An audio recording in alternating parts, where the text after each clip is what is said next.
Hey everyone. Welcome back for the 5th part of The Emperor. As always, huge thanks to all of my Patreons. Making these videos would be impossible without you guys' support, especially with all the restrictions YouTube places on my type of content. As always, the full story is already out over there for you guys along with about 30 other different stories you can enjoy. Also, feel free to send me any messages over there if you have any questions or even if you just want to chat. Link to all of that will be in the description. Anyways, everyone, enjoy the video. Chapter 17, The Emperor, Empress Consort and War March. Anaki did not want like this disappointing outcome. Not when he had already made preparations and had been certain that things would work in order. Yet, all that planning just failed. He had to throw everything out in the window because Kyuchi had returned defeated. He was honestly incensed about this. If the bigger picture wasn't Uzushio, he would be making plans to destroy Mei. He could not afford to take this route. Not when it was this dangerous. He would have to think this through and come up with a new strategy. Perhaps he could also involve Kumagakure on this. Amigakure cannot be a priority now, Anaki said. He had already listened to Kyuchi. And he had come to a decision. But they are dangerous, Kurotsuchi said. She had a sour look on her face and her tongue clicked as if she had eaten something bitter. There was no winning with the seal sealing her chakra. She could not use chakra. She was useless in this time of need and that angered her. She could only hate that bastard Naruto. It was his doing. Had he never appeared in her life that day in Tanzaki, she would have never even attempted to meet him in person. This thing of being captured would not have happened. It didn't matter that she was now free. She couldn't do anything and that was perhaps the purpose of releasing her. This was an even cruel fate than being left in a cold cell with a woman who hardly spoke a damn word. 1,000 dead is a lot, Anaki said. Yes, they are dangerous but we are not after them. We can't risk another confrontation now before we meet Uzushio. We need to deal with Uzushio first before moving to them. We will lose more men if you go after them, Kyuchi could agree with this. But I think I saw the Emperor. I am not too if it was him but I think I saw him when I was trying to escape. Anaki's frown deepened. There has always been a rumor that Mei is connected with Uzushio. Regardless, we now know that they are the Akatsuki and are very dangerous. We will make a plan for them. But if they are connected to Uzushio, they might make a move against us, Kurotsuchi said. Possible but it is better they come to us than we going them, Anaki said in a hardened tone. Should we try to search for Datara? He is a member of the Akatsuki, maybe he can tell us something useful. We will probably meet them in battle, so there is no need to look for him, Anaki said with a slight shake of his head. We also can't afford to multitask like that. The ones who destroyed us are powerful and I just saw Naruto firsthand. He stood before me and the Raikage as if we were his peers. He didn't even seem bothered by ice speed. He is going to be another dangerous opponent and he's still a Jinchuriki. Is Han going with us? Anaki nodded his head. It would be a mistake to take both Jinchurikis to the war. We will take one and leave one behind. But they will only move when it is safe. I have already made 2 mistakes because I didn't know. The next one will be massively costly. I want to avoid that. In this situation, what was Kurotsuchi supposed to do? Maybe that bastard was laughing thinking about her inner turmoil. She shook her head. Naruto was a cold and indifferent person. He wasn't even thinking about her. But he would pay for this. He would pay for this humiliation. What about my situation? I will be stuck with just taijutsu and kenjutsu with how things are. I have already sent a message to Kumo requesting their help. I also sent one to Konoha. I doubt they will help but we don't have any choice, Anaki said. What was he thinking anyway? The Uzumaki were most comfortable playing with Fuinjutsu. Just even looking at the seal you could see it was the work of masters. There was probably no one else who was not Uzumaki who could remove the seal. It was ridiculous though. It was just a simple chakra suppression seal, and yet none of the seal masters in this village could break it apart. They were willing to admit the seal itself was simple, but the locks that kept chakra from leaving was a complex web of formula they simply could not understand. It was like the handwriting of a child. Unless she said the words, you are not going to figure out what she wrote. I don't doubt your taijutsu skills, but you can't be in the front lines. You'll only be a burden if you get involved. During the fight, we will capture one Uzumaki and have him release the seal, Anaki said in a hardened tone. Kurotsuchi did not kike those words but she could not deny them. The truth was often unpleasant to hear. You should get treated before we move, she said to her father before turning back to face her grandfather. Which route are we going to use? We will move in 4 groups and move through the land of canyons and mushrooms. We will avoid stepping into the land of fire along the way. We will camp in the land of hot water and group with Kumo forces before deciding how we move into the wave. Then we will be forced to enter the land of fire. Konoha will not take kindly to a war happening in their own backyard. Although they may not enter to help Uzushio, they may do so because we are matching in their country. Anaki nodded. In the last war, Iwagakure remained neutral, but Kazekage would stand at the borders and threaten all those who try to enter his country. I hope Konoha does not follow the same path. But they might, out of self-preservation. They cannot remain still while we are moving in their country and so close to them. No reasonable person would just sit still while people were fighting in the back of their house. Even if Konoha might not enter, they will likely march out just to be on the safe side, a warning to everyone fighting that they are not to think about going to another direction. With long histories between the nations, a confrontation was likely if the camps got close enough. And then Konoha would be fighting them. Kumo included. It certainly would not be fighting Uzushio. They were the aggressors. We will have to talk to the Godime the moment she does something, Anaki said in a stern tone. But our men must be reminded that they ought not to provoke Konoha. Indeed, the last war ended because of the Yondaime Hokage, but it does not mean we can win this time. We don't even have a reason to fight them. Kurotsuchi agreed to this. Yet, she remained useless. Had she been 100%, she would have been leading the charge. She would have been happy to fight in the front lines. But now she had nothing.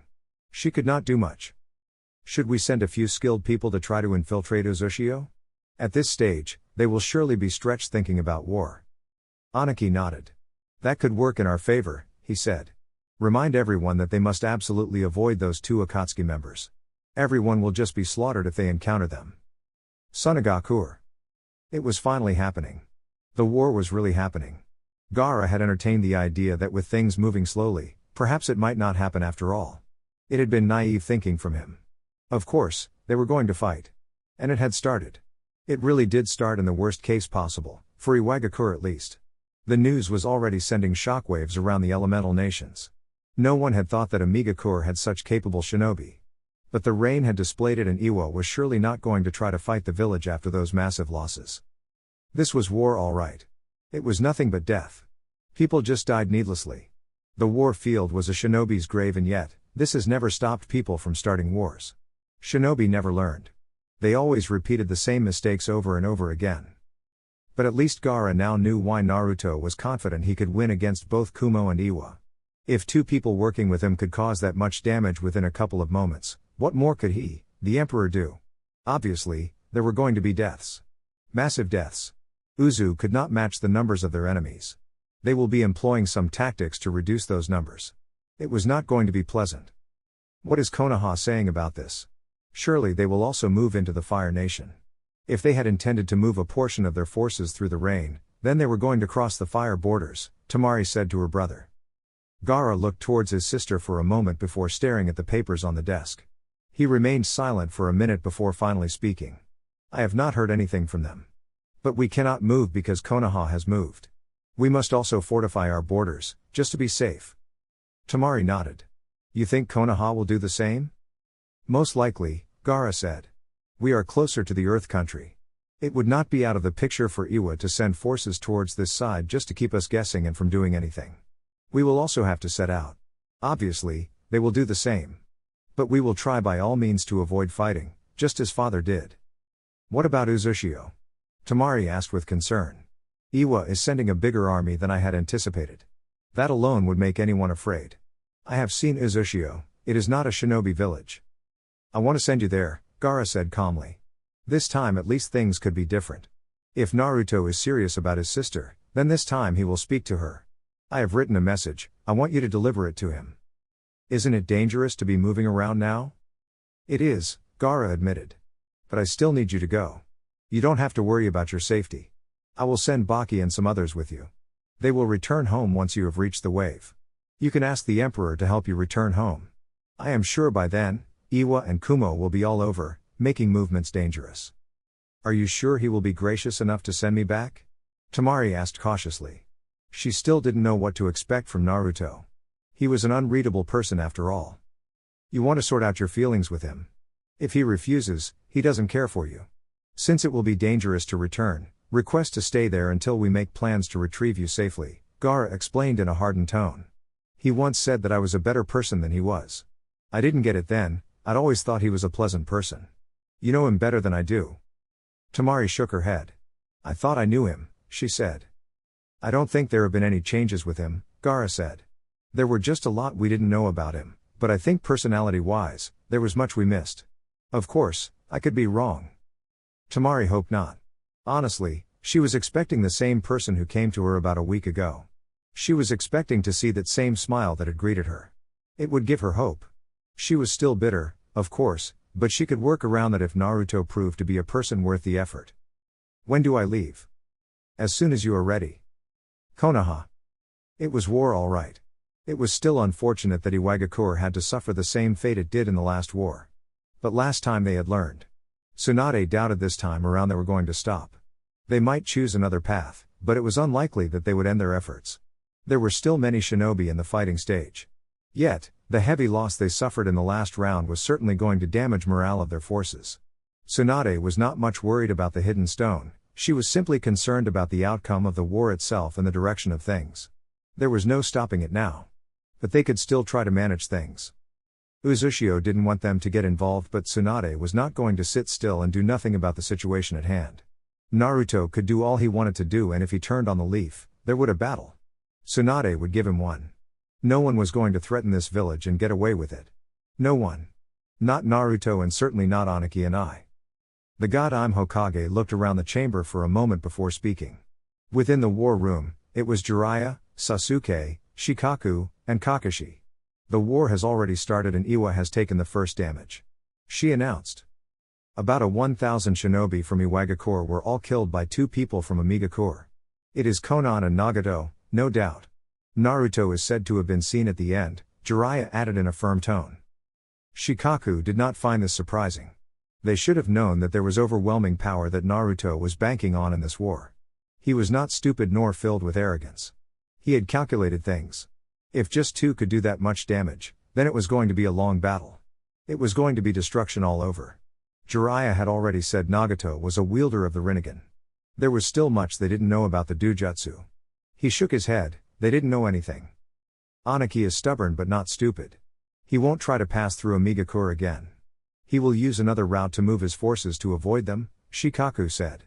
But high chances are that even if they try to avoid them, they will most likely end up being followed. Amigakure will not just watch them go to Uzushio. The numbers are high and they will obviously be spread into different groups, Kakashi said. Will Uzushio really survive this? The numbers from Iwa are already high. Turning to Kumo is another matter. That airship they showed, Shikaku said in thought. It was probably made for this purpose. It affords greater mobility and gives them the opportunity to bombard the enemy with aerial attacks. Most likely another force that was going to cause massive casualties. Yes, Uzushio was definitely prepared for this war. The small village was prepared for genocide. If they were going to use the methods used in the Rain, it was not going to be a war, but a one-sided slaughter. It just looked like Uzushio wanted to weaken both Kumo and Iwa. Even if they win this war, it would not be without massive causalities. They both will be weakened and probably won't have the strength to fight each other. Uzushio didn't even have to worry about the powers of Baijuus. The Emperor hosted the strongest Baiju and the Uzumaki had methods to nullify all that power. Both Kumo and Iwa are obviously going to move into the Fire Nation to get into the wave. No doubt there will be some ships moving through the ocean, but the land movements will move into our country, Sasuke stated. I would be willing to stand guard at the borders to stop any advancement. That would leave them with no choice but to use boats and ships to get to Uzushio, Kakashi said. We would effectively be stopping their invasion and I don't think they will be pleased with that. This has nothing to do with Uzushio, it is about protecting our borders, Sasuke said in a hardened tone. I could care less about what happens to Uzushio, but we cannot give them the idea that it is all right to march into our country. Regardless of how it might look, Sasuke is indeed right, Tsunade said. She did not doubt that Sasuke didn't care for Uzushio. But you cannot go out. Not now. Not in your condition. It's not like it is that bad, Sasuke said with indifference. Tsunade shook her head. I know that, but you don't need to do anything. Kakashi will lead our forces towards the border. Are we going to stop them? No, Tsunade said. Stopping them means a confrontation. We will be dragged into the war. But we still cannot just overlook the issue. I don't want this village to fight a war it has no business in. We won't engage them, but we will give them a passage and a time frame. Once passes, we close the gates. Shikaku smiled. It will be like we are assisting them. It is unlikely that Uzushio is going to allow them to reach the wave anyway. Remember, they have built much infrastructure there. If battles occur there, civilians get caught in the crossfire, it will be destruction. So it is likely that they will be attacked along the way, Jiraiya said. Knowing Naruto, the attacks would occur just around the Fire Nation. It was going to be chaos all over. He just hoped that no one ended up attacking them. If someone attacks us, we will respond. We are not going to be pushed over. Even if it is Uzushio? Like is said, no village is going to push us around, the god I'm Hokage said in a hardened tone. We don't want to fight, but those who attack us will face us. Sasuke had no complaints about this. It was a sound decision. He just didn't like that he would be kept in the shadows of things. But he knew that if things heated up, he would be called into action and perhaps he could come across Naruto. It was almost inevitable that he would attack the blonde. Naruto was a threat to the shinobi world, and to Konoha. Once this is over, we must call a cage meeting. I will discuss this with both Suna and Kirigakure. But certainly, Uzushio possess enough power to make it look dangerous. That is under the assumption that they survive this war, Shikaku said. Tsunade smiled. Whether Naruto wants to or not, but we are not going to allow Uzushio to destroy it again. We let it happen before, we won't let it happen again. Although we will do nothing now, we will be keeping a close eye on things. The moment it becomes dangerous, we will step in. No doubt Kumo and Iwa will make measures to guard against that, Shikaku said. He could almost see Iwa forces stationed just away from theirs to keep them from moving. Unless you have another method of getting our forces close to Uzushio without going through both Kumo and Iwa first. There is a method, Jiraiya said. But it involves getting Kirigakure on board. I think because Kiri and Uzushio are trade partners, it will be most effective. I see, Shikaku said in thought. Kirigakure. Perhaps it was because Mei hadn't been on a date in quite some time.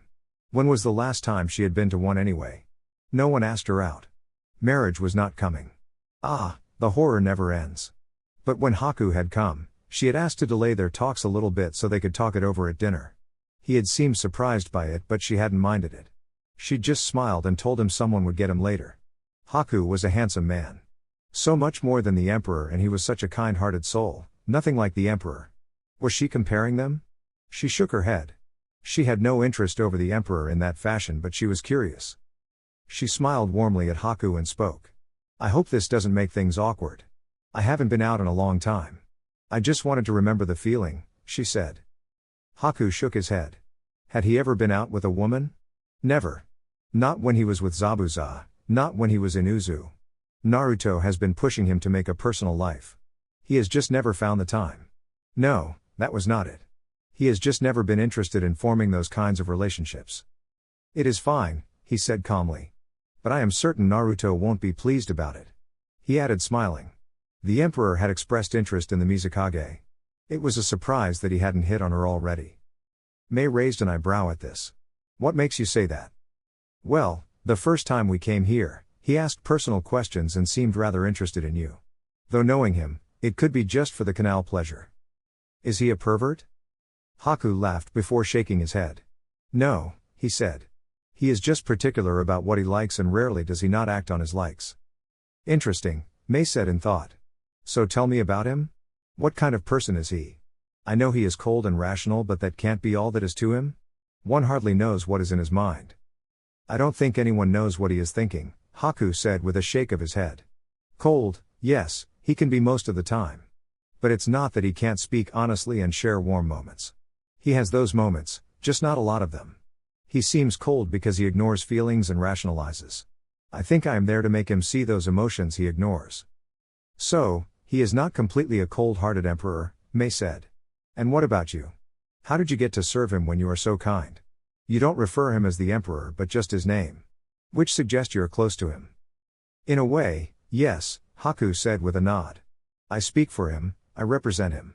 He said to me, what you say is what I say. Anyone disrespects you, they disrespect me. As how I got to work for him, well, he chose me for my kindness. And if I flirt with you, am I flirting with the emperor? I don't think that applies, Haku said calmly. He put on a smile though. Shall we talk business? I have to return to Uzu by tomorrow morning. You'll brace the sea at night? It can be quite dangerous. I'll use a different type of method, Haku said. I spoke with the feudal lord again, but he appears unmoved. If he continues to make dangerous moves against the wave, Uzushio will respond and I am afraid it will not be pleasant. No doubt they'll remove him from the picture, Mei said with a frown. What do you want me to do? Show him the benefits of working with the wave. You have a good relationship with the country and it has worked well. It is not a threat but a willing partner. You should be able to convince him to see the light. And if I can't? Haku just smiled. I have tried everything I could and I was only summoned back to Uzu to make things quick as they don't want troubles in these times, he said. If reason cannot work, you know force will be used and that will ultimately affect the relationship between Kiri and the Empire. Mei was thoughtful for a moment.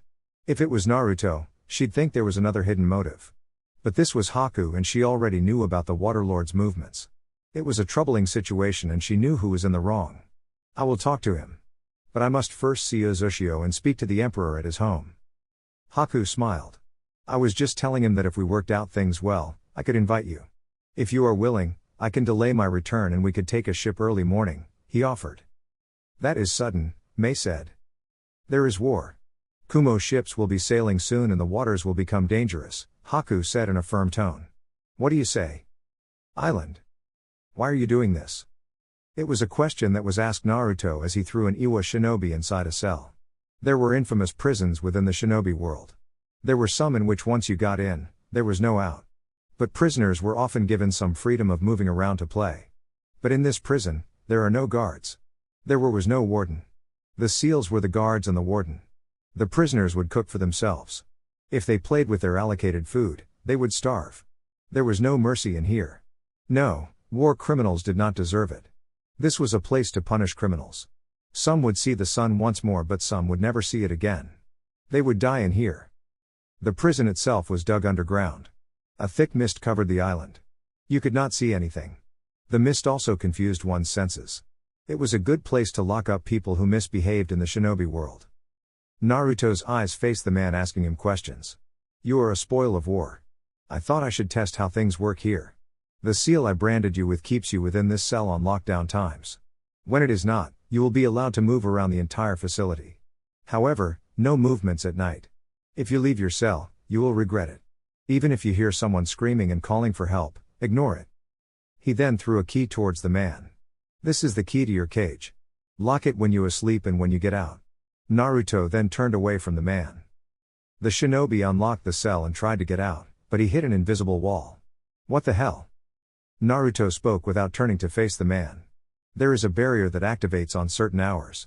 It is still experimental things. So we don't know if it will work without someone setting it off. Regardless, the barrier only works for you. So if someone tries to come in, they'll be able to enter but you won't be able to leave. That key is to keep things out of your cell and other people out of your cell, should there be a malfunction in the seals. If you lose it, make sure you retrieve it. You don't kill someone. If you do, you will be terminated as well. As Naruto began to walk out through the dimly lit passages, a thick mist started to creep in. Naruto closed his eyes and walked slowly with both hands inside his pockets. The passages were like a maze but after walking for about 30 minutes within the eerily silent place, he was finally able to get out. The thick mist still covered the place. He jumped up into the air with his eyes still closed. While floating, he turned his eyes south and then let out an explosion of wind that propelled him south in great speed. He landed in the middle of a large forest. He continued walking with his eyes closed before coming to a halt in front of a large rock with a steel door. He pushed open the door and walked down the stairs that went deeper in the underground. Naruto stopped at the third door on his right and walked in. It was library. Karin was sitting behind a large table with a number of papers in front of her. Husband, Karin started without looking up at Naruto. You arrived earlier than expected. I'm not early, Naruto said calmly. I was very clear in the letter I sent you. Karin glanced towards him for a moment before staring at her papers. What day is it? Naruto shook his head as he walked towards Karin. He stopped behind her and placed his hands on her shoulders, massaging them for a moment before leaned on and kissed her on her cheek.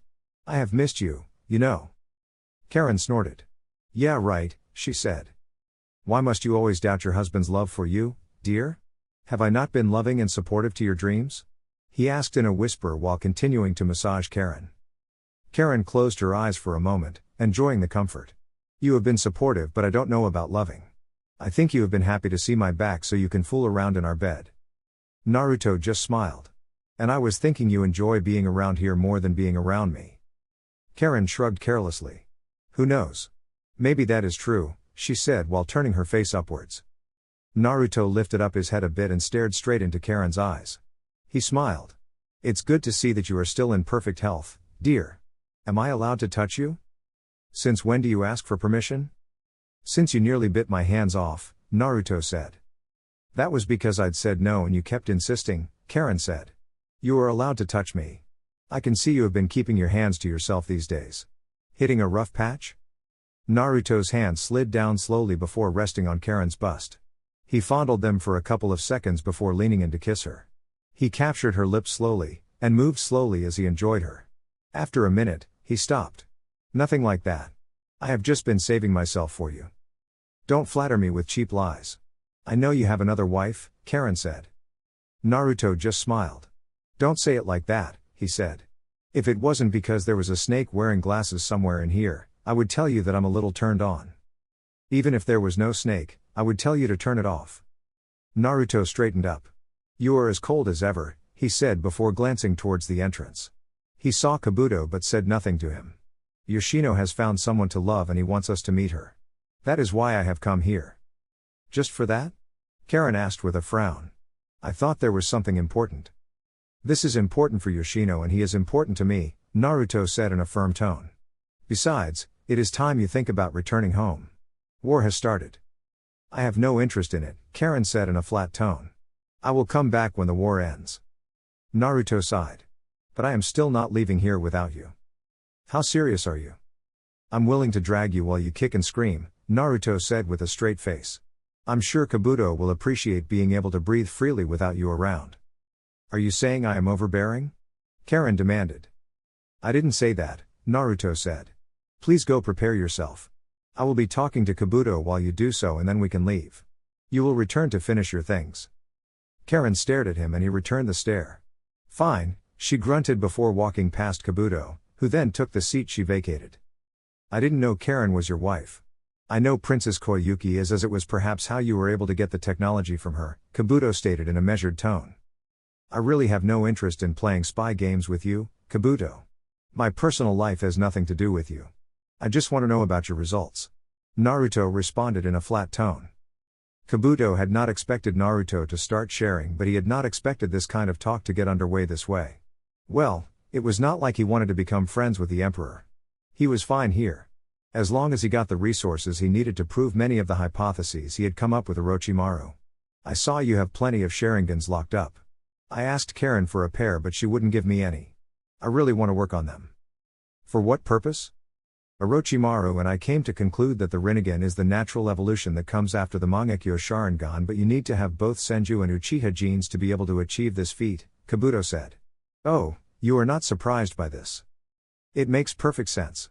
Both Senju and Uchiha are descendants of the Sage of Six Paths sons. He bad too, one became Senju and the other became Uchiha. But that isn't the thing that one immediately comes to conclude. Especially when few people actually believe that the sage even once lived. My clan knows a lot about history and so do the Baijuas. Who first came up with the art of sealing? It was the sage. We are also relatives of the Senju. I would like to have access to that knowledge. Don't be greedy, Naruto was quick to say. So you are saying that it would be possible to artificially recreate Hagoromo and he able to achieve his power? Yes, Kabuto said. Are you interested? A little, Naruto said. But I am more interested in Hashirama's cells for their healing power. I am afraid that I can be a little reckless in battle when I get excited and I need a power that can cover that flaw. You must know that there are dangers of using those cells. They are so powerful that they can consume your entire body or they might just kill you. Who do you think you are talking to? Naruto asked before releasing a wave of his chakra. It was a sudden burst that shattered the table and the chairs they sat on. Kabuto fell backwards at the sudden burst of frightening chakra. Naruto was already on his feet as he asked. Don't compare me to Danzo or the weak experiment subjects you used with Orochimaru. Kabuto felt his heart beating so fast he felt like it was going to burst. It was not because of fear. No, it was because of excitement. Naruto's chakra was so powerful that it could literally keep you rooted to your position. He also knew that this place was warded with seals meant to control chakra. The fact that he was still able to release that much chakra even with the seals active just meant that he was looking at someone who was ridiculously powerful. The estimates he had were shattered completely. I will need a sample of your DNA to conduct some research to see how your body will react to the cells, Kabuto said. Of course, if you had the time, I would be willing to strap you on a bed and conduct experiments. You'd surely love that, won't you? Naruto said. What do you want? Do you want me to chop off my hand? Just a bit of your flesh. I know it will regrow. The QB heals your wounds. It should be able to close a bit of flesh wound. But I sense you avoid getting that far because while it heals you, it is slowly killing your muscle tissues. Naruto stared at Kabuto for a moment before glancing at the entrance. I don't like him, Karin. He knows too much. It annoys me. A pity, I like him, Karin said as she walked into the library. Why did you have to create this mess? Naruto shrugged. I was showboating, he said. About an hour later. Karin stared at the water around with a frown. She was not looking forward to spending a couple of hours in a ship when Naruto could teleport straight to Uzushio. She turned to face the Emperor who was sitting on a chair on the deck, relaxed as he was. Why are we using a ship? I wanted an excuse to spend time with you. With you being gone, I sometimes forget that I have you. Naruto explained in a light tone, a smile on his lips. If only that were true, Karin shook her head. You think that I don't miss you? Maybe a part of you does, but I mean the reason we are using a ship. It has nothing to do with feelings. You have never really taken decisions to satisfy your feelings, Karin said. At least I have them, Naruto said in thought. Admittedly, a part of me has been thinking that I have lost my ability to feel. I think I have become a little too cold. If you lost all your feelings, I would seek divorce. I am not going to spend my days living with a man who cannot smile or feel a damn thing, Karin said firmly. You just prefer to use the part of your brain that thinks logically and ignore what your heart tells you. I guess you have been doing it for so long that you don't even realize it anymore. Naruto smiled. I guess they were right to say that the wife indeed knows the husband better. In some cases, even mistresses will know the husband better than the wife. It all depends on whom the husband reveals his true colors to, Karin explained with a wave of her right hand. You're also not a very honest person. I can accuse you of that much. I'm honest. No, you are not. You are a liar. You may not necessarily go on telling people lies, but it is what you don't say that makes you a liar. You hide things and say something else.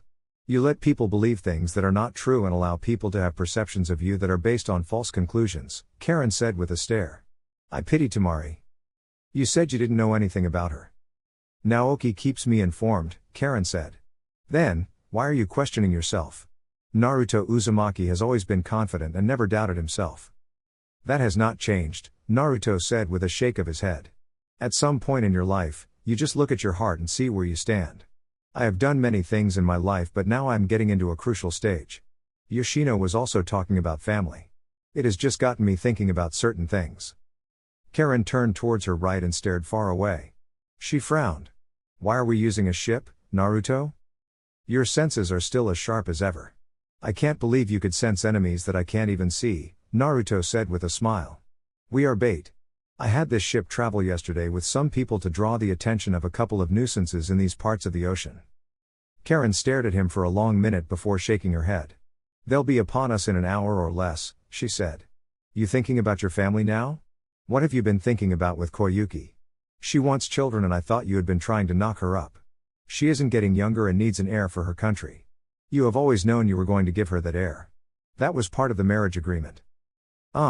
It appears that I can't have children of my own, Naruto said. I believe that if we didn't already examine you, Karin said. It's different, you know. Koyuki's child will be her child. The child will not be Uzumaki. But your children will be our children. I'd thought of things that way. You are a flawed piece of human, Naruto, Karin said. She then smiled. Well, I decided to marry you even when I knew you could be as cold as Haku's ice. That doesn't make me feel better. When have you needed someone to tell you words to make you feel better? Karin asked.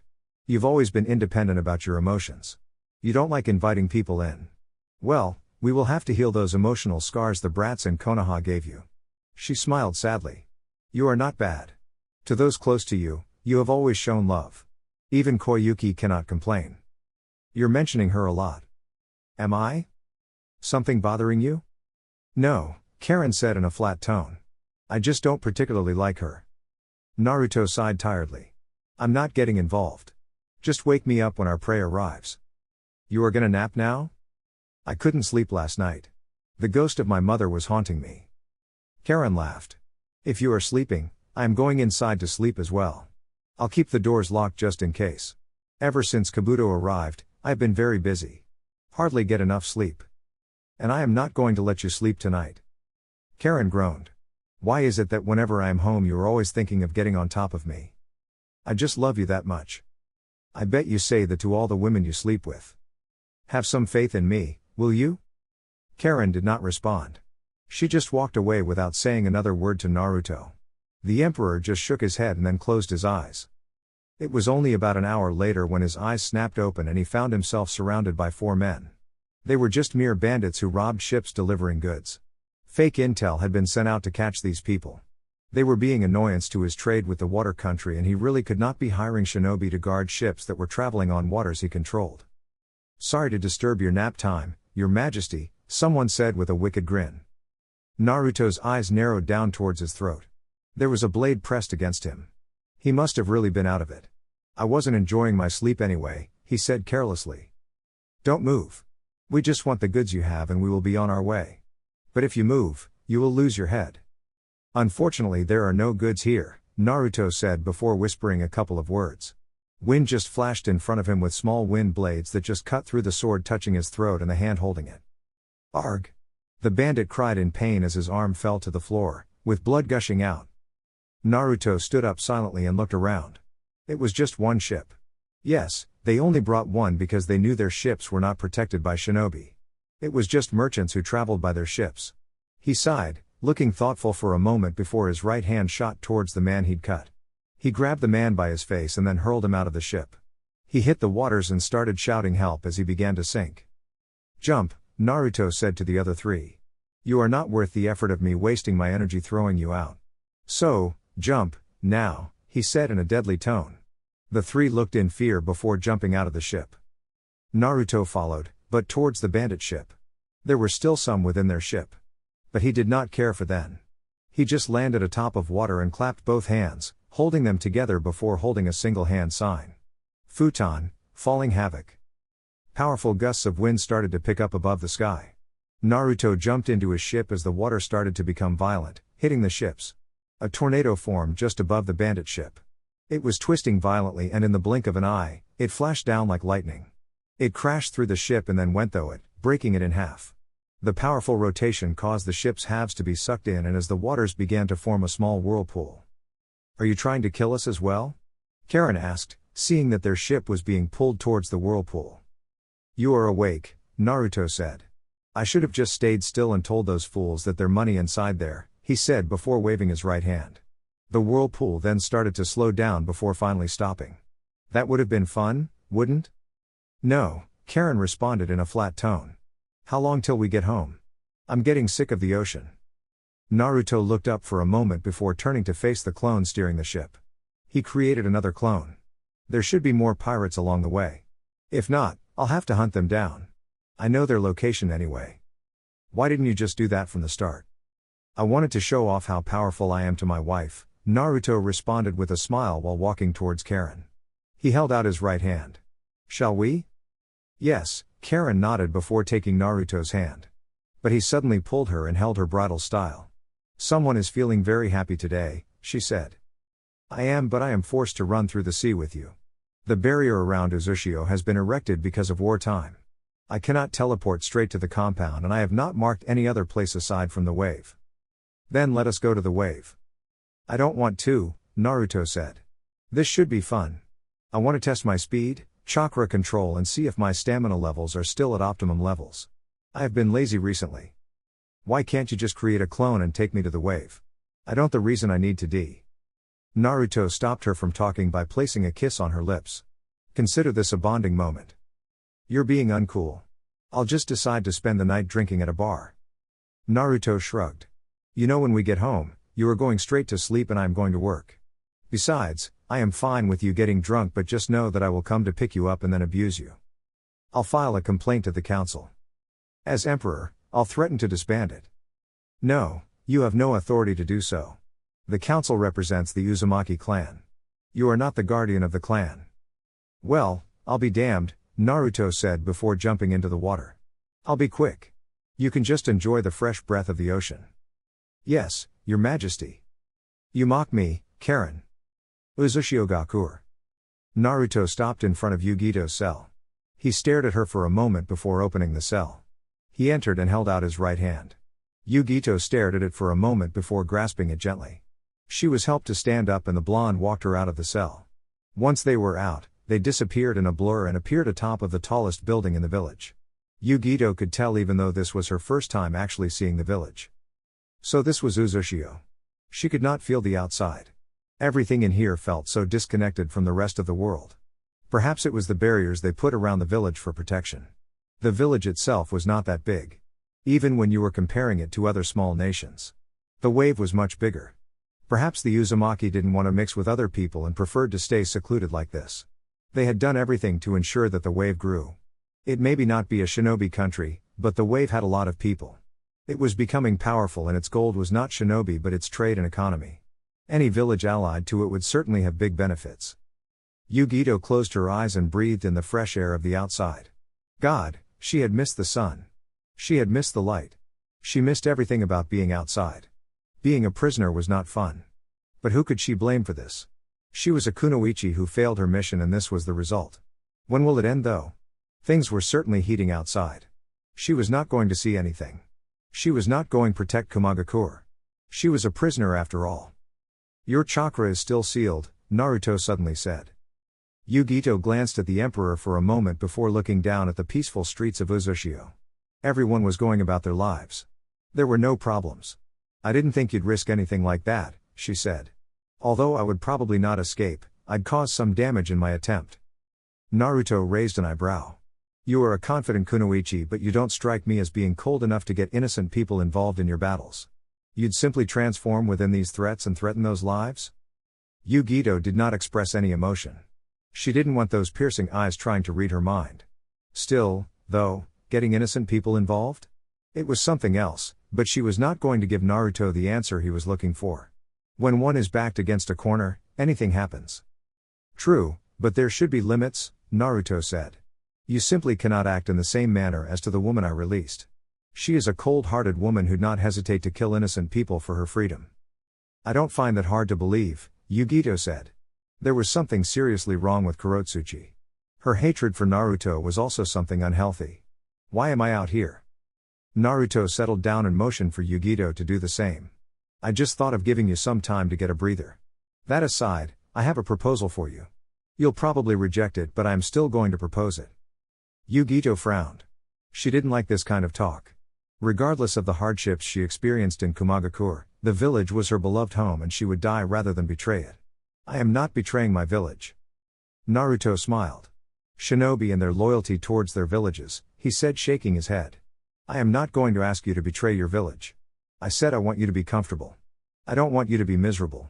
If you are willing, I can get you a room at a hotel and you can live there until the war ends. Just think about it. You don't have to give a response now. Temptations do indeed come in various forms. This was just a method to get her to like this village. But perhaps there was some idea of making things easy for her. It did not hide the hidden agenda though. Naruto was not a simple person. That is very generous of you, she said eyeing the blonde at the corner of her eyes. Sarcasm, Naruto said. I'll address it anyway, I am not always generous. I don't always do things for the benefit of someone else. I am offering you a choice. You take it or leave it.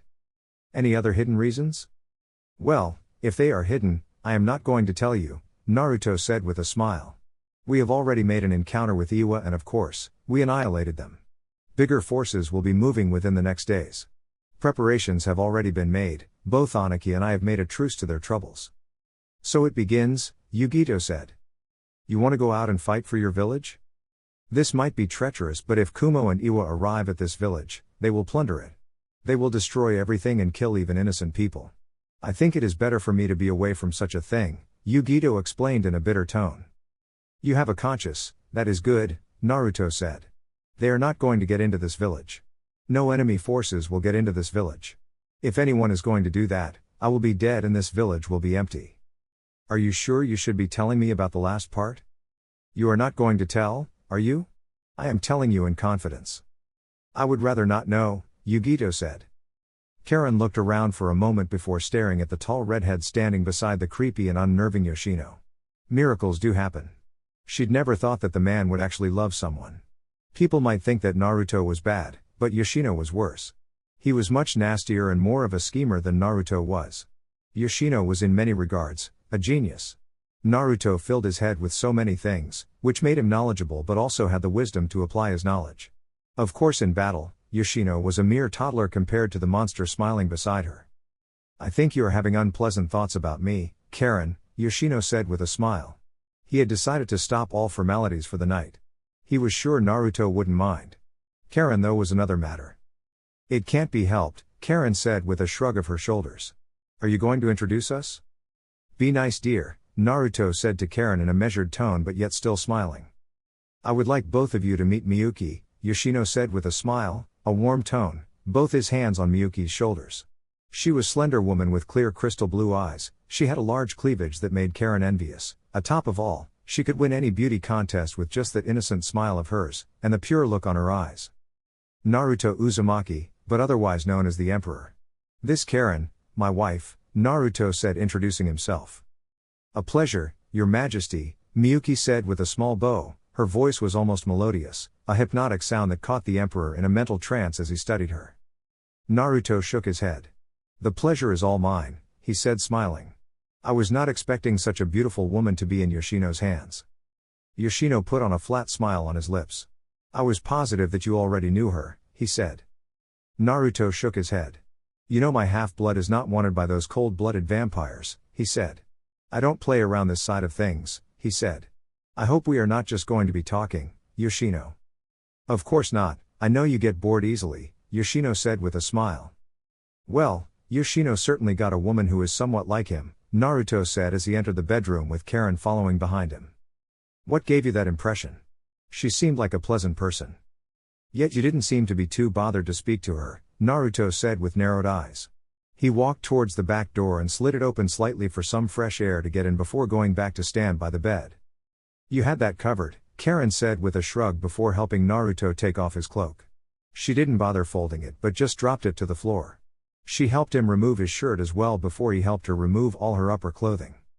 Naruto shook his head and then settled on the edge of the bed. I couldn't ignore her. She has such alluring eyes. But I have met her before. Yes, I have. In a bar, obviously, Karin said as she climbed on the bed. She sat behind Naruto and wrapped her hands around him.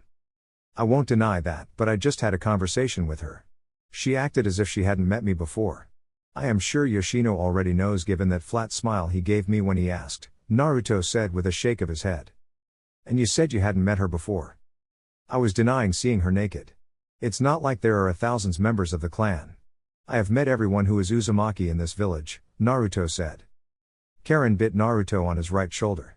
You talking about seeing another woman while in bed with your wife, that is such a turn off, she said. I'm not a masochist, you know, Naruto said before taking Karin's hands. He pulled them forward, causing her exposed chest to press against his back. Well, at least there won't be any harm done. However, I feel very uncomfortable having two Yoshinos. Yet you seem to enjoy conversing with her, Karin said. I was interested in studying her. But I failed. I couldn't see what she had on her mind. I am afraid we might have a problem in the near future. Or maybe no. Naruto let go of Karin's hands. You're lazy. Your handwork can't excite me. This is what happens when you stay away from your husband, he said while twisting around.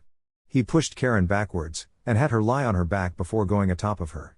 I am the Emperor, what do you think will happen when I show weakness? People, why?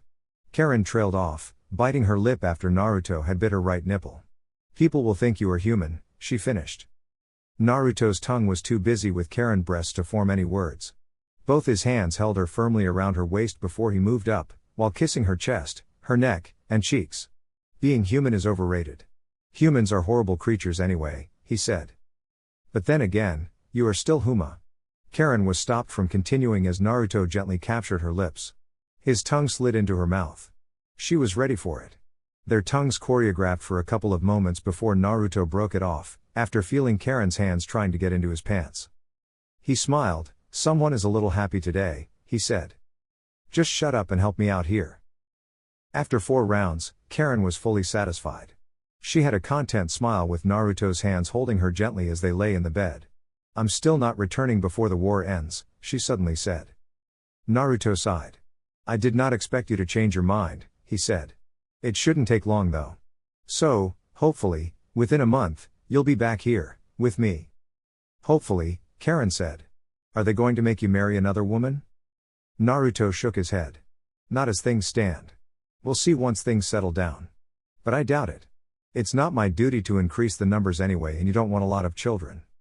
I'm the one who has to carry them for 9 months. If you can carry one for me, then we can talk. Ah, I got married to a difficult woman, Naruto said. Are we going to take a shower? Let us. I can't sleep like this, Karin said. But let us stay like this for a little while longer. Don't fall asleep then. The following day, Naruto was sitting on the sofa inside his office while reading a scroll. There were a couple of them lined up on the small table in front of him. Karin was sitting behind his desk, looking through papers with a focused look on her face. They were sitting like that when Karin suddenly spoke. You can come in, Naoki, she said before the man could even knock at the door. Naoki entered the office. Your Majesty, he greeted Karin. Your abilities don't seem to have cooled off a bit despite staying in a place surrounded by a mist that makes it impossible for a sensor to function. You get used to it, Karin said. Today, I am your boss. Naruto has given authority to me. So whatever report you want to make, you can make it to me. Wait till I am dead, Naruto said without looking up from the scroll he held. Come to me, Naoki. The Uzumaki smiled. Disappointing, it would have been interesting to take different orders. It would not have been bad serving under you, Karin-sama. You flatter me, Karin said with an expressionless look on her face. Naoki walked towards Naruto and then whispered into his ear. Haku is back, but he brought a guest with him. He said he wasn't sure if he should bring her here with Karin around. He is currently showing her around the village to stall. Will she be leaving soon? Speak up so I can hear you, Karin said with a stare. She knew they were talking about her. It is men's business, dear. Do you want to hear that although Naoki had a woman for the whole night, he could not get it up, Naruto said in a flat tone. If he has such problems, I can take him back to the island with me. I am sure Kabuto can work something out, Karin said with a smile. But nothing is happening. We can as well use him as a test subject because he will be useless as a man. I don't have such problems, Naoki said before looking at Naruto.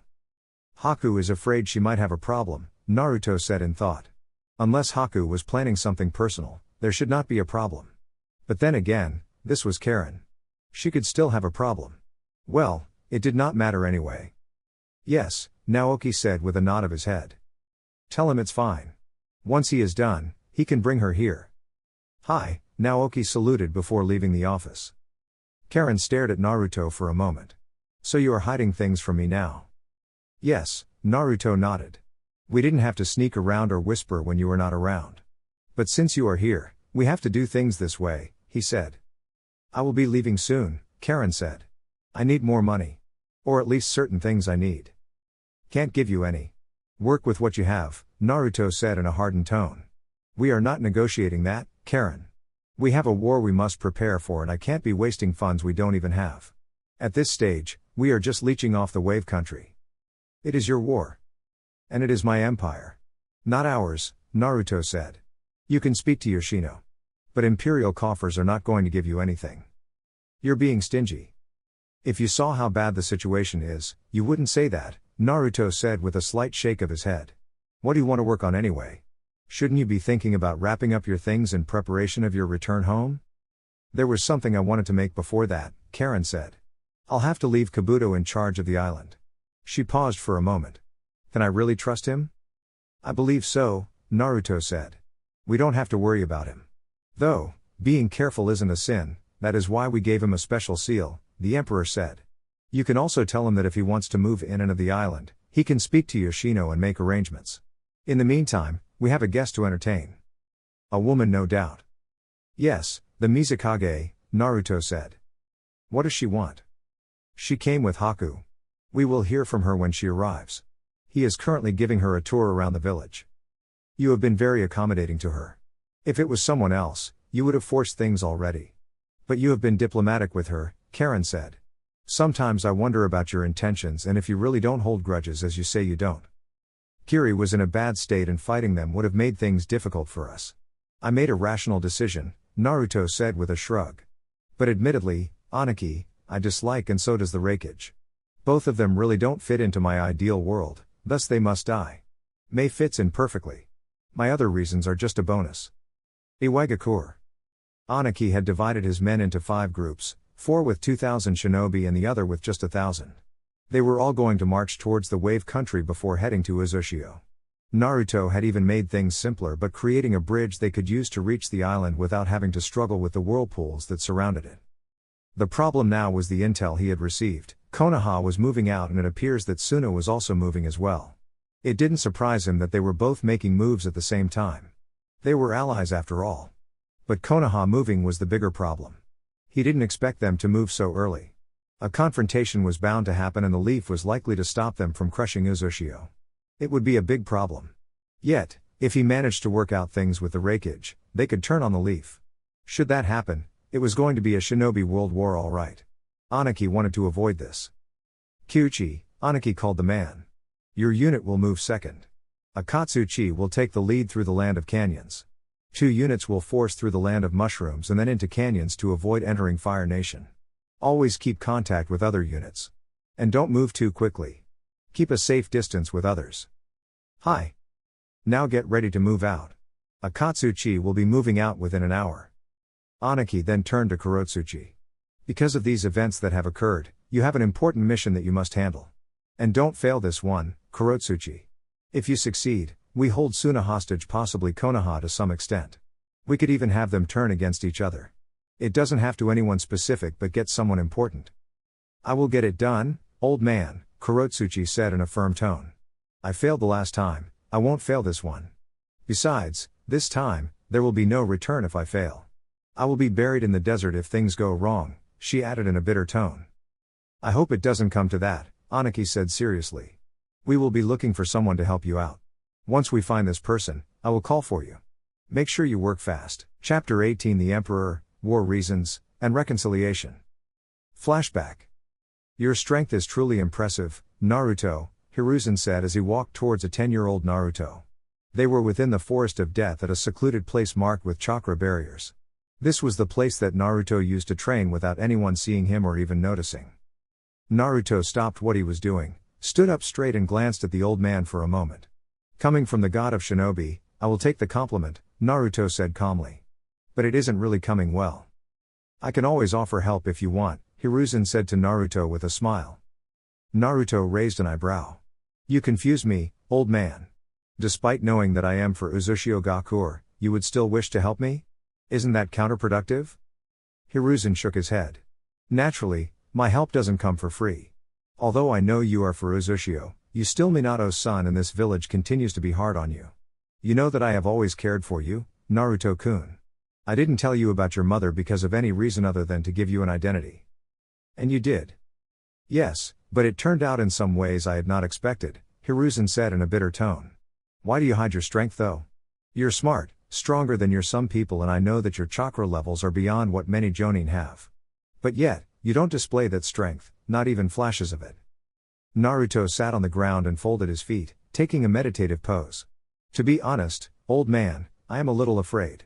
I am afraid that if I displayed that I am strong, people will hate me more. They will start thinking some fear-induced thoughts that will make them do something stupid. But I don't want things to get that far. Such a thing would force me to leave this village. But I am still learning. I want to know more about the shinobi world, about the heart of men and how he deals with his anger and hatred. I don't want my life to turn out like these people. The Kyuubi killed their loved ones and it lives within me, but do they really have to turn sour every time they see me? I have anger in me. It frightens me. He smiled bitterly. My chakra has already been diluted because of anger. Sometimes I confuse my chakra for the Kyuubis. I don't want my mind to be corrupted with anger and hatred. If I can survive this madness while being surrounded by people who loathe my existence, I think I can survive the future. What kind of future are you bracing yourself for, Naruto? A future that compels me to be calm for the greater good despite raging emotions that want me to destroy everything that stands before me, Naruto said. When those kids sent me to the Forest of Death to be killed, I was angry when I realized that it was their very intention to get me killed. The abuse at the orphanage and the voice of the Kyuubi whispering darkly, "Hate them" repeatedly nearly made me plot something sinister. But I stopped myself. The world rejects me. Do I also reject it? Do I become what it calls me? The Sandaime Hokage just smiled. There are many ways to look at things, Naruto-kun. You must always be open to look at things in all angles if you are going to try to understand how people work. How you think is not the same as how I think. The outcome of the thinking towards you is the same, hatred, but reasons are not similar. You will find that many people know that you're not the Kyuubi but just a child, but because they are not willing to let go of that hatred, they refuse the truth. I am not going to push you into anything, but know this, the moment they let go of their hatred, they will stop rejecting your existence. Whether you reject them or become what they call you is entirely up to you. However, you must know what you want in life. Do you think what they are doing is wrong? Are you just going to become like them? Because of them, I learned to throw away my hatred. I don't want to end up becoming like these people, Naruto said with a slight shake of his head. You are the god of shinobi, what do you say to a sparring session? With you? I think you are a little too young and I am too old, Hiruzen said. Naruto smiled. Old man, one thing I have realized despite everything, it has been that you care for me. You know me and the Uzumaki, I have no problem in revealing how far my training has taken me through the secrets of the Kage Bunshin. I will show this to you, but I am likely to keep my portions of my memory of the skills I have gained so far sealed away until the day I leave Konoha. Did you just say secrets of the Kage Bunshin? Hiruzen asked with a stare. Who taught you that jutsu? Nobody, Naruto said with a wave of his right hand. I'm not a genius like some people, but I am not just thinking about seals when I sit motionlessly. I also think that the hand signs I saw, I think about what makes a jutsu, I think about the chakra concentration in my system when I release a jutsu. This helps me see things clearly. Time I have, chakra I have, so learning all basic elements will not be impossible for me. As it was not for you. End. When Mei entered Naruto's office, her eyes went straight towards the redhead sitting behind the desk faced the entrance. It was the first thing you saw once stepping inside. She turned her eyes towards the right, the emperor was sitting on a sofa, reading something. He didn't seem bothered to even glance towards them. But she knew he was aware of their presence. Mizukage-sama, Haku said, drawing Mei's attention away from her thoughts. This is Karin Uzumaki. Naruto's wife. Mei was surprised. She didn't hide it. This was the first time she was hearing something like that. She has had multiple conversations about Naruto and Iwagakure, but it had never been mentioned that Naruto was actually married. So, he was a husband. It was indeed a surprise. She walked towards the redhead woman and held out her right hand. Mei Terumi, she didn't want anyone to introduce her. A pleasure to meet you, she said with a warm smile. Karen's smile was not so warm, but it was not cold either. The pleasure is mine, Mei-san. Finally I get to meet the woman who is my husband, showing consideration for what other people think to the consequences of merciless actions. Mei raised both her brows in surprise. She turned towards Naruto, he still had yet to move. I don't understand, she said. There are reasons why Iwagakure should be Uzushio's enemy. Reasons even I can understand. But one thing is certain, and with the inclusion of Haku, that man is impressed about your efforts in Iwagakure. And although he will never admit it, he does not want to destroy what you have worked hard to achieve. Considering that he can be careless and indifferent, I think that is something, she said calmly. That is the first time I hear something like that, Mei said calmly. It is very considerate of him. Karin wondered about that. It could have been done purposefully. Besides, she had her intentions for saying those words. She stood up and walked towards Naruto. I'm going to talk to Yoshino about the money you refused to give me. I'll go do other things thereafter. When I return, we will talk about me leaving, she said, taking the scroll on Naruto's hand. You are not going to join us? Mei asked. Diplomatic talks are not my cup of tea, Karin said with a shake of her head. She then decided to step out of the office through the back door. Mei walked towards the sofas and sat on the one beside where Haku sat. She stared at the emperor for a moment before speaking. I didn't take you for the kind of person who'd actually settle down and marry. Naruto smiled before turning to face Haku. What things have you been telling her that gave her an unfavorable image of me? I have only said pleasant things about you, Haku said. I just formed my thoughts based on our interactions and your appearance, Mei said. This is a quiet, lovely home you have here. The village itself is very peaceful. It is pity that its emperor is not so peaceful. That wounds me, Naruto said. What are you seeing when looking at me now, Mei? Do you see a man who is full of violence and bad intentions for everyone? Mei shook her head. You look calm and quiet right here. This Naruto is now is different from what you have presented whenever you came to Kirigakure.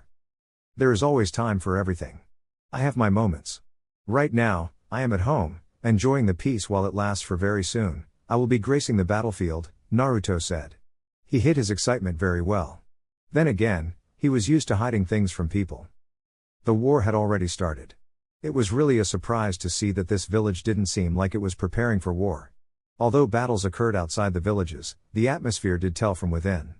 But here, everything looked normal. It was even strange since there was a chance of an invasion. Kumo and Iwa wanted one thing only, and that was the destruction of the Uzumaki clan. These people should be worried, but they didn't show any concerns.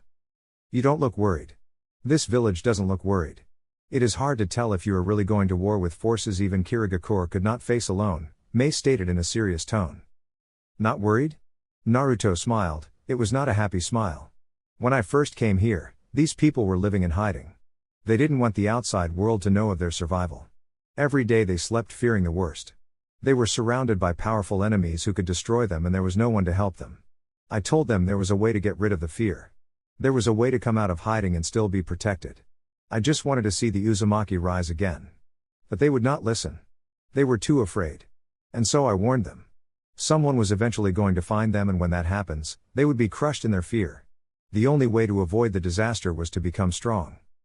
The elders refused to listen to a child, but the shinobi led by Yoshino listened. They came to me. Their biggest concern was being invaded while they were not ready. There was no question, the moment the enemy heard of their survival, they were going to attack to finish what they started. I told Yoshino and his men my background, about how every day I was surrounded by people who wanted to murder me but could not because of fear. I knew how to survive. I told Yoshino and his men that even though they faced monsters, they could still survive. I was small, fragile, but people hated me so much that they secluded me and murdered me with their eyes. But no one could lift a finger against me.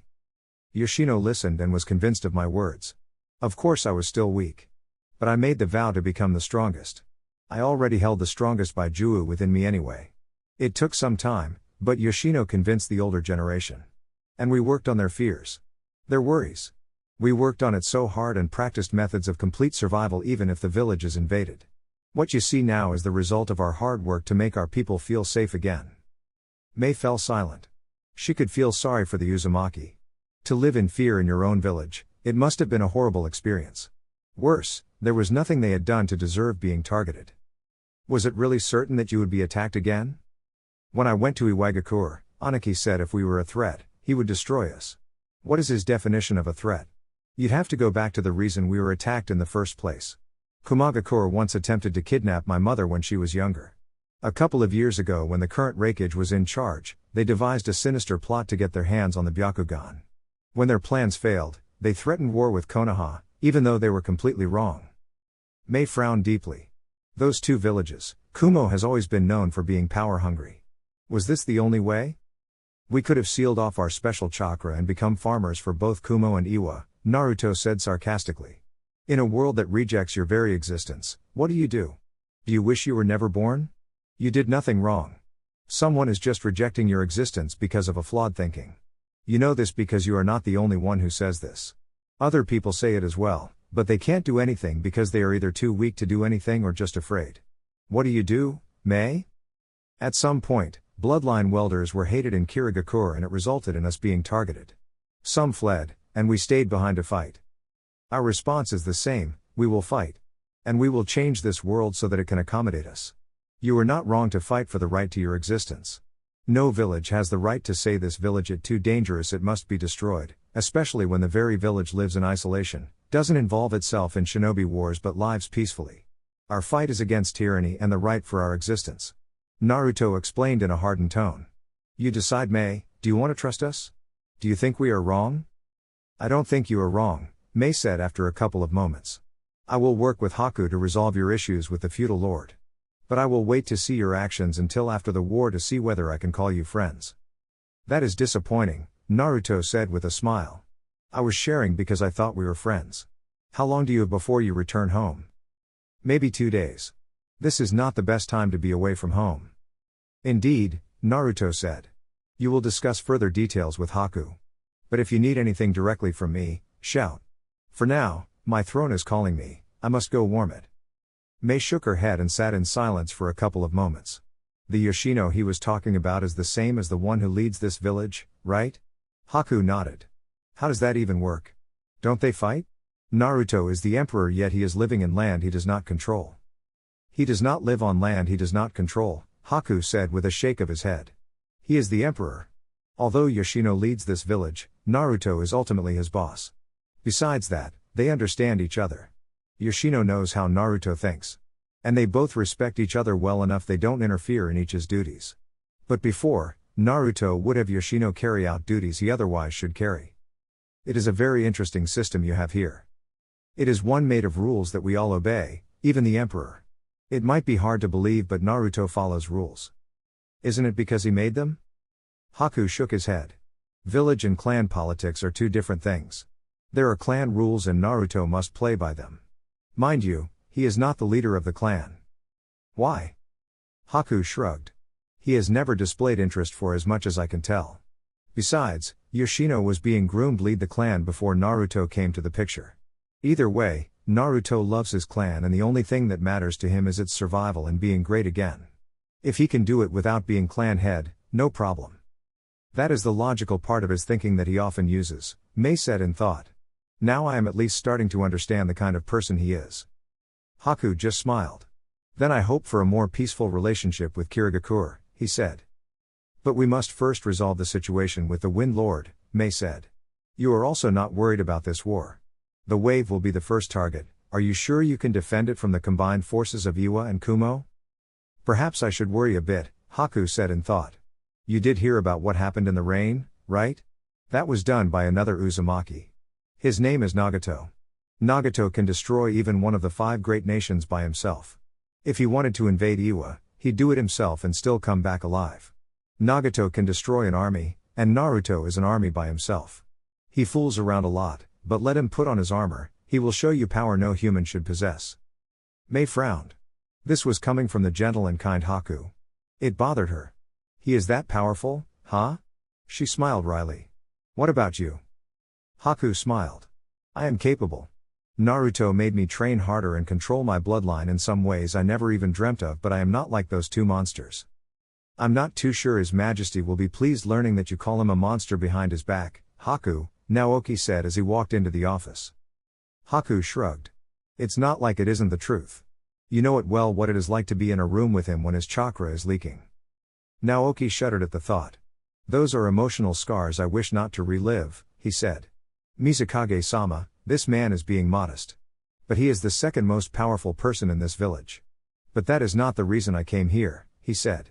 When you are free, Yoshino said he'd like to have a word with you about certain things, Mizukage-sama. Outskirts of Kumagakure. Everyone else was on the move, but I still worried about taking B with him to the battlefield. He was not worried that Naruto would attack his village and he was not worried about Anaki. With the losses there suffered in the hands on Imigakure, he doubted Anaki would be making any reckless moves. He too would have to be careful, of course. He didn't want to go through the same thing. But still, I wouldn't allow just 2 shinobi to do that much damage. He shook his head. What was he saying? Minato had done it before. Someone could do it again. I was worried about B because he didn't want what happened to Yugito happening to his beloved brother. It didn't matter just how powerful B was, those people had the ability to subjugate a Baijuu and that was a massive threat to a Jinchuriki. If he was going to take B, he would have to move with him. It'll be fine, brother. You worry too much, yo. I glared at B for his careless attitude. I need you to be serious, he shouted before calming himself. We will have to be watchful for any Uzumaki we see. I can't let you face one of them. Even if you come across one of them, don't ever transform, do you understand me, B? Understood, brother. Somehow I felt B was just saying this to get him to quiet down. If it wasn't because I need you when facing Naruto, I wouldn't even be bringing you along, he said with a shake of his head. He is that powerful? Admittedly, yes. I'm not sure I alone will be enough, I said. B was surprised that his brother would openly admit that. His brother almost never made such an admission. This Naruto was seriously strong. He turned toward C and gave a questioning look. Well, consider this, he played with both Isama and the Tsuchikage without actually being serious. Not even a little. His chakra pool is humanly impossible.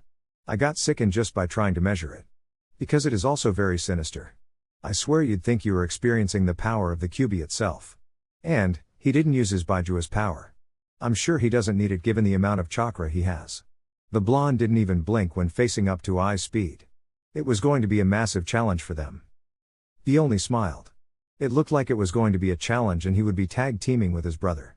What more could he ask for? His partnership with his brother was perfect. Who could stand against them? But of course, he would still have to stand before the Emperor to tell. Let us move out, I said. But we must still be considerate of Iwagakure. No doubt they will enter the battlefield. If that happens, we will be working with the Tsuchikage's forces to engage them. But we might decide to go after them first if they prove to be a problem. They will be a problem to Iwa's forces, C corrected. I could tell where C was going with his choice of words. This was war all right. He was thinking about having Iwa's forces weakened in this war while they preserved their strength. It was such a cold move to the people they were heading into war with as partners. But it was still war. Later, Naori appeared beside Naruto, who was resting on the throne, and then leaned over to whisper. Iwagakure has started moving. There are 8,000 of them coming through land, Your Majesty. You also have the 9,000 strong from Iwagakure. The numbers were truly something frightening. Naruto had to sit up straight as everything finally settled down. It was now a reality. They were truly going to face those numbers. This was the war he had so dearly prepared himself to fight. The airship was not to be used for now, it was for later times in case there was an emergency. What he was staring at was a massive tsunami, and history has always been written by the giant force of nature. Would things change this time? Would be able to withstand its mighty strength? Iwagakure depended on him to succeed. If the wave defeated him, it was over for his people. He would have brought them out of the hiding place just so they could be killed. History would judge him. Naruto would never forgive himself if caused something like that happened to his people. How many attacks have we planned so far? Naruto asked. You have a solo one, and another one that is proposed for you and Nagato. We have also planned to lay the traps once we learn of their path, Naori said. You were supposed to attack the first time the moment they cross into the land of water, where Kumo shinobi will no doubt stop there to wait for Iwa. They will also not easily move into the Fire Nation because Konoha is waiting. But if we attack right, they may surrender before reaching the Fire Nation, Naruto started in a thoughtful tone. Go get Haku for me. I don't want to summon him in case he is busy with something. But we are going to launch a surprise attack. We can be as barbaric as we can be. It works better to have them think we have no strategy, he said before closing his eyes. 5 minutes later, Haku appeared along with Naori in the throne room. Naruto stood up. We are going to battle, Haku, he said. Haku blinked. Now? He was not expecting to fight any battle now. Yes, now, Naruto said. Why does it seem like you are afraid of battle? You are the strongest person in this village aside from me. If you get nervous, everyone gets nervous. I think he is more concerned about killing, Your Majesty, Naori intervened. We are going to war to fight people who will rape and butcher innocent lives in this village, and you are concerned about their lives? Naruto asked in a cold tone. Your conscience and moral values are what make you attractive, but I have already gone through this with you. When we go to war, you will not hesitate. Haku was silent for a couple of moments before finally nodding. Is it an all-out attack? Naruto shook his head. We are just going to greet them. We simply can't let them think they will be allowed to move freely. We must show them our power. I am also very interested in seeing your training at work. 30 minutes later. From where he stood, the thousands of shinobi seemed like ants, but they were humans, people he had to face. People he had to fight. This was war. He'd left Kiri before the Civil War, but he bad seen the brutality of men. Haku's clan had been murdered because of their bloodline, because they were born with special abilities that others did not have. Yet, here he was, ready to use those abilities to kill other people. He had been mentally preparing for this. He had been brought from the dead to be of use to Uzumaki and its ambitions. They were floating high up in the sky. The air was strong, breathing was not easy. Naruto was using his control over the air currents to keep them suspended in the air. Couldn't we have chosen a different side to view things? I'm becoming uncomfortable with being up so high. Naruto just shrugged his shoulders a bit carelessly. You seemed fine on the ship. This is not a ship, and if you lose control, we are going to fall in the hands of the enemy, Haku said.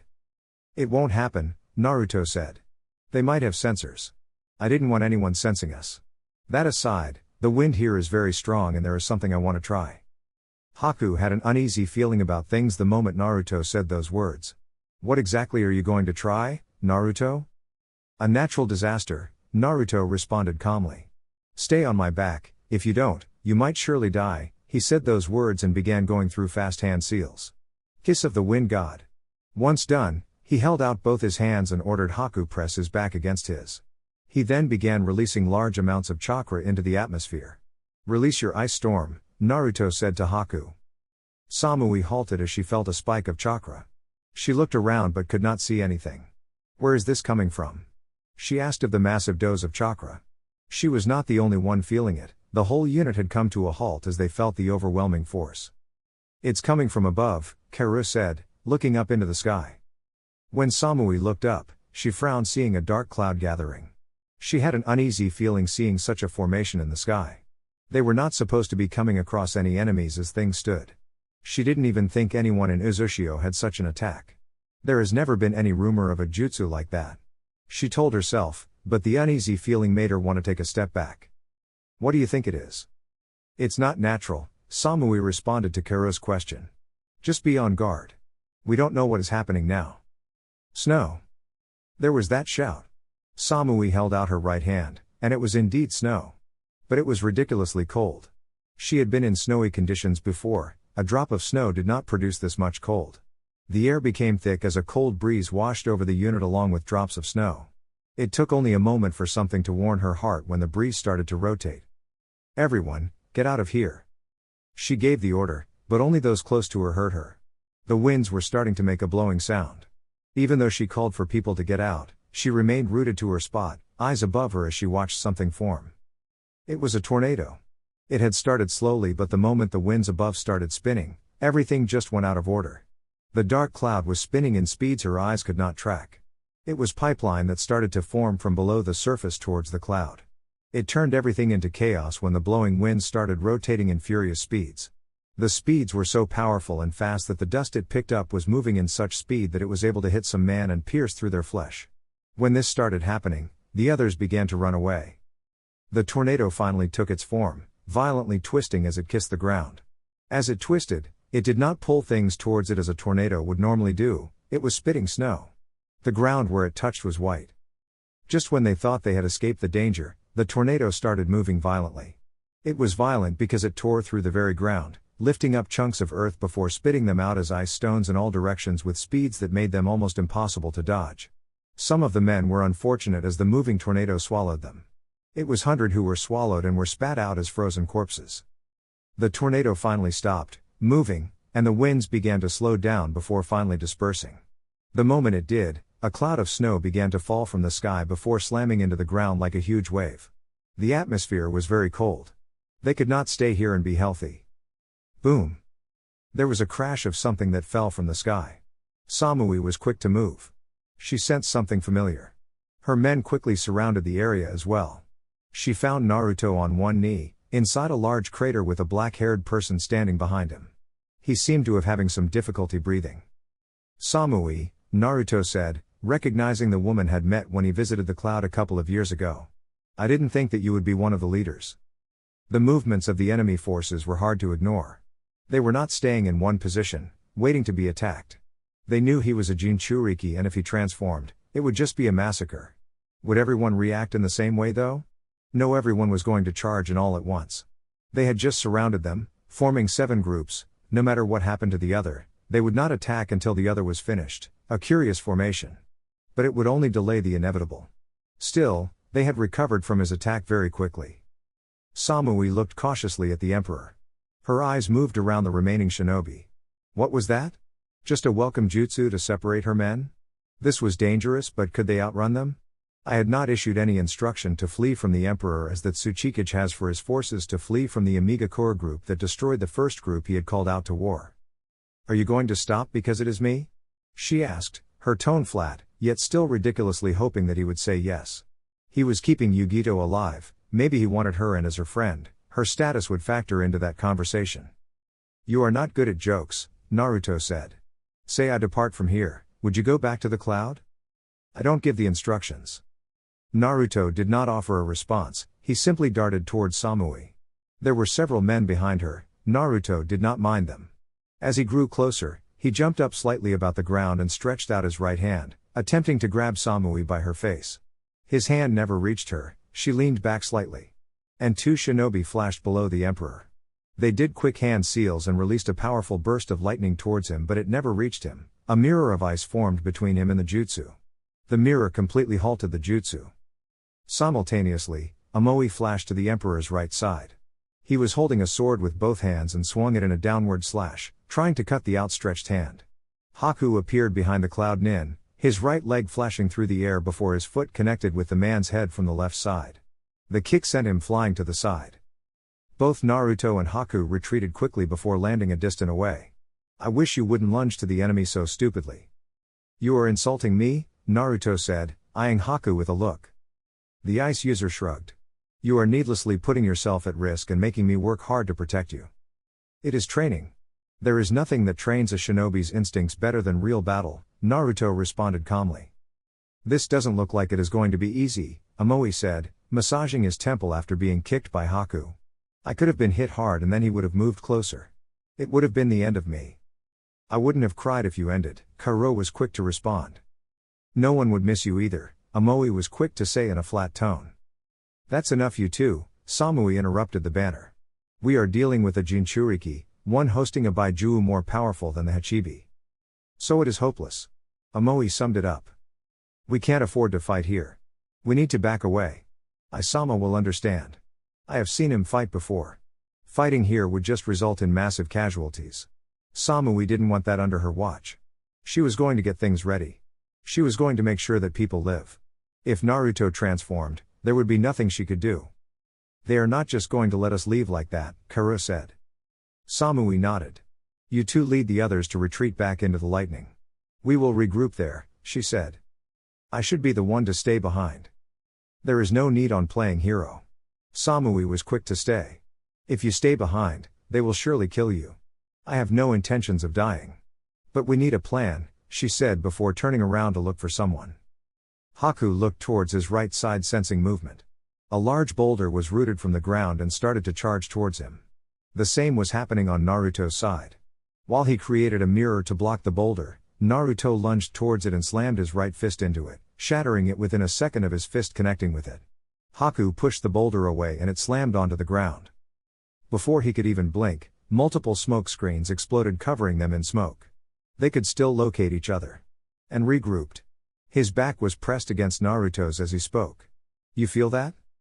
Yes, the groups are moving, Naruto responded. A retreat. Should we chase them? Naruto shook his head. That first attack killed enough. Besides, we were not here to kill them but to welcome them.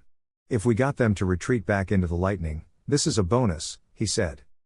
Haku did not say anything but just waited for the smoke to clear. There were only 2 men remaining in sight. The others were mere shadows. How caring of you, Naruto said to Samui. I will give Yugito a message. I am sure she will be happy that her friend is in good health. What do you plan to do with her? You didn't come to the cloud that day to fight against a fellow Jinchuriki. There would have never been a need to even take us out, Samui said with a stare. Naruto smiled.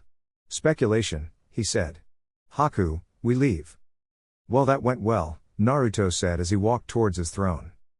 Haku stared at Naruto for a long minute before speaking. I knew your control over wind was majestic, but that was just unnatural. Naruto waved his right hand. I'm not doing it again. It consumes too much chakra for my liking.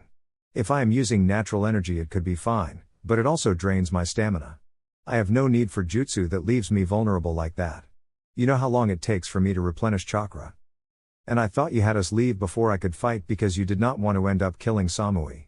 She is Yugito's friend, is she not? If you ended up killing her, you would have failed with her, Haku said. That factored in the decision, Naruto said. But you are not complaining, are you? Of course not, Haku said. For a welcome message, I think they received it.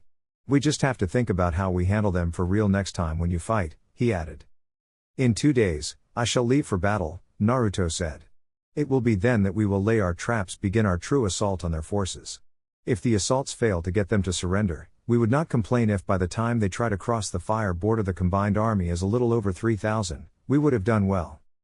It would still require a lot of effort and Naruto unleashing the power of the Kyuubi to make things happen. But if they did manage to keep this up, they could hold on things. Even if it is only the 3,000, we have to assume that the Kages will no doubt try to hold you back while the army moves. If that happens, the wave will be in trouble. No doubt. That was they had to be careful. He also had to move with care because if something happened to him, Uzu would not have the confidence to survive. Just in case, the airship must be prepared. And you must deal with the unit moving through the sea. If any army moves towards the wave, no matter how brutally, the ship must be used. We will summon Guren and the other Uzumaki. You will lead this group to act as the last line of defense. If the worst occurs, destroy the bridge, unleash the Sanbi. This will make it easier to pick them apart. If we remove Guren from sound, what happens to it? There is that chance that the Iwa's forces will destroy it as they move. I will call Deidara and Sasori, Naruto said in thought. For destruction, they are best suited. Following day. Throne room. Karin stared at the expressionless look on Naruto's face. His eyes were sharp, not fully opened. He looked a different person when sitting on the throne. Everything you say you know about him can be thrown out of the window. That is what just made dealing with him a bothersome task. Karin really preferred being away than playing wife, but she could not avoid this situation forever. She had known what she was getting herself into when she agreed to marry this person. She sighed before asking. What has gotten you lost in thought this time? She asked while standing in front of him. Naruto's eyes narrowed as he responded. Just thinking about my younger days in the Hidden Leaf, he said. It always unnerved her when he looked at her like that. But Karin didn't show it. The younger days? Well, he has often admitted that he was a very sentimental person. But still, what a disturbing childhood he had in the Leaf. Which part specifically? Their part where I was always alone. I am surrounded by people who don't hate me but actually love me, and yet, if I am around the village, I spend most of my time alone, staring into nothing and cut off from the rest of the village. I am feeling a little unfulfilled. You can always go to the bar, Karin suggested. Be serious, Karin. She sighed. Can't take a joke, she mumbled. I will return soon. But you still have people you can be with. You just choose not to be with them. A choice, yes. Perhaps this feeling is just a lone part of me that is misbehaving. I have gotten used to the silence that I prefer it over spending time in a crowd of people, Naruto said with a shake of his head. Did you get what you wanted from Yoshino? Of course, and he even offered to buy the tools for me, Karin said. He and I have an understanding and he isn't stingy like you. I think I married the wrong Uzumaki. I would be willing to release you. I'd even officiate your wedding if you want to get married to Yoshino, Naruto said with a smile. Karin stared at Naruto. Don't even joke about that, she said. That guy probably has weird tastes in bed. Just thinking about waking up to see his face makes me cringe. Naruto laughed. You started it. But you do him no good, dear. Yoshino isn't that bad, Naruto said with a smile. That is because you don't care for his schemes and have no problem with his twisted smile, Karin said with a shake of her head. In any case, he has provided for me. And now I can leave and go back to work. Remember, once the war is over, you return home. I don't have to come to fetch you, Naruto said in a hardened tone. So you are just going to leave just like that? Yes, Karin said. You are not touching me. I think you might be having an affair with Kabuto. Ha ha ha, Karin laughed with sarcasm. That guy probably gets turned on by his experiments. Naruto smiled. He blinked for a moment. We have a guest. Or at least I have a guest. It is good she is coming here while you are still around, he said before responding to Karin. Well, he has twisted urges to cut things and study them. Who is coming? Count from 1 to 20. You know I can't sense anything with the barriers around the throne room and don't treat me like a child, Karin said before turning to face the entrance. It was not the Mizukage. She was still around, but if it was her, Naruto would not have said those words. After 2 minutes, Naoki walked into the throne room with Tamari.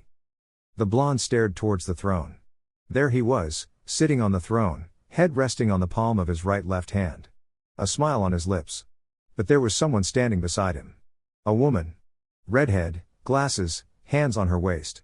She seemed to have been waiting impatiently. Tamari's heart raced a bit. Your Majesty, I have brought Tamari. She has a message from the god Kazekage, Naoki said in a measured tone. While his face was directed towards Tamari, Naruto's eyes moved towards Naoki. No doubt you brought her without saying anything so that she can see Karin, he said without a smile. But you did well. His eyes narrowed towards Karin. Because we are going to war, he will be your guard from today. When you leave, go with him. Naoki blinked. Your Majesty, you want me spend my time in that island? What will I do there? You'll be protecting me? You think that is not worth your efforts? Of course not, Naoki was quick to say. You have just never needed protection before. Of course, he is just playing with you because of your need to do things for your amusement, Karin said while moving towards Tamari. She stopped beside Naoki and spoke once more. On a serious note, you have been chosen to be my guard when I return. Husband wants me to play an active role in the Empire. I will be moving around, you will be with me. Got a problem with it? No, Naoki said with a shake of his head. Who will take my position? No one, Karin said. Haku and Naori will do just fine. If you want to complain to someone, go speak to your elders. They are the ones who requested your services and husband approved. Karin then stopped in front of Tamari. She smiled. Karin Uzumaki, this is my house and that person sitting on that throne is my husband, she said. I would like to have a chat with you, but I must run before that man forces me to stay. But hopefully, I will see you again, soon. She turned to Naoki. You are taking me to the island. Tamari waited until the two had left before giving Naruto a questioning look. He just stood up silently and walked down towards her. Follow me, he said in quiet tone.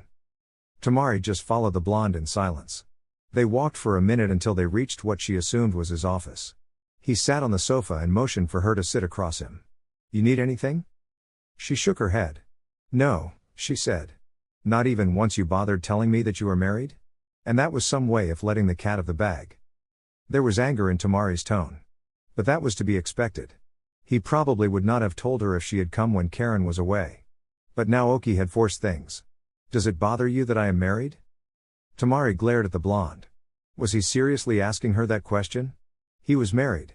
He had a wife and he was still making moves on her? The cheating bastard. Had he no shame at all? But what was that reaction from his wife? It looked like she knew about things and was reminding her of her place. Had she not been shocked at the husband part, she would have said something to that woman. Of course I have a problem. But you and I are not doing anything. And when we were doing something, I was not married. Is that supposed to make me feel better? Tamari demanded. No, Naruto said with a wave of his right hand. I was just telling you the situation as it is and as it was. Yes, I am married. I had never mentioned it because it never came to mind. Tamari was angry. You are married and you would forget your wife? Is that the kind of person you are? Well, it should not be a surprise since you are the same person who used to go to a bar to pick up on women, even older ones. Naruto tilted his head to the side before speaking. Now you are just insulting me, he said in a flat tone. Karin is not usually around. I can go for months without seeing her. And how many times have we spoken, Tamari? 2 times it was personal. The first was not civil and the last was civil, but how do I suddenly say, hey, I am married, when we can't even sit down and talk? Not my fault, Tamari said with a shrug of her shoulders. Regardless, that is the situation. Naruto was firm about it. When I sensed your presence, I was happy thinking you'd come to specifically see me because of our last conversation. Sorry to disappoint you, but admittedly, I also thought it would be nice to see you again.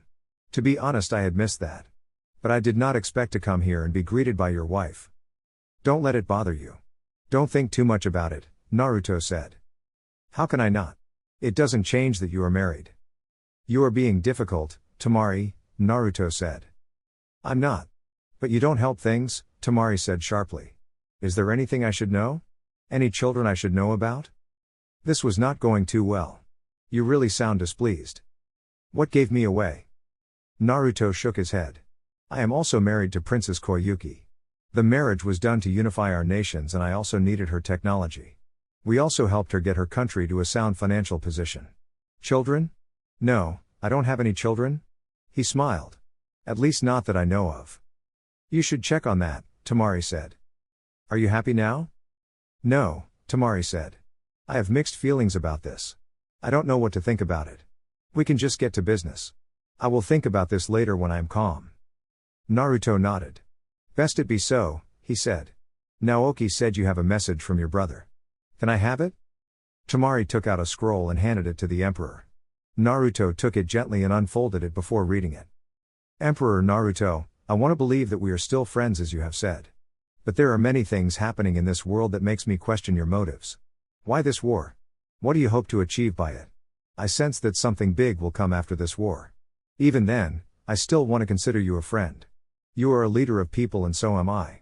We are friends, I would like that friendship to exist even between our two nations. I know what you said to Shikamaru and to my sister, but this is a plea from a friend.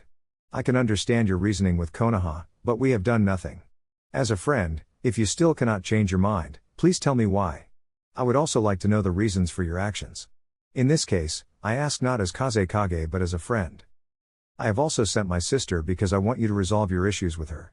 I love my sister and wish her happiness. If her happiness is with you, I can accept that. But even if you are a friend, I will not forgive you if you are purposefully hurting her. I do not believe you are that cruel nevertheless. Even so, please resolve it. Subaku no Gaara. Naruto had an amused look on his face. Gaara would probably try to kill him if Tamari returned home crying. How nice it is that you have a caring brother, he said. I will write my response to him. Is it going to be any favorable? Tamari asked cautiously. I will give a response I gave the Mizukage, Naruto said before handing Tamari the scroll. Your brother threatens me if my intentions with you are to hurt you. Then again, I had the feeling he wanted to attack me when I made my survival known to Sonagakure. He is very protective of his family, Tamari said with a smile. How envious, Naruto said. Then again, my family is the Uzumaki. I will rip to shreds anyone who threatens their existence. Yet, yours is brotherly love, isn't it? Logic doesn't usually work there.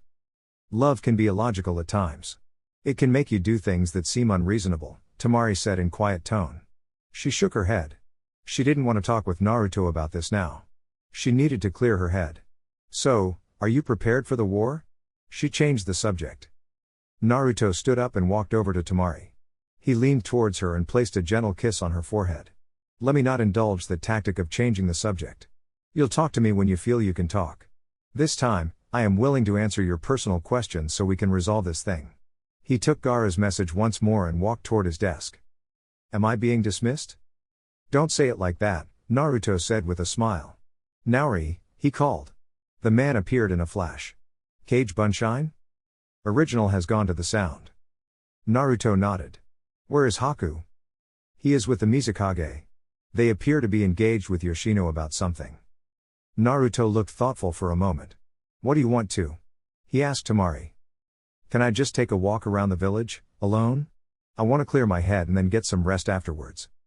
Haku usually handles such matters, Naruto said. Go get someone from Yoshino's tower to see to Tamari's needs. Just walk her out of the compound before you do that. Hi, Naori said. Later.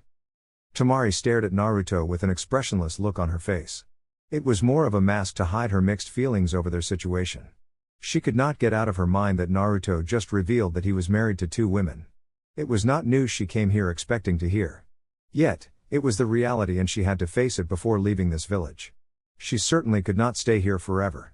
Not when there was war knocking at the door. She had to leave, and of course with the protection of Uzoshio. Both Kumo and Iwa were probably on the move. It was going to make traveling dangerous. There was no doubt in her heart that she did like Naruto. He was her first and only. But he had hurt her. She could not forget that. Yet, that didn't mean that she had to stop living. Besides, she could make a decision that would not only be rewarding for her personally, but it would also help her village. Perhaps she would even leave this village without any worries and concerns over her relationship with Naruto. That kind of look does not suit you, Tamari, Naruto said, holding a cup of sake. He didn't usually drink these days but today was a special occasion. It was the kind of night that deserved a drink. Tamari shrugged. I think I know what suits me better than you, she said before falling silent. I really came here thinking maybe we could start over. Your marriage revelation just stunned me and really does complicate things. Naruto smiled. The first part makes me happy. But nothing is complicated. If you are concerned about having Karin glare at you whenever you are around, you should not worry about it. If it is about the fact that you'd have to share me with another woman, you need not panic. It is a situation that we can all learn to manage. The important part is whether you will be happy or not with the decision you'll be forced to make. If you cannot be happy with it, then although it pains to me say it, you should not decide to be around me. Tamari shook her head. If it is about happiness, I don't think I will be miserable. But we are just speaking now and it would honestly sadden me if I don't give it a try. I don't want to have regrets in my life. So yes, I am willing to have a relationship with you despite your situation. What kind of relationship? Canal for the physical pleasures? Romance for all that love offers? Tamari stared. Are you trying to make beg? Because if you are, I don't have a problem walking out of that door right now, she said in a flat tone. Hey! You won't be able to leave the compound. All exits are locked. No one gets in or out. Ignoring you isn't a problem. Naruto smiled. Are you sure about that, dear? He said, standing up from where he sat. He placed his cup on the table in front of him and walked over to Tamari. He placed both hands on her shoulders and smelled her hair. You smell good. You have that smell of someone who came here expecting something, he said. Tamari folded her hands across her chest. From who, you? You can be such a disappointment, she said. Naruto chuckled lightly. He bit Tamari's left ear and licked it at the edges before whispering. We both know that's not true. Last time I had you atop of me, you were squirming with ecstasy and I remember you asking for more after you got used to the feeling of my thrusts. He then kissed her around her neck as he spoke. You have a wild imagination. I remember a quite disappointed look and I asked you if that was all you could do. You have been learning words, Tamari, Naruto said with a smile. Both his hands grabbed her around her waist before he picked her up. He pressed her against him and Tamari wrapped both her legs around him. I'd truly missed you, Tamari. She was quiet for a couple of moments as she wrapped her hands around him. She grabbed him firmly, not wanting to let go. Me too, she said. Okay, now get off me. I had a long day and want to rest, Naruto said while letting go of Tamari. She stared at him, unamused. That's not funny, she said. I was not trying to be funny. Your brother said I can't touch you unless we are married. There was no such message and I don't remember you having such problems when you touched me for the first time, Tamari said. Are you really going to try to make me beg? Well, not if you excite me. Let me go, Tamari said before she was allowed to stand on her own. She closed the distance between her and Naruto. The Emperor flinched when he felt a firm hand gripping his balls. Is this excitement enough? That is just unattractive. I don't remember telling you I was a masochist, Naruto said. Now, please let me go. You don't play like that. A child needs to be born in this world. First tell me you are excited. You cruel woman, Naruto said. I will make you regret such boldness. The following day. Tamari stared at Naruto with a questioning look on her face. She was standing inside his office with one of his guards standing behind him. He was writing something silently. She had been called here but he had been silent ever since. Am I being kicked out of the village?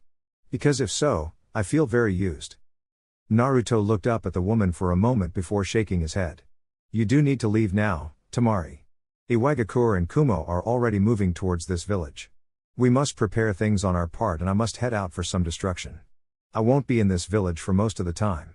I need to finish things here today and then leave. That is why I must also make sure you leave before I do. Where are you going? To war obviously, but I first have to make a stop somewhere to see certain things, Naruto said before folding the letter he was writing. He gave it to Naori. This is my response to Gaara, he said. You are not going to take me? Naruto shook his head. No, there are things I must deal with and you cannot be there with me. Naori will speedily take you towards the border of the Wind Country. You should be safe there, is it not? There shouldn't be any problem if she were to be dropped within the wind. The desert was her country and there was no one there. It was safe but not what she had expected. She wanted to get on that airship and get on home. But she could understand why they would not want to needlessly use it now, their enemies were already watching. A weapon of war could not be used for transport while the enemy is charging towards them. A move like that would certainly be a reckless step. I can live with that, Tamari said with a nod. I will try to get to you when I can. But since the war has started, I will be quite busy running loose, Naruto said. Naori will take you home when you are ready. You will follow me once you are done with her, he said to Naori before standing up from his desk. He walked towards Tamari and kissed her on her forehead. I'll try not to die this time around, he said. I'm sure if you die this time around, it will be because someone killed you, Tamari said. He was going to war, there was that chance that he would be killed. Anything could happen in war. Naruto smiled. Well, you can't disregard any possibility, he said before turning away from her. Try not to move around too much once you arrive home. Those people will do anything to win, especially Anaki. He disappeared in a blur. Tamari turned her eyes towards Naori and asked. Where exactly is he going? Naori just handed Tamari the scroll Naruto had given him and spoke. You should get ready to leave, Tamari. I won't hurry you. If you want to leave tomorrow, you can do so. But I will not be the one to take you straight to Suna because I must follow His Majesty. He will not engage the enemy until I go to his side. Wind Country. Kurotsuchi didn't think that things would work in this way. Hell, they had been waiting in the borders with the river country waiting for something to happen, and then one of the scouts informed them that they saw the Kazekage's sister. It was just her luck. Suna was regularly sending people to Konoha for diplomatic talks, and such times, someone important was bound to cross the border. Even if it was the Kazekage himself, they would have tried to catch him, but not within the desert. Such a move would have been disastrous for them. But seeing the Kazekage's sister at this place, alone, it was her luck. There was no way Kurotsuchi was going to fail this mission.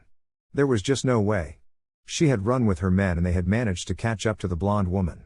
She was an even bigger bonus since she was truly loved by her brother and seemed to have some connection with that bastard emperor. If possible, we would like to get this over without a struggle, Kurotsuchi said with a smile on her lips. We don't want to harm you, we just want you to come to us. Tamari held out her fan with narrowed eyes. Who could have thought that things would turn out like this? She should have insisted that Naori take her to Suna, but he had said that Naruto was going straight to battle and he wanted to be closer to the emperor to perform his duties.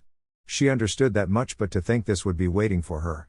If she thought that Naruto was a cold-hearted bastard who really did not care for her, she would think that he knew this was going to happen and yet let her go through this situation. Iwagakure, she said. Suna has no war with Iwa, why are you doing this? We cannot talk unless you surrender to us, Kurotsuchi said. If you insist on fighting us, I am afraid you will get hurt. You will have to hurt me to take me, Tamari said in a hardened tone. I will not be surrendering to you. Chapter 19 The Emperor, a Massacre and an Invasion. Naruto was sitting on a large boulder, observing the movements of shinobi from Kumagakure. They were moving in similar fashion to Iwa's forces. There were 2,000 of them in front of him, traveling in a clear terrain. Because the numbers were too big, they were moving at an open area, or perhaps he was standing a good distance from the force. Perhaps they were avoiding a place with threes because they didn't want to face an ambush or set off traps. He would have set some up if their movement had been clear from the beginning. Still, there was still many of them. This was just one unit, there were still 4 more units. Well, the one in the ocean would be easy to pick apart.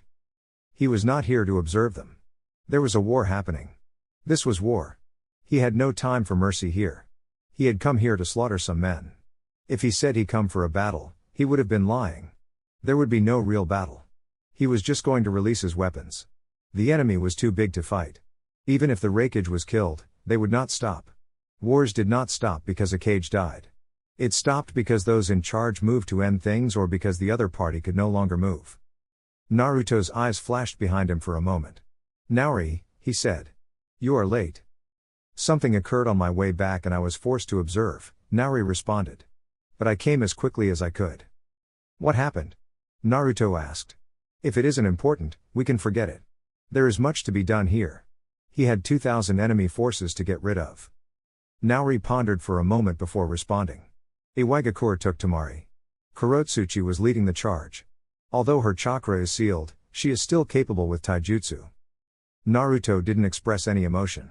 It was a move he was not expecting from the stone. It was a dirty move meant to spur Suna into action.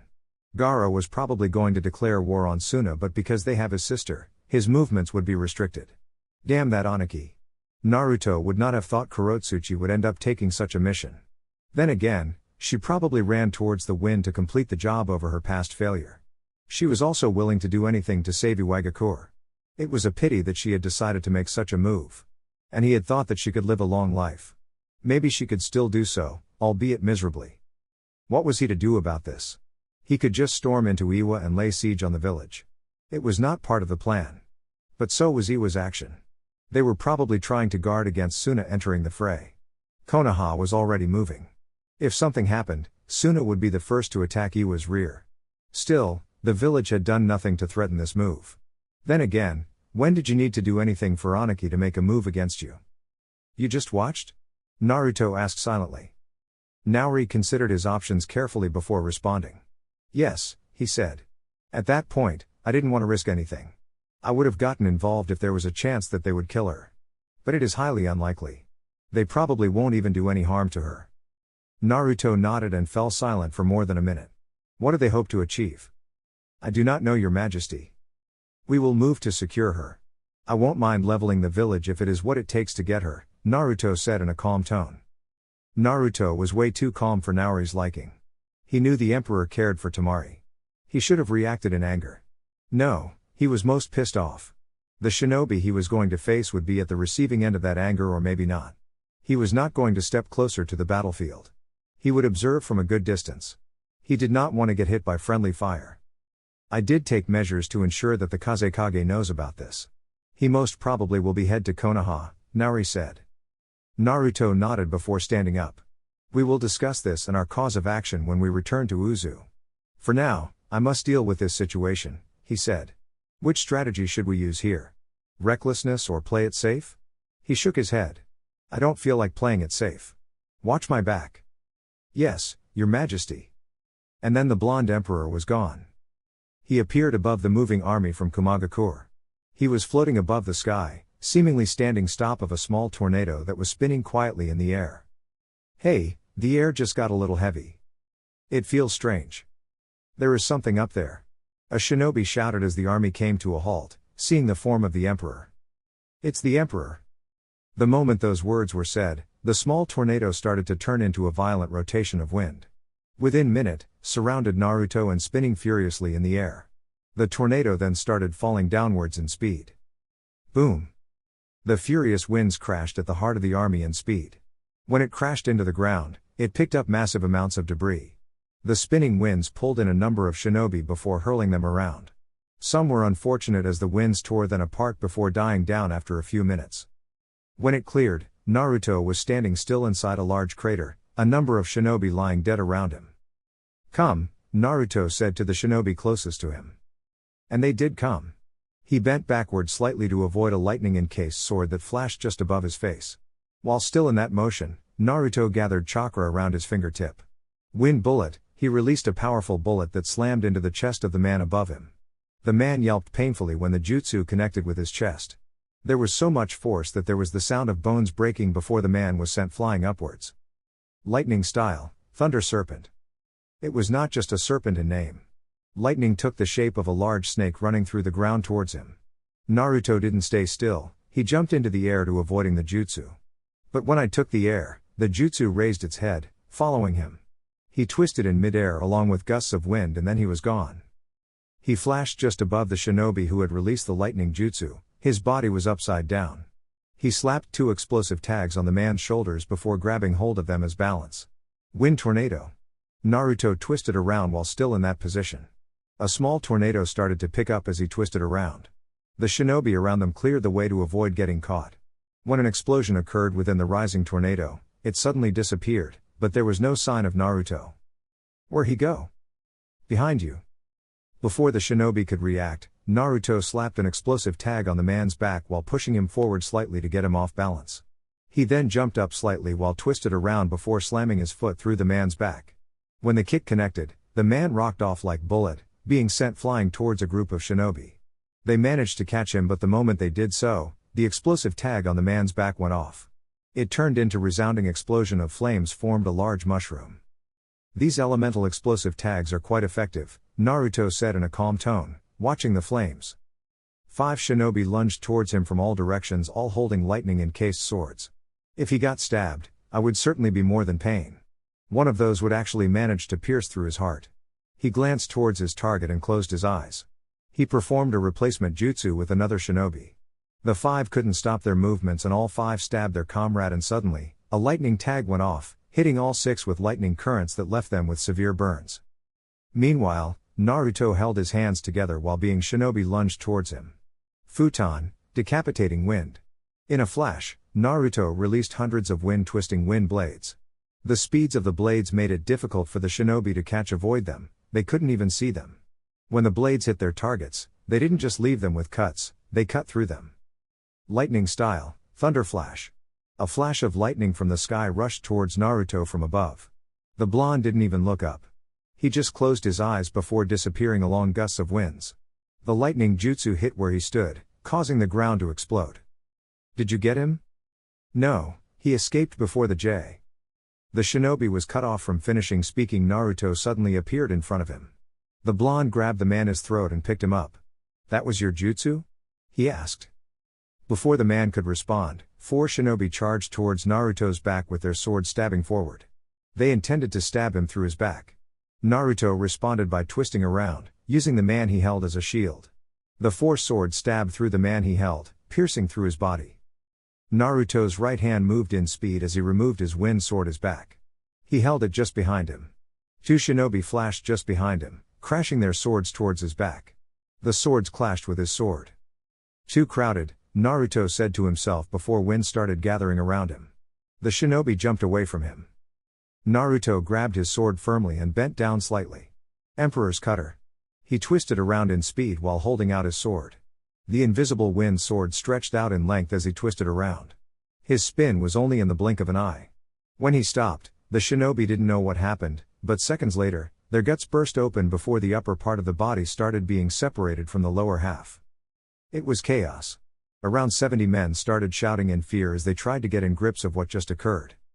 Naruto became surrounded by a tornado once more. It rose high up in the sky. At the heart of it, Naruto stood still, holding out his sword. Once more he twisted around. The tornado started moving around in speed, heading towards the groups of shinobi. Naruto's extended sword was stretched out. As the tornado moved, he cut through anything in the path. Stay away from the tornado. There is some kind of invisible wind sword. One adept sensor shouted after seeing some of his fellow shinobi being cut in half without even noticing it. When the shinobi decided to run away from him, Naruto stopped moving around. He came to an abrupt halt and held a single hand seal.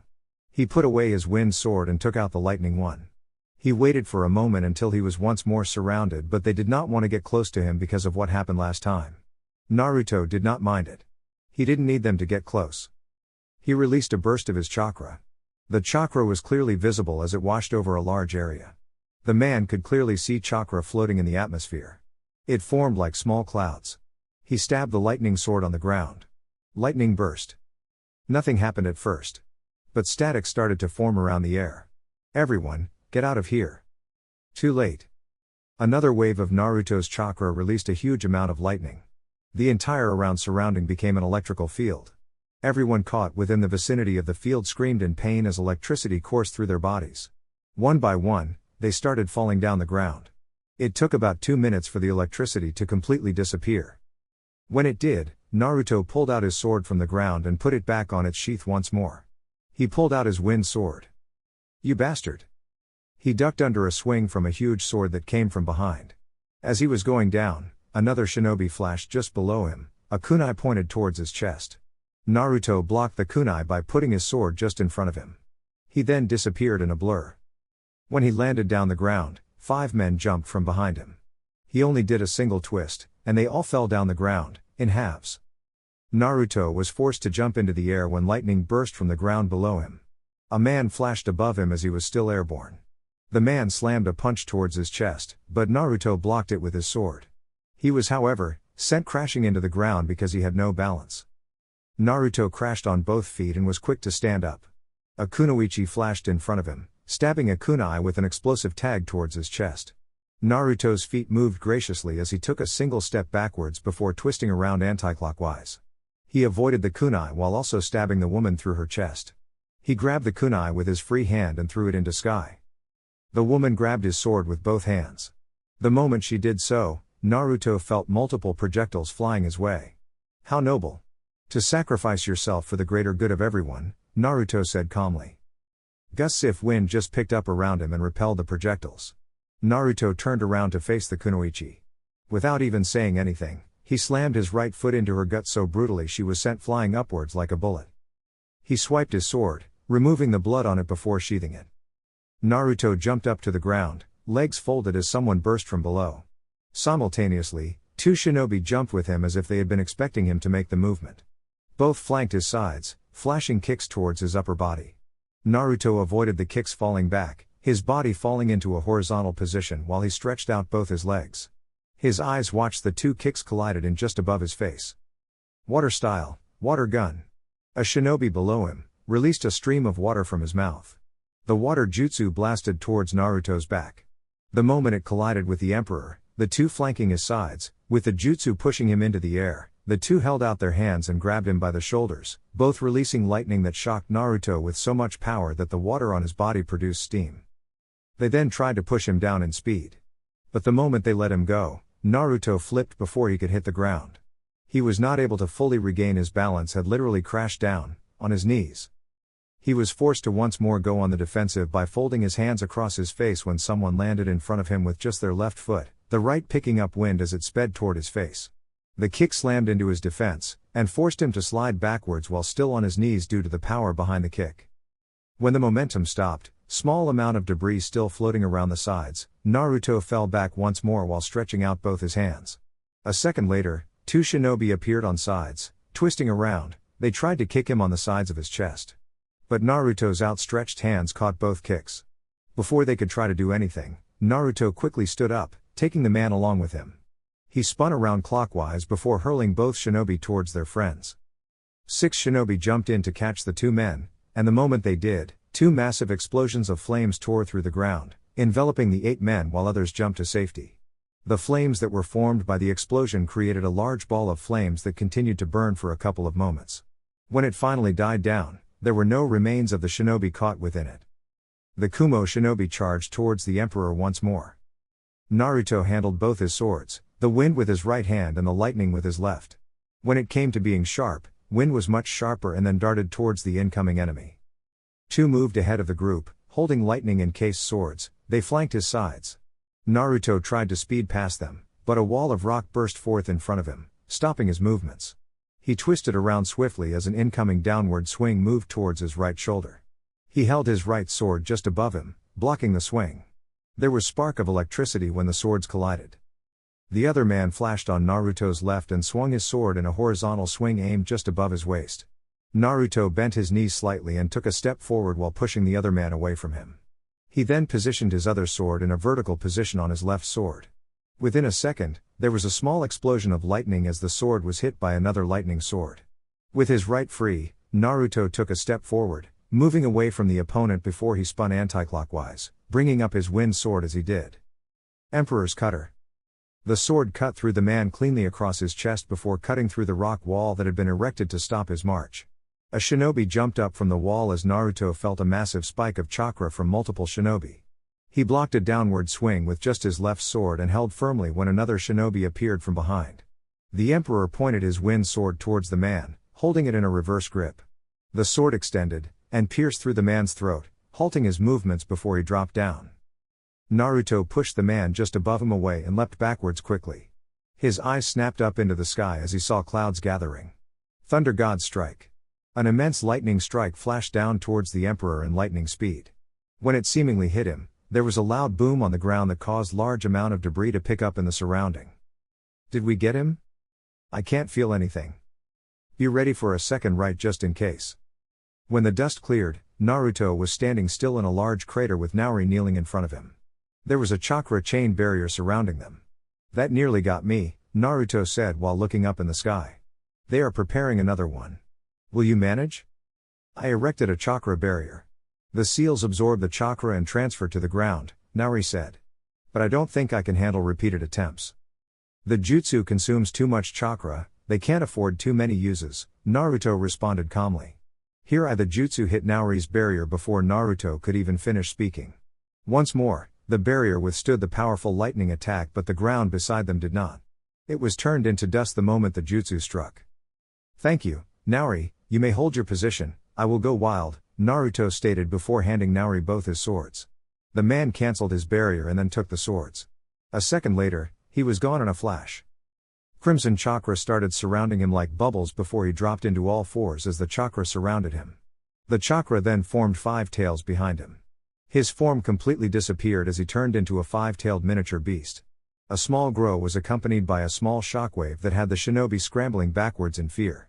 The 5 tails pierced through the ground.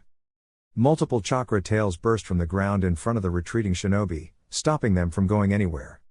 He opened his mouth and faced up as he began to gather chakra just above him.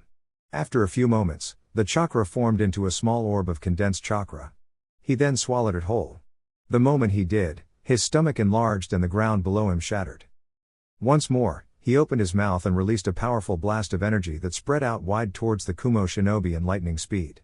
The jutsu turned everything it touched into ashes, and chunks of earth into dust. Multiple shinobi were caught within the beam before it set off an alarming explosion. The explosion caused chunks of earth to pick up from the ground, while creating a large mushroom of debris. The five-tailed miniature beast watched for a moment as the explosion died down. But before it completely died down, it started darting towards enemy forces in speed. The claws swiped across a man's chest, leaving gashes that drew blood. When 7 shinobi jumped in from behind, the 5 tails extended, piercing 5 through their chest. They were hurled away by the tails before the remaining 2 tried stabbing the beast from behind, but their swords could not break through its skin. They were stunned for a moment but never got the chance to make an escape as they were caught by 2 chakra hands that burst from the ground. The chakra hands held them firmly before an audible sound of bones snapping hit the men closer. The 2 being crushed spat out blood from their mouths before being dropped to the ground. "Let us retreat. We can't fight this thing. It is just going to chase us if we all run." Naruto would not allow them to escape like that. Not when he had bothered transforming. A massive explosion of chakra occurred before a large cloud of smoke filled the area. The Kumo shinobi halted in their movements. No one moved or said anything as they were gripped by fear. When the smoke cleared, the fearsome form of the Kyuubi stood still, its tail swinging menacingly behind. "Ah, it feels good to breathe some fresh air," the Baijuu said. Inside the mindscape, Naruto was sitting in a meditative position, holding his hands together. He was not within the familiar cell in a clear surrounding that seemed like an empty space. "I have only permitted this because it is the only way your form can get out. If you do anything I don't approve, I will suppress you and then separate you from your chakra before getting a more cruel seal to hold you." Kurama didn't respond to this. It took a giant step forward before lunging towards the many shinobi who by now were trying to escape. The Baijuu swatted its right paw, slamming into the ground. Multiple shinobi screamed as the Baijuu's paw peeled chunks of earth from the ground, hitting many shinobi. Those who flew into the air took an unfortunate turn as the Baijuu raised its right paw and slammed them away. The Baijuu then took more steps forward and then waved its tails in one powerful swing that caused violent winds to pick up. It was like a crushing storm that hit behind it, moving in speed before slamming into hundreds of Kumo shinobi. Despite its massive size, it leapt into the air, jumping backwards before beginning to charge a Baijuu Dama. "Scatter!" One shinobi shouted, knowing if they moved in one group, they would only get killed. Kurama did not mind that they scattered. He only condensed his Baijuu Dama and then swallowed it as Naruto had done earlier. His paws burrowed into the ground and he released a powerful beam of destructive energy. But unlike Naruto's, his was not just once off. He did a 180-degree spin while releasing the jutsu, targeting the scattered shinobi. All around the Baijuu, there was just chaos, debris flying over into the air. It did not get to enjoy the view as Naruto forced it back. The blonde landed down and looked around for a moment. "Not attractive, but it will do," he said before disappearing. He appeared a distance away from the battleground that had left nature needing some reorganization due to the Kyuubi's power. Naori appeared beside him as they walked within the trees of the land of hot waters. "That was quite the battle, Your Majesty," he said. "Not quite," Naruto said with a slight frown. "Because the enemy overwhelms us, we are forced to play this cruel game. I don't enjoy it, but we must crush as many as we can before we face the leaders." With many losses behind and the loss of leaders, the remaining would be most likely to surrender, Naori said in thought. Naruto nodded. "If we tried to face them head-on as they are, we would get crushed. But we must work this method and ensure that we make things slightly even." He explained lightly. "Do you have everything?" "Yes," Naori said. "The country is big though. We will still need to cover the Fire Nation as well. That means we will probably spend the whole day on this. We would not be able to move quickly to help Tamari. I did not come this far by making irrational decisions. I care for her, but what we are about to do is an important part for our survival. We cannot deviate from this plan," Naruto stated in a hardened tone. "We may still not use this if they end up surrendering, but we must be ready for anything." Iwagakure. Tamari was defiant. She was not going to say anything she didn't have to say. She was not going to betray Suna or Uzushio. Even if they asked Konoha, there would be nothing coming out of her mouth that would please them. This was a stupid decision to make though. Naruto could do such things. But then again, when Naruto took Kurotsuchi prisoner, she had been trying to kill him. He was well within his rights to do so. But this, they had ambushed her and then took her by force when Suna had done nothing against them. Her brother was not going to be pleased, much less the emperor. Tamari wondered what he would do when he does find out about this. She shook her head. Could make a guess. But ultimately, she would not stay in this village for too long. She was going to be freed. Konoha was also going to join the cause. Perhaps those two alone wouldn't successfully invade Iwa as it already has Kumo has an ally, but they would have earned two enemies. Her brother was specifically not going to forgive this transgression. If you still release me now, there shouldn't be any problems, Tamari tried to reason with Kurotsuchi. It would be a pity if all the great nations were taken to war because she was caught. Kurotsuchi just grinned. She was pleased that she at least managed this job. She had failed the last one. This just gave her the confidence she had lost. You are not going anywhere until my grandfather says otherwise, she said. Do you even understand what you have done? Yes, your brother will be very angry. But his anger doesn't frighten us. We just want Suna to stop the movement of its forces across the borders. There is the thought that we might end up fighting Kumo once Uzushio falls. We don't want any of you taking advantage of the situation, Kurotsuchi explained lightly. As I said, we have no intentions to harm you. Tamari shook her head. It didn't matter if they had no intentions to harm her. The fact was that they had made this reckless move. Perhaps it would lessen the pain, but there would be pain. Have you considered that Konoha might have more reasons than ever to get involved in the war? If we told the Leaf that we will kill you should Konoha get involved, do you think your brother will allow Konoha to fight? Kurotsuchi asked. Tamari almost spat out. It was a dirty move. Her beloved brother wouldn't do anything to risk her life. He would certainly plead with Konoha to stop. But what if Konoha does not and they end up killing her? Suna would not only end up at war with Iwa but its relationship with Konoha would be ruined. Whoever came up with this plan was a corrupted piece of trash. They wanted to put fire between allies just to ensure that they did not get together against them. The fact that they even believed that Suna could launch an attack just proved these people were paranoid to some extent. So that is your goal, she smiled bitterly. I have to admit, it's a brilliant strategy. Your grandfather might be most infamous for his stubbornness, but he certainly is wise at plotting things. Well, he has been alive for long, Kurotsuchi said proudly. Since you understand things, will you quiet down while I prepare a message to both Konoha and Suna? You are not going anywhere, and they are not going to come here and risk your life. Besides, if they charge, both Kumo and Iwa forces might as well invade the Hidden Leaf. Kurotsuchi wouldn't mind to see that happen. Konoha has always been seen as the top village. The Fire Nation has always been the most powerful. But if Konoha was destroyed, Iwa would no doubt become the strongest and it would make things easy for them. They would not have to worry and business would flock here. They would grow this village and maybe that old man would decide to throw in the towel and let her become the Tsuchikage. Perhaps they might not, Tamari said. Her relationship with Naruto has always been something of a secret. People didn't know she was involved with the Emperor. The fact that Uzushio was not allied to Suna made it even hard to conclude. But what about Uzushio-gakure? What about them? Don't they have a bigger problem to worry about? As we speak, an overwhelming force is marching towards them. They are outnumbered. Do you think they will spare one to save you? What would one shinobi even do? If I remember correctly, two shinobi dealt you a major blow in just a handful of minutes, Tamari said. But they are not going to come here. If it is those in Iwagakure, we have people watching. The moment they move towards this village, one unit is rushing over to Ame to lay waste to it, Kurotsuchi said with a smile. See, we have thought about this. But you are not closer to Uzushio and I seem to recall that the Emperor covers a big distance in the blink of an eye. What if he comes here? Kurotsuchi looked thoughtful for a moment. It has been rumored that you have some connection with him. What are you? His lover? No, that cold-hearted bastard is incapable of loving. She stood up and walked towards Tamari. But if he does come here, I'll just hold a kunai on your throat and tell him to go back home. Tamari laughed. It was a bitter laugh. You just called him a cold-hearted bastard. Do you think a cold-hearted bastard who is incapable of loving will bow to that demand? He'll probably tell you to hurry it up and kill me.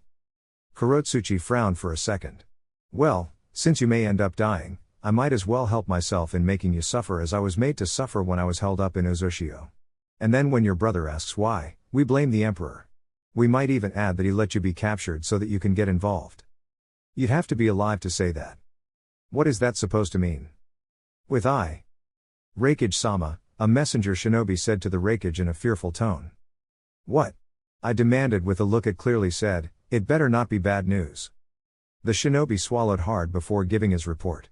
The second unit was attacked by the Emperor. He was alone and it was almost annihilated, he said. What? The Raikage grabbed the shinobi by his shirt, glaring into his eyes. Are you sure this information is accurate? How can he fight 2,000 men and nearly cripple them all? That was the feat of past Kages. But then again, shinobi from the Hidden Leaf have always been ridiculously strong. I watched everything, Raikage-sama, the shinobi said. I dropped the man to the ground and glared at the empty space ahead. Why did it look like things were just getting difficult with each passing moment? Never mind that, he had lost men and he was laughing at Iwa's shinobi for being weak after they had faced their own challenge. They were dealing with truly powerful people and it would not end well for them if they were not careful.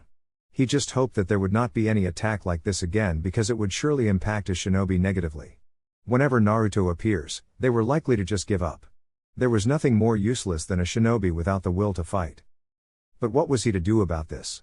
If this was Naruto's strategy, he was going to lose many men before he even arrives in the Wave Country. Tell the other units to inform me as soon as Naruto appears before them. They must stall. B and I will face him. Hi, Raikage-sama. The man disappeared after responding to the Raikage. 9 is as strong as you feared, brother, B said. But with our combo, 9 will be stung by our double lariat, yo. Yeah, with B, who could defeat them? Konoha. Gaara took giant steps towards the office of the Hokage. He was not a happy person, far from it. If the Tsuchikage could stand in front of him, he would turn the old man into a shower of blood. Perhaps he was thinking those bloody thoughts that once made him infamous with Suna's people. He did have that record. It was threatening to come out once more because of his anger over what Iwagakure did. His beloved sister. She had nothing to do with their war and yet they had touched her. He was not going to blame Uzushio for not dropping her off at the village. Sure, if such a thing had been done, this would not have happened. But this was not a time of ifs. He had only come here because there was no other ally he could speak with other than Konoha. He could try with Uzushio, but the village had a much bigger problem. Konoha was more or less in the same boat and whatever was going to happen because of Iwa have just done would include both villages. When Gaara walked into the Hokage's office, he found the Godime sitting with Shikaku and her assistant. I'm so glad you could make it so quickly, Gaara, Tsunade said with a small smile. Gaara walked towards the window and looked down at the quiet streets of Konoha. Suna was not quiet. The village was busy with activities. His sister needed to be returned home as soon as possible. I traveled without much rest. I don't know what those people are even doing to my sister. His voice was just dead of any emotion as he spoke. I doubt they will harm her, Shikaku said in thought. There is much to lose for Iwagakure if they do something like that. I figured as much, Gaara said silently. He glanced at the Godime for a moment before speaking once more. What do you suppose is the reason for this move? Suna is not at war with Iwagakure and we have not threatened the village in any way. Sometimes I don't know why Anaki does what he does. But if you look back, Iwa has a history of invading other nations if they think it will help them in some way. They also have no qualms destroying others if they perceive them as a threat, Tsunade said with a slight shake of her head. But the reason for this move is nothing but sinister. She was at least glad that the Kazekage was calm. For as long as she has known him, he has always been calm, never losing his calmness even in tough situations. But she could feel the anger from him. He was rightfully angry. Tsunade would not be pleased either. And Tamari was his only sister. He was sure as hell not going to let Anaki get away with this one. It is possible that this action was taken because they heard that we were mobilizing our forces. The Uzumaki appear to be much of a threat than first thought. So they want to focus solely on destroying it. However, if Konoha stands at the borders of the Fire Nation, there is likely going to be a confrontation with the forces. Konoha does not have a good history with both the Cloud and Rock. Should a confrontation occur, you would most likely try to come to our aid if we asked. What is the best solution to keep this from happening? I asked myself, but when Iwagakure made that move, I thought it was a good move. If they hold her hostage and threaten to kill her if we do something, we will be put in a difficult position. Tamari is not our kunoichi, we may be tempted to fight if we are forced. If they kill Tamari because of that, Sun and Konoha will likely fight. When that happens, Anaki can request aid from the Raikage in fighting us, Shikaku explained with caution. Gaara was silent for a couple of moments before responding. But? There is a massive miscalculation that will prove costly to Iwagakure, Shikaku said. Naruto's relationship with Tamari is something that they did not account for. If we are correct, Naruto has more reasons to invade Iwagakure, Tsunade said. Gaara nodded his head in agreement. This was a tricky situation. She was actually coming from Uzushio when she was ambushed. I had sent her to deal with certain issues with the Emperor. If things worked out well, then we will hear from him, he said. I cannot let this slide however. I will not let Tsuchikage get away with this. Neither will Konoha, Tsunade said in a hardened tone. We know the agenda here is to make a rift between our two villages. We simply cannot allow Anaki to do as he pleases. There will have to be consequences for this transgression. Konoha will use every bit of its power to make things happen. The Fire Lord is also not happy that both Cloud and Rock plan to invade the Fire Country on their path towards Uzushio. He will also help apply pressure on the two nations.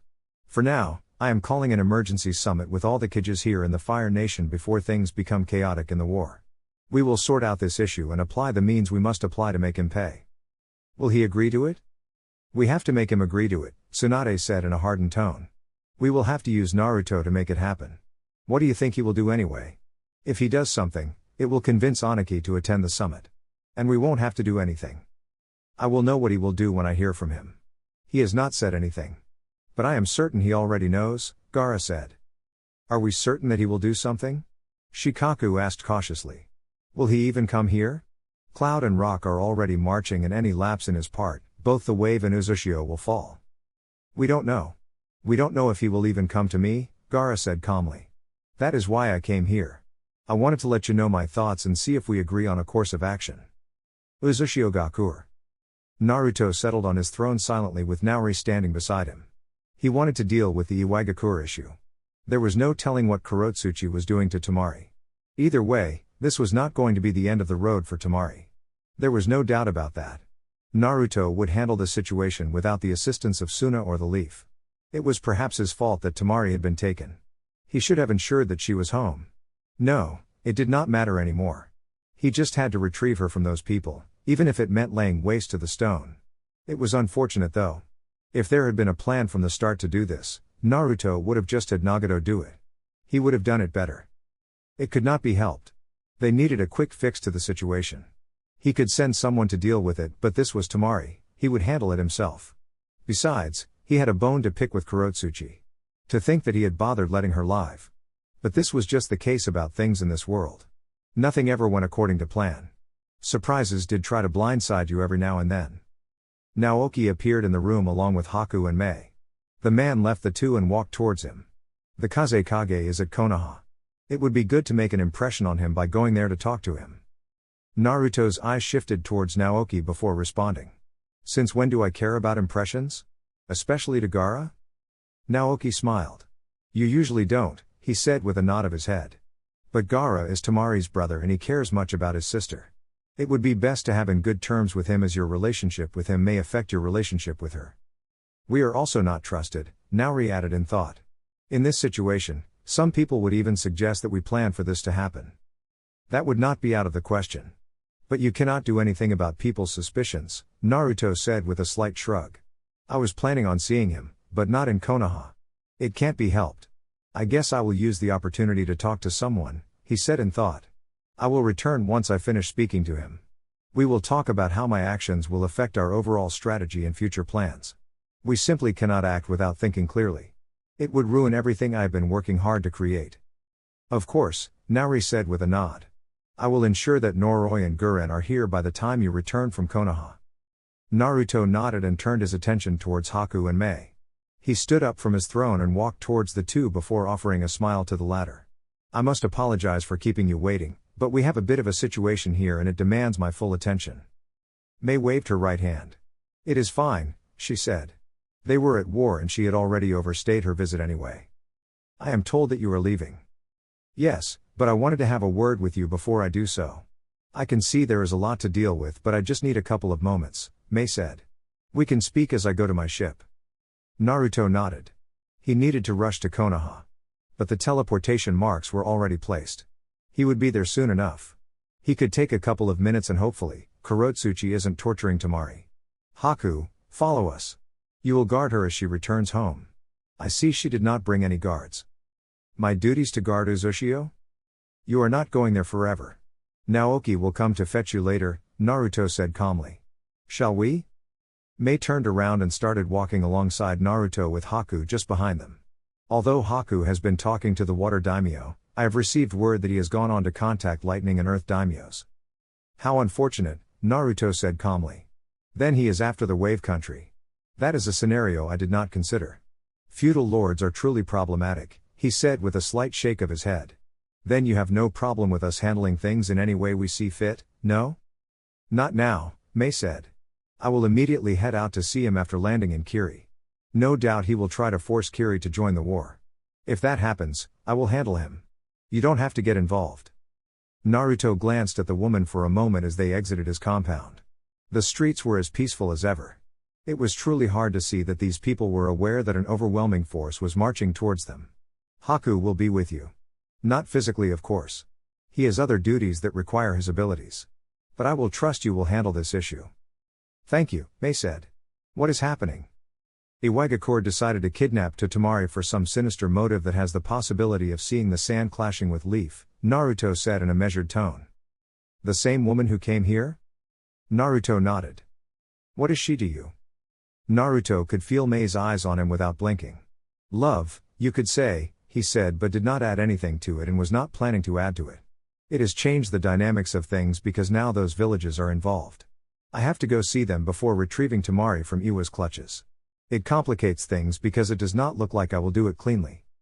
Mei was silent for a couple of moments while studying Naruto. You don't look really angry, but you are, aren't you? Naruto smiled. You can tell? I don't feel any intent from you. Then again, you seem to think logically at most times. Thinking like that helps you control your emotions, Mei said in thought. What would happen if you let your emotions show? Anger? Hatred? Naruto smiled, it was a flat smile. Nothing but chaos. I just got back from a battle. But I managed to control my anger then. I am afraid I am losing grip of it though. Wait, you were fighting? Naruto nodded. I had my second encounter with cloud forces. Buried a bunch of them before retreating. There are many of them, we must reduce their numbers, he shook his head. You have my word that Uzushio will not interfere when you handle your daimyo. However, should you fail to contain it, we will handle it with force. Of course, Mei said. She had confidence that she would deal with it. Good luck in trying to retrieve Tamari. You should wish luck to Iwagakure, Naruto said before disappearing along gusts of winds. Mei turned to Haku and spoke. He is not a happy camper, is he? Does he really care that much for that woman? He does care for her, but I think he is most incensed with Kurotsuchi. She was held captive here. But he released her. And now this, Haku said with a shake of his head. He is likely going to kill her even though he had planned on having her as Tsuchikage after the war. Mei narrowed her eyes. What are you suggesting by that? Haku smiled innocently. I said too much, he said. Hidden Leaf. The Kazekage was sitting at Ikaraku Ramen along with Jiraiya. He had come here because he had been told that Naruto frequented this place when he had been a shinobi of this village. The blonde emperor was not the person occupying his thoughts nevertheless. Gaara was more concerned about the safety of his sister more than anything. Just sitting here made him feel like he was failing her. The fact that he didn't know the exact condition she was in is what worried him. He was not going to wait for the Cage Summit before making if nothing was happening. He was going to send people into Iwagakure to see if they can retrieve her. It didn't matter if they had to kill someone to get it done. It didn't matter if Iwa would cry foul and seek war with him afterwards. The fact was that the village had crossed a line that should never be crossed. He glanced at Jiraiya for a moment before staring at the bowl before him. How long until Kakashi arrives at the border? 2 or 3 days, Jiraiya said in thought. They are not moving that quickly on account of the enemy's movements. Besides, it would be best to preserve energy as we don't know what will happen when they encounter them. No doubt they will first sit and discuss how to move and what needs to be done and about Anaki's plan, Gaara said tonelessly. You are not going to join? If something happens, I will be rushing there, Jiraiya said. I want to be closer to Konoha to protect it from any threats, he added in a bitter tone. There have been things that occurred while he wasn't around the village. When Naruto was to be born, he should have been around knowing the risks that were calculated, but he had not been around. Minato had ended up sacrificing his life. He should have been the one to do it. Minato should have lived. If he was alive, they probably would not have been having this war. Part of the reason Naruto left was because of how he was treated in this village. If Minato and Kushina had lived, Naruto would have stayed in this village. He would have been a fine shinobi of the leaf. This time around, Jiraiya was not going to leave the leaf in the time of need. He had bad luck though. Even though he had been here when Orochimaru invaded, he had still allowed the snake to face his sensei. Had he moved quicker, had he known what was going to happen, he would have been closer to his sensei and he would have stopped Orochimaru. Gaara sensed the bitterness in Jiraiya's tone but did not comment on it. Konoha is fortunate to have many skilled shinobi. In case something happens, you should be able to hold on. Jiraiya nodded. But in war, you never know how things work out. Overwhelming power does not always win. Strategy does matter. Even if Naruto has overwhelming power, if Kumo and Stone plays this well, they could use their numbers to make Uzu suffer. If it is about holding Naruto back while their forces attack, would it matter? Naruto can teleport, can't he? He can, but his jutsu doesn't work like Minato's. However, it seems it was not made for battle. It was made to remove barriers in distance. I believe that is what he used to travel between Konoha and Uzushio without anyone noticing, Jiraiya said. In war, he would still need to travel. But we don't know how things will work out. Gaara nodded. Nobody knew. Anything could happen. Anaki had just proved that you really needed to watch your back or something unexpected was going to catch you off guard. Ayame, Naruto suddenly said, already sitting down beside Jiraiya. You know my order, keep them coming. Ayame nearly jumped off her feet when Naruto suddenly spoke. She hadn't seen him sit down. It was just his voice that suddenly shook her. She placed her hand on her heart and then smiled. Naruto, don't scare me like that, she exclaimed. She blinked once as something clicked. Oh, sorry. I forget you are now His Majesty, she said. Naruto smiled. Who would have thought that the lonely kid who walked around this village with a dark cloud over his head would one day become the emperor? Well, I had always known you'd be someone great, Ayame said with a large smile on her lips. And you did mention it once or twice. I did? It must have been a rare slip of the tongue, Naruto said with a thoughtful look on his face. Ayame laughed. You know you never do that, she said. No matter what, you could never get you to say anything you did not want, she said. But I know why you once said those other words, she said. I hadn't made an offer then, but let me make you an offer. If you want to expand your business, I would be willing to help you open ramen stands in my empire. As long as you make the same quality ramen as here, Naruto said.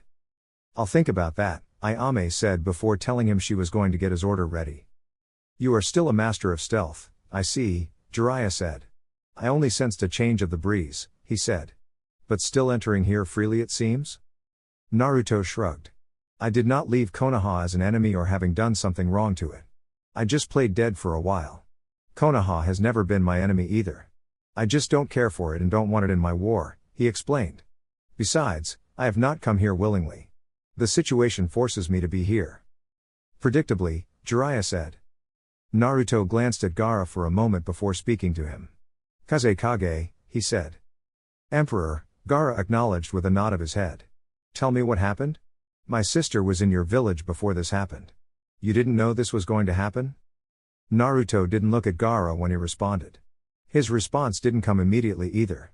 You have not heard, it seems, he said. Heard what? Jiraiya asked with narrowed eyes. He didn't think this was one of Naruto's ploys to control the conversation and divert them away from what Gaara was asking. He didn't think the blonde would do that though. Just yesterday, I attacked 2,000 men from the cloud and buried them. Not all of them of course, but I disabled about 90% of them before retreating, Naruto said in thought. It was before this battle that I was told of what happened. But we could not return home immediately. I had to prepare the field for battle before going back home. The land was vast and I could not just send an army of clones to do it as it would alert the enemy. This activity ended up taking too much time. I only returned to Uzu today. I didn't think you of all people would actually think of laying traps, Jiraiya said. You may hide it but you really do enjoy fighting. Against strong opponents, Naruto corrected. But this is not about my pleasure. The survival of the Uzumaki clan is at stake here and I honestly cannot risk anything. I know the enemy is large, that is why strategy is important. Didn't you always say that even a stronger shinobi can be defeated by someone weaker? It isn't the number of jutsu but the use and effectiveness thereof that determines victory. I have power, but that alone is not enough. Strategy is also important. At least you learned something from me. Naruto shrugged. Don't get ahead of yourself. I learned this from the Sandaime Hokage, he said. You could have just allowed me to have the victory, Jiraiya said. I'm not that kind, Naruto said before responding to Gaara. I did not know anything about it. If I had even known that there was such a plan, I would have had Naori accompany Tamari through the desert. But doing so would have meant that he would have not been able to join me in battle. Gaara nodded, accepting Naruto's words. Then where do you stand with my sister? Part of the reason he had even sent her to Uzu was because he really wanted her to solve her issues with Naruto. If they had solved their issues, then expected Naruto to do something. Naruto smiled as Ayame brought his order. He said his silent, thanks and dug in. Ah, this is still good, he mused before responding to Gaara. I'm on her side, Naruto said. I was very disturbed when I was informed of her situation. It was really difficult to tell if Naruto was really angry. There was nothing in his tone that suggested otherwise. There was nothing in Gaara's face that said he was angry, but his tone gave away the anger. Yet with the Emperor, there was nothing.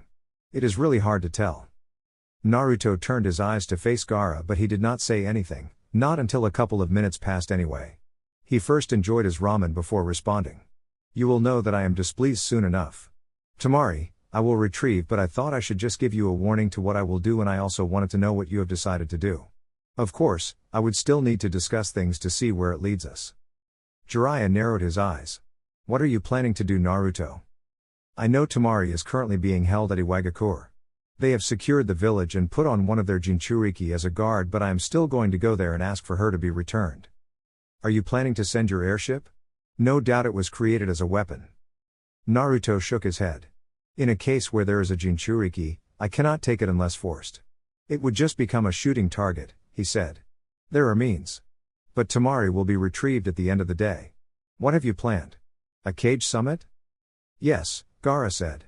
But I also wanted to see Shinobi to Iwagakure to try to retrieve her, he added. Both I and Anaki are most likely to reject a call for a summit at this stage.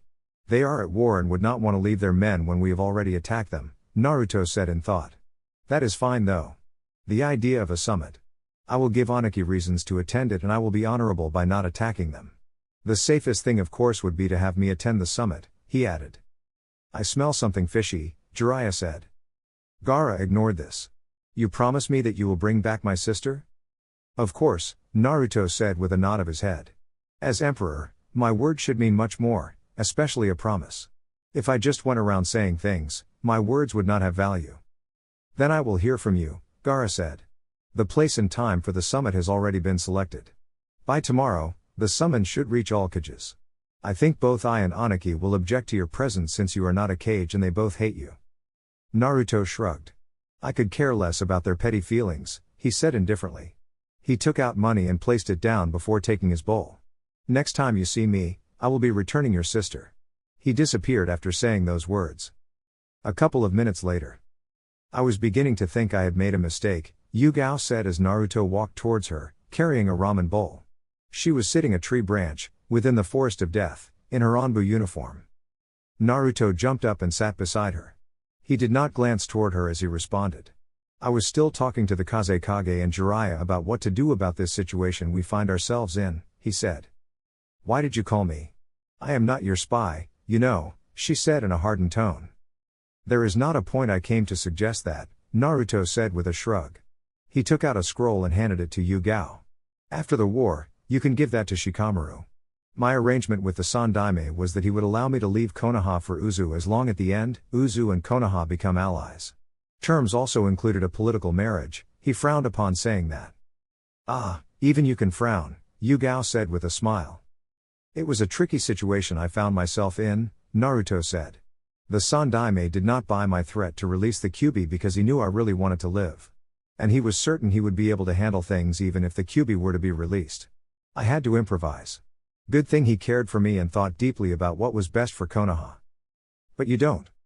Not even a little, Naruto said. But I made the arrangement with the Sandaime Hokage. I cannot break away from that.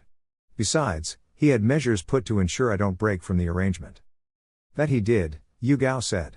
I'll still continue to oversee things until everything is in place. My people will speak to you from now on, Naruto said. Oh, please do tell Kurenai that I will come for my Genjutsu lessons. I did ask for the lessons before. Is that whom you are targeting?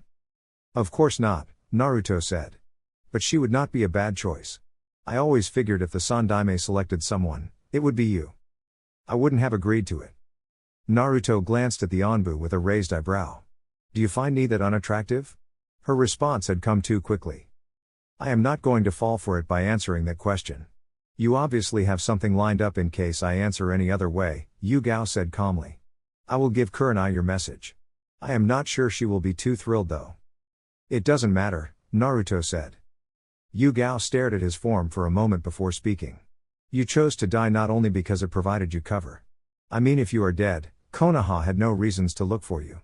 If you had just left, and gone to Uzu, you would have been forced to reveal your agreement with the Sandaime before you were close to reaching your goal. Dying made sure you did not reveal anything and you never became an enemy of Konoha.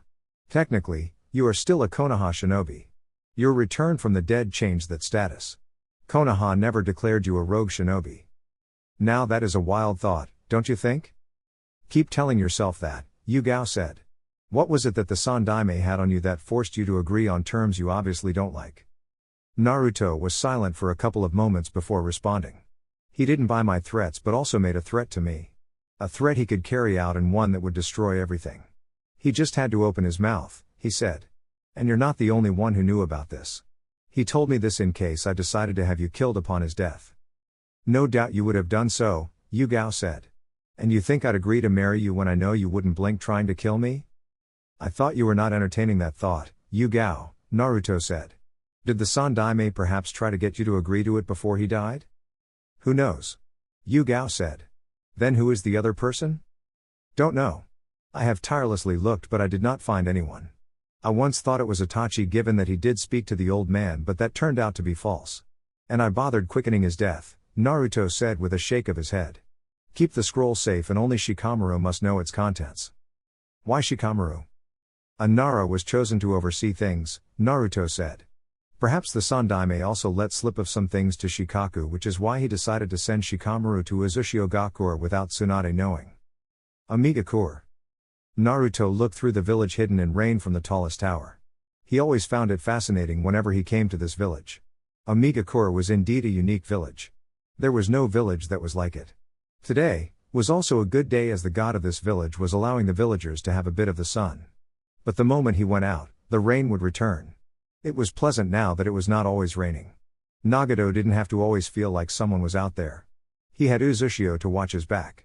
This village was still on lockout though, just as Uzushio was. But once the war was done and dusted, it would be open for all. Iwagakure was overall a very peaceful village. It was a pity that people often used the rain as a battlefield. Then again, the bigger nations never allowed battles to occur close to their villages in fears of things spilling into their gates. Civilians would be caught. But when it came to civilians of other villages, they did not care. The great nations were truly careless. The land of hot waters would be turned into another battlefield now. But what would they do about it?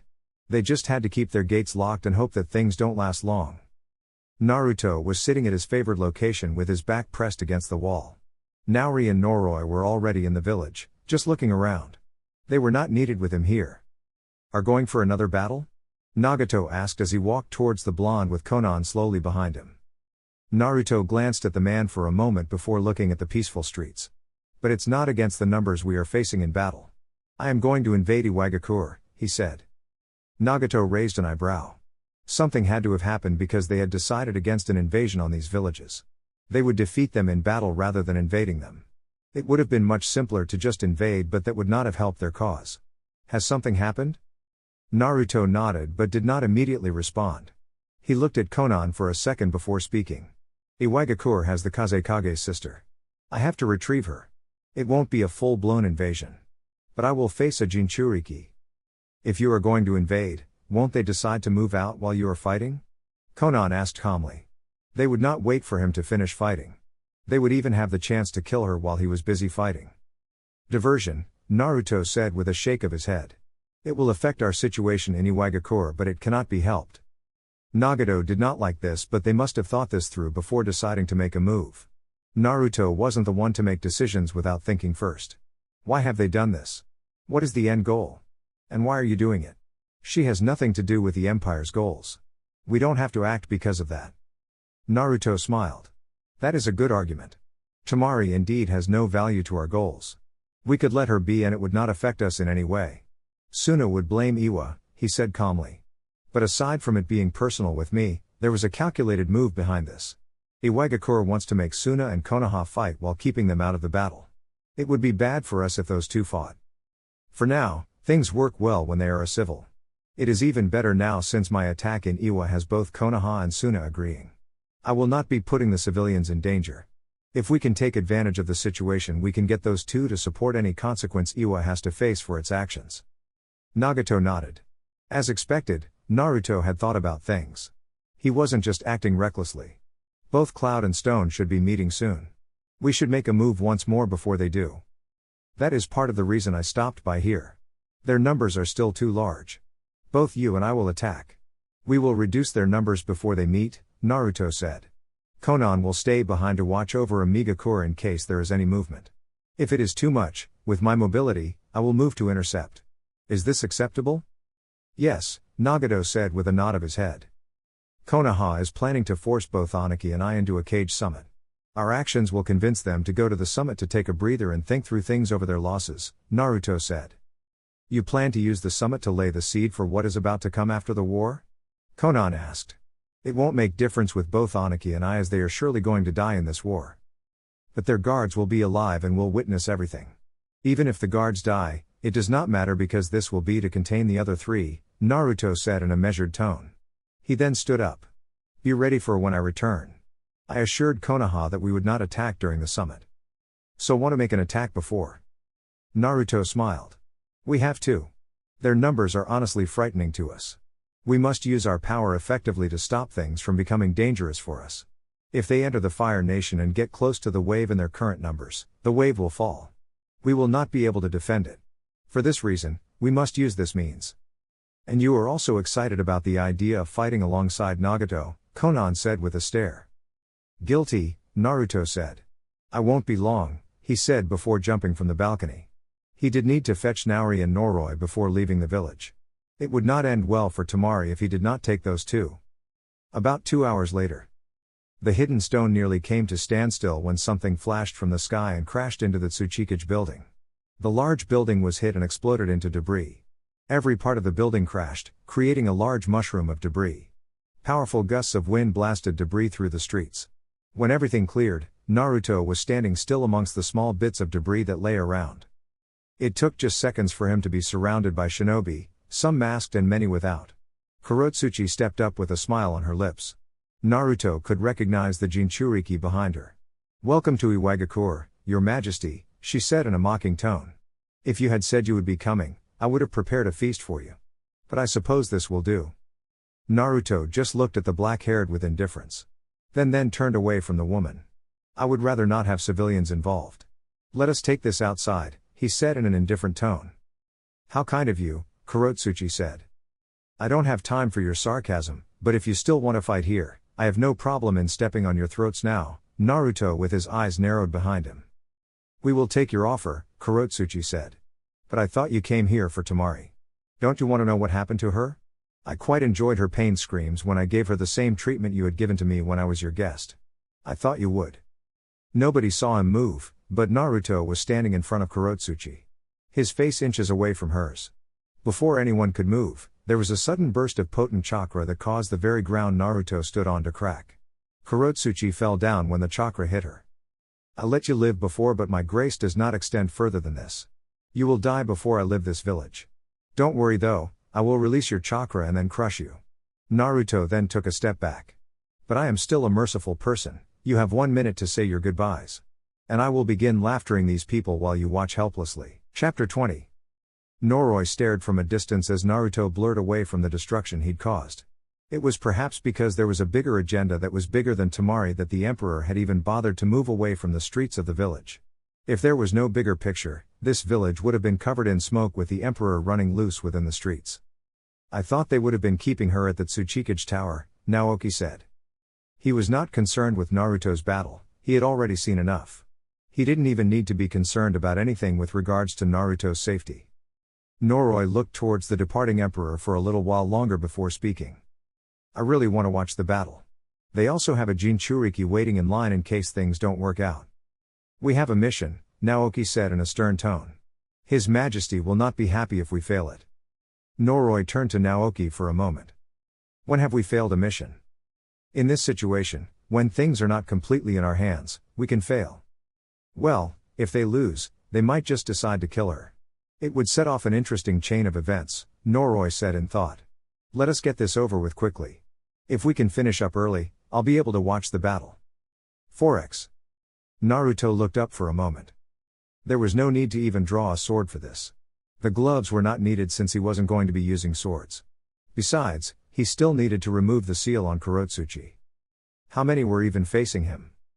50? A Jinchuriki and then that black-haired woman. Naruto removed the gloves he wore and then glanced towards Kurotsuchi.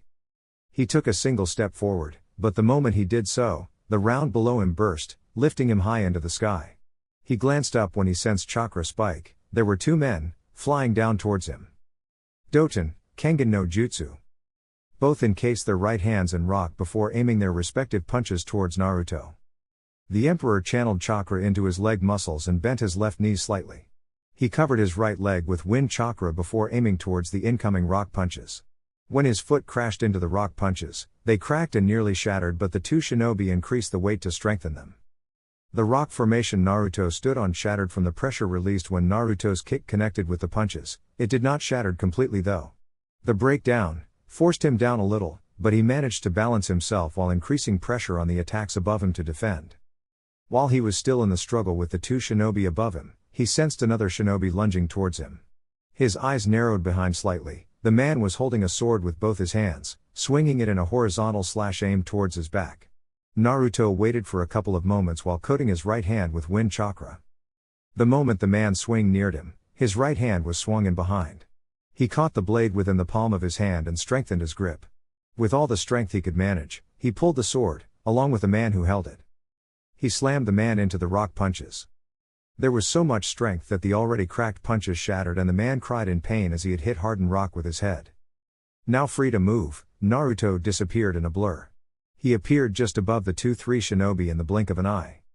His favored wind sword appeared on his outstretched right hand. He quickly swung it. The wind blade cut through the 3 shinobi in the blink of an eye. They all blinked. As gravity started to pull them down, there was no sense of pain. They had not felt the swing. Blood gushed out as the 3 started falling down. It was then that the pain shot through their bodies. While still in midair, Naruto's eyes moved around quickly as he searched for a safe place to land. His body twisted along with small gusts of wind and then he was gone. There were 5 men standing together, in stances. Naruto appeared between them. Before any could respond, he grabbed 2 by their throats and slammed their heads together. There was so much force that blood started dripping from the sides of their heads. 2 twisted on both his sides. They raised both their right legs, flashing high kicks towards his shoulders. Naruto didn't have time to let go of the 2 he held and dropped down to his knees to avoid the kicks. The 2 kicked their fellow stone shinobi. The kicks landed on their shoulders and sent them flying away. Naruto sensed movement. The 5th man was behind him. He saw something sharp and immediately swiped his left hand behind him. He positioned his fingers perfectly to allow the kunai to slip through before he held the hand that was holding the kunai. The Emperor let go of the man he held when he sensed 2 on his sides moving and then rolled forward. He flipped once before jumping into the air, facing the 3. While airborne, he did hand seals while inhaling air. Wind style, burning gust. He exhaled a powerful gust of wind, mixed with flames. It was like a miniature majestic flame destroyer. The jutsu slammed into his opponents in seconds. The intense flames surrounded all shinobi, consuming them within seconds, and there was nothing left of their bodies after the flames flamed out. Naruto had no time to observe the handiwork of his jutsu as a dragon flame rushed toward him from behind. He allowed it to get near for a moment before snapping his fingers. The flames just dispersed like that. A hardened foot slammed into Naruto's forehead while he was still in midair. He was sent flying. He flipped 3 times before hitting the ground on both feet but still slid backwards because of the momentum. The second he stopped, he started doing hand seals as he felt multiple chakra movements merge towards him. Fire style, majestic flame destroyer. He launched the massive wave of flames. The flames spread out wide, burning with intensive heat as they marched towards the enemy flanks. Earth style, mud wall. It was not just one jutsu that was released to counter the flames but multiple. Naruto wondered if it would really hold. Water was needed to completely halt the flames. A clone puffed into existence beside him as the flame slammed into the mud wall. It formed 2 balls of intense flames. The clone then disappeared along gusts of wind. It appeared behind the enemy line, both hands held out. Predictable, when overwhelming danger stares at you, you fully face it with a glare and forget there might be other dangers, he said before throwing all 2 orbs of flames. Flame explode. The clone was cut off from finishing speaking, but it did not stop the orbs from exploding. The clone was stopped because Roshi had appeared behind it covered in lava and then slammed a brutal forehand on its back. The clone disappeared in a puff of smoke. When everything cleared, Naruto stood still after receiving the memories of his clone. He stared at the Jinchuriki of the five tails with an expressionless mask. I have learned basic chakra elements because I realized each one of them holds an advantage over the other. I had stopped bothering with Suten because I could handle Karin. I should have considered that I would be forced to face off against lava one day. By that admission, you have nothing to counter lava. I would ask you to just give up, Roshi said. But you are an enemy of Iwagakure, I cannot just let you leave. Let me go? Naruto asked with a raised brow. You are confusing my admission, I never said I cannot hurt you. I hold the Kyuubi within me and I have access to its power, I can crush you. Roshi did not respond to the Emperor, he just darted towards Naruto, while the blonde just took a stance, waiting for the Jinchuriki to arrive. When he got closer to Naruto, he jumped up, twisting clockwise with his right foot pushing the air to the sides as it moved towards Naruto's face. The Emperor opted to block the kick by folding both hands in front of him. Roshi's kick connected, causing him to slide back slightly under its strength. Roshi then brought his hands together and tried to slam them atop of Naruto's head. The blonde pushed his foot away slightly and leapt into the air. The moment he touched down the ground, he rocketed away, leaving nothing but dust behind. Roshi charged at him, slightly shifting above the ground. Naruto bent his knees, falling backwards to position his body to face up while holding his hands together. As he slid just below Roshi, he released a jutsu. Karin, Great Fireball no Jutsu. He expelled intense flames from his mouth, and they hit Roshi head on, exploding into a huge cloud of flames. Naruto slid past the flames and straightened up before twisting around to face Roshi. Without even looking behind him, he jumped up, while twisting around once more. Roshi's right foot just blasted below him, encased by lava. When he turned around, Naruto covered his foot with chakra and attempted to kick the man in the face. Roshi folded both his hands across his face. When his kick connected, Naruto felt an incredible amount of heat burn through his skin, but Roshi was still forced to slide backwards under the power of the kick. Naruto quickly leapt away. Now, this is dangerous, he said, looking curious, yet slightly excited.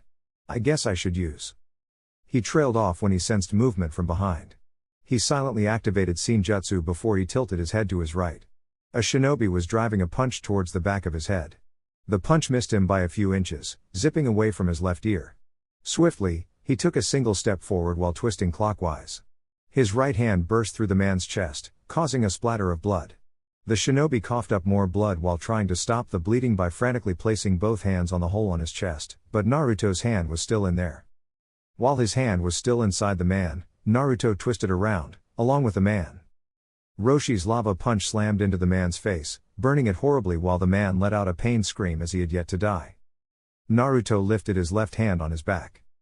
Kurotsuchi's right foot just fell onto the palm of his hand.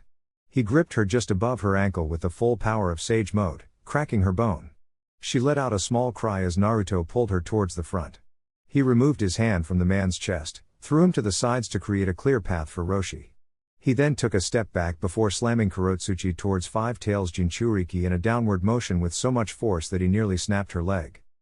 Roshi had anticipated this and avoided Kurotsuchi by jumping up into the air. Kurotsuchi then slammed into the ground with her face in the most brutal way. There was a small boom as her body got buried into the ground. She cursed silently as the pain shot through her body. This was not going according to plan, she thought. She had to find a way to break through or else all would be lost, she too would be lost. The Emperor was apparently in a foul mode today. Naruto lifted his right foot with intentions of stomping on Kurotsuchi's leg to break it, but before he could do anything, Roshi flashed towards him, driving a lava punch towards his chest. This forced him to jump backwards. The moment B landed on the ground, he lunged towards the diving Jinchuriki, driving his right foot towards his face. The kick did not connect, but Roshi was still hit by a force that sent him flying backwards. Doten, Doryuso. A spike protruded from the ground, flashing towards Naruto from below. The blonde slammed the base of his left foot atop of the spike, crushing it with just one move. He then burst toward Kurotsuchi, who was still on the ground, diving towards her. He drove a right punch towards her chest. She rolled towards the right and Naruto's fist crashed into the ground, creating a large crater that made her feel relieved she had dodged it, or otherwise, her chest would have been shattered. Her relief quickly disappeared when she sensed something grabbing her left leg. She never got to look up as she was forcefully pulled from the ground by a chakra chain. Her eyes widened when she twisted. Roshi was just in front of her, his lava punch heading towards her chest. Roshi tried to cancel his lava cloak, but he was not quick enough. His fist ended up hitting Kurotsuchi on the chest, burning through her skin. The force of the punch caused a couple of bones to snap, as she coughed up blood, crying as she did. Naruto created a clone that caught her, holding her in a locked position. Simultaneously, the real Naruto flashed behind Roshi, who was not in his lava cloak. He was holding his hands together when he appeared. Two crimson hands burst out and grabbed the man before slamming him down the ground. Falling swords. Naruto did hand motions as three invisible wind swords formed in the air and flashed down towards Roshi in blinding speed. Two pierced through his knees while the other pierced through his right shoulder. Roshi cursed loudly at the pain. The blonde was a brutal bastard. He could not win a battle like this.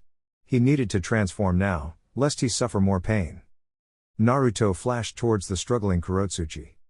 Fighting in Sage mode is truly cheating. I can feel all the chakra. I can feel that he is going to transform into his Baijuu form, he said before summoning his wind sword. Hold out both her hands, he instructed the clone. Kurotsuchi widened her eyes, fear making her tremble. She could tell what was going on. She opened her mouth to say something, but the explosion of chakra behind Naruto drowned her voice. He didn't seem interested in listening to her either as he swung his sword. She felt nothing, but seconds later, blood gushed out of her right shoulder, her hand cut off. Naruto caught it before it could hit the ground and did something cruel. He threw it into the air and spat out intense flames and incinerated her right hand. Kurotsuchi felt as if she could feel the flames burning through her hand. "You bastard! You will pay for this," she cried. Naruto put away his sword and then spoke. "I let you go away without punishment last time around, this time, I will not," he said in a measured tone. He slammed a brutal punch into her already burnt chest. She cried when the punch crushed her rib cage, making breathing almost impossible for a couple of seconds. The clone holding her disappeared in a puff of smoke before it was sent flying. He did not check on with her as he turned around to face an incoming Baijuu. He too rushed towards it. Son Goku created a fist and then lifted his right hand before slamming it down to crush Naruto. The blonde stopped moving and held out both his hands. The monstrous punch slammed into his hands violently, causing an explosion on the ground. The ground he stood shattered, creating a crater as small chunks of earth blasted to the sides. But Naruto's defense held on before he pushed more natural energy and pushed the punch away. Son Goku's left hand moved with great speed and swatted the blonde away from the ground, sending him flying towards his right. The Emperor recovered quickly by flipping several times before landing on the ground on one knee. Seeing the Baijuu rushing towards him once more, Naruto sped towards it as well. The monstrous fist of the Baijuu caused him to increase his speed with chakra, and skipped past the punch in the blink of an eye. Son Goku's fist slammed into the ground, and when he lifted his hand, there was no sign of Naruto. The blonde was already behind the Baijuu. He grabbed one of its tails with both hands, rooted himself to the ground before pulling. The Baijuu was pulled and he tried twisting around a bit slowly to pick up some momentum. When the Baijuu allowed him to drag it, he increased his speed, and twisted around once more, lifting the monstrous form into the air, before letting it go.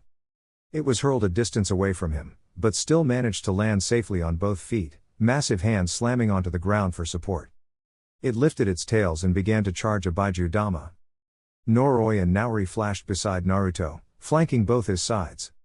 "Have you secured the target?" "Yes," Naori said. "Then let us leave. I'm afraid I have had fun for one day and I have tested the physical prowess of Genjutsu to my satisfaction." "Are you sure that is it?" "I think you just don't want to deal with that," Naori said, pointing at the fully charged tailed beast bomb. Naruto shrugged. "I could deflect it if activated my wind armor when in Sage mode. But I want to use this when I go to battle with Nagato to face off enemies. Should it be successful in battle, it will be good to perfect against the Kages." Naruto disappeared from view as Son Goku launched the jutsu he'd been loading. Uzushio. Hospital, home for the sick and injured. When was the last time Tamari ever found herself chained to the smelly place by orders of whoever was attending her? She could not remember. She had never been so severely injured that it required for her to be taken to a hospital over the past years. But this time, she had not been that injured.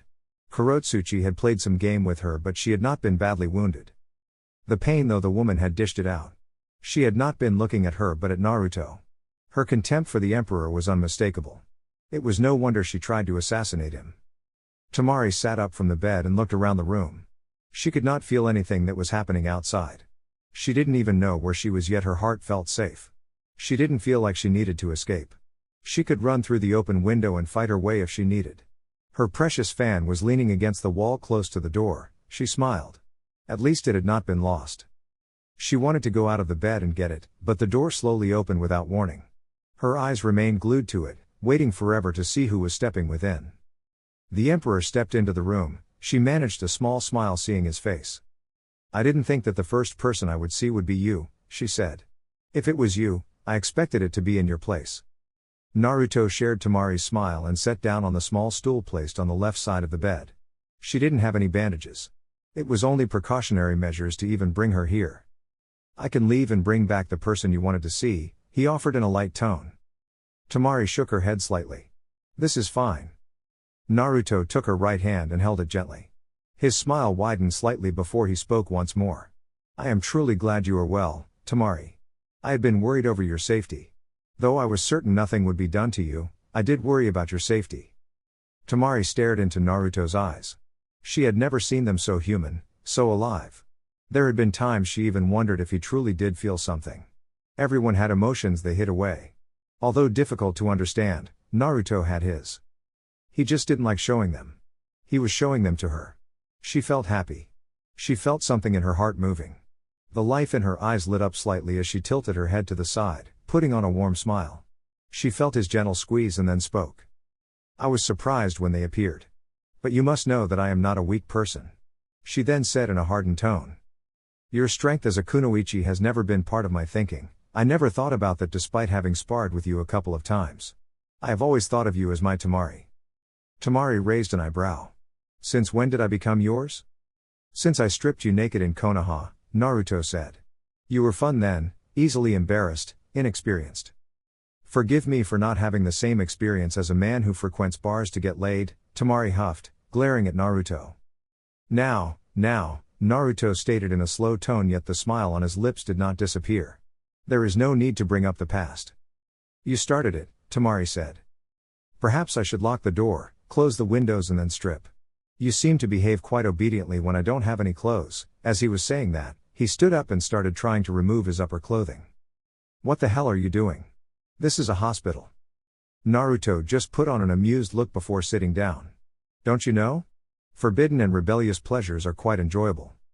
"No wonder you visit bars," Tamari said with a shake of her head. "How is my brother?" "Fine," Naruto said. "He is in Konoha at the moment. I will take you to him." "He is your brother, you should be with family and I have to ward a fight," he said calmly. "You need not worry though. Iwagakure will not achieve their target." He offered her a smile. "I worried that Suna may be dragged into war and people would die for my sake," Tamari said. Naruto shook his head. "Nothing of such will happen." "Come here," he said holding out his arms. Tamari shifted closer and rested on his chest. She felt safe, protected when he wrapped his hands around her.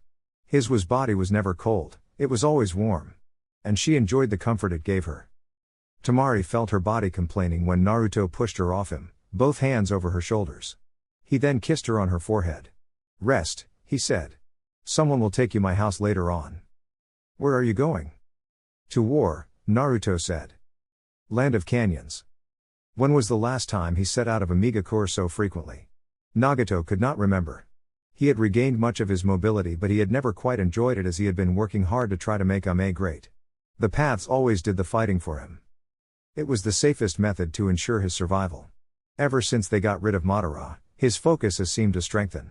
Either way, they were now moving towards peace.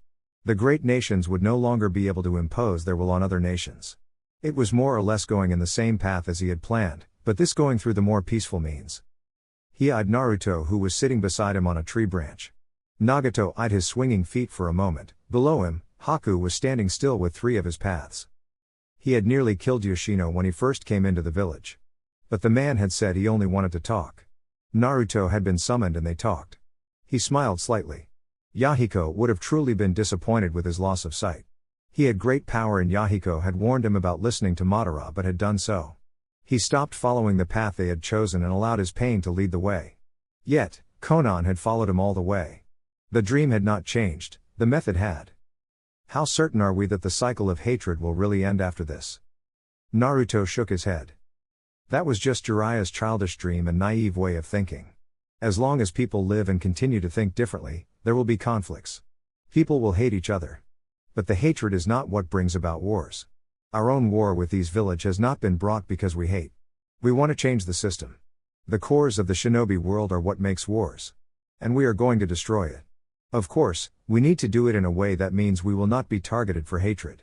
It is easier to rule people with fear and power, but they are more likely to rebel, and when that happens, there will be never peace unless we are dead. But I do believe we can create a world that does not use violence to solve problems, a world where shinobi can think about what lies beyond their borders. We can create a world of better cooperation. When people work together, there is understanding. Problems will arise, but understanding should mitigate the threat of wars. Then this must succeed at all costs, Nagato said. We must first win this war, Naruto said. We are currently sandwiched between two units. The unit on the right has a Jinchuriki.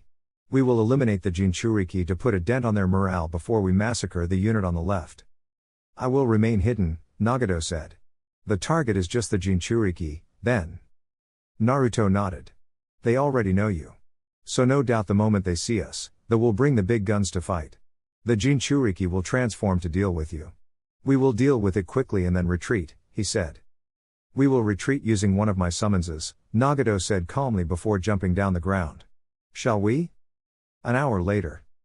The trees obstructed the view of the shinobi moving through the ground. If a battle ensued here, it would not be a favorable situation for them given the location. Iwa's forces were not even used to fighting within the trees.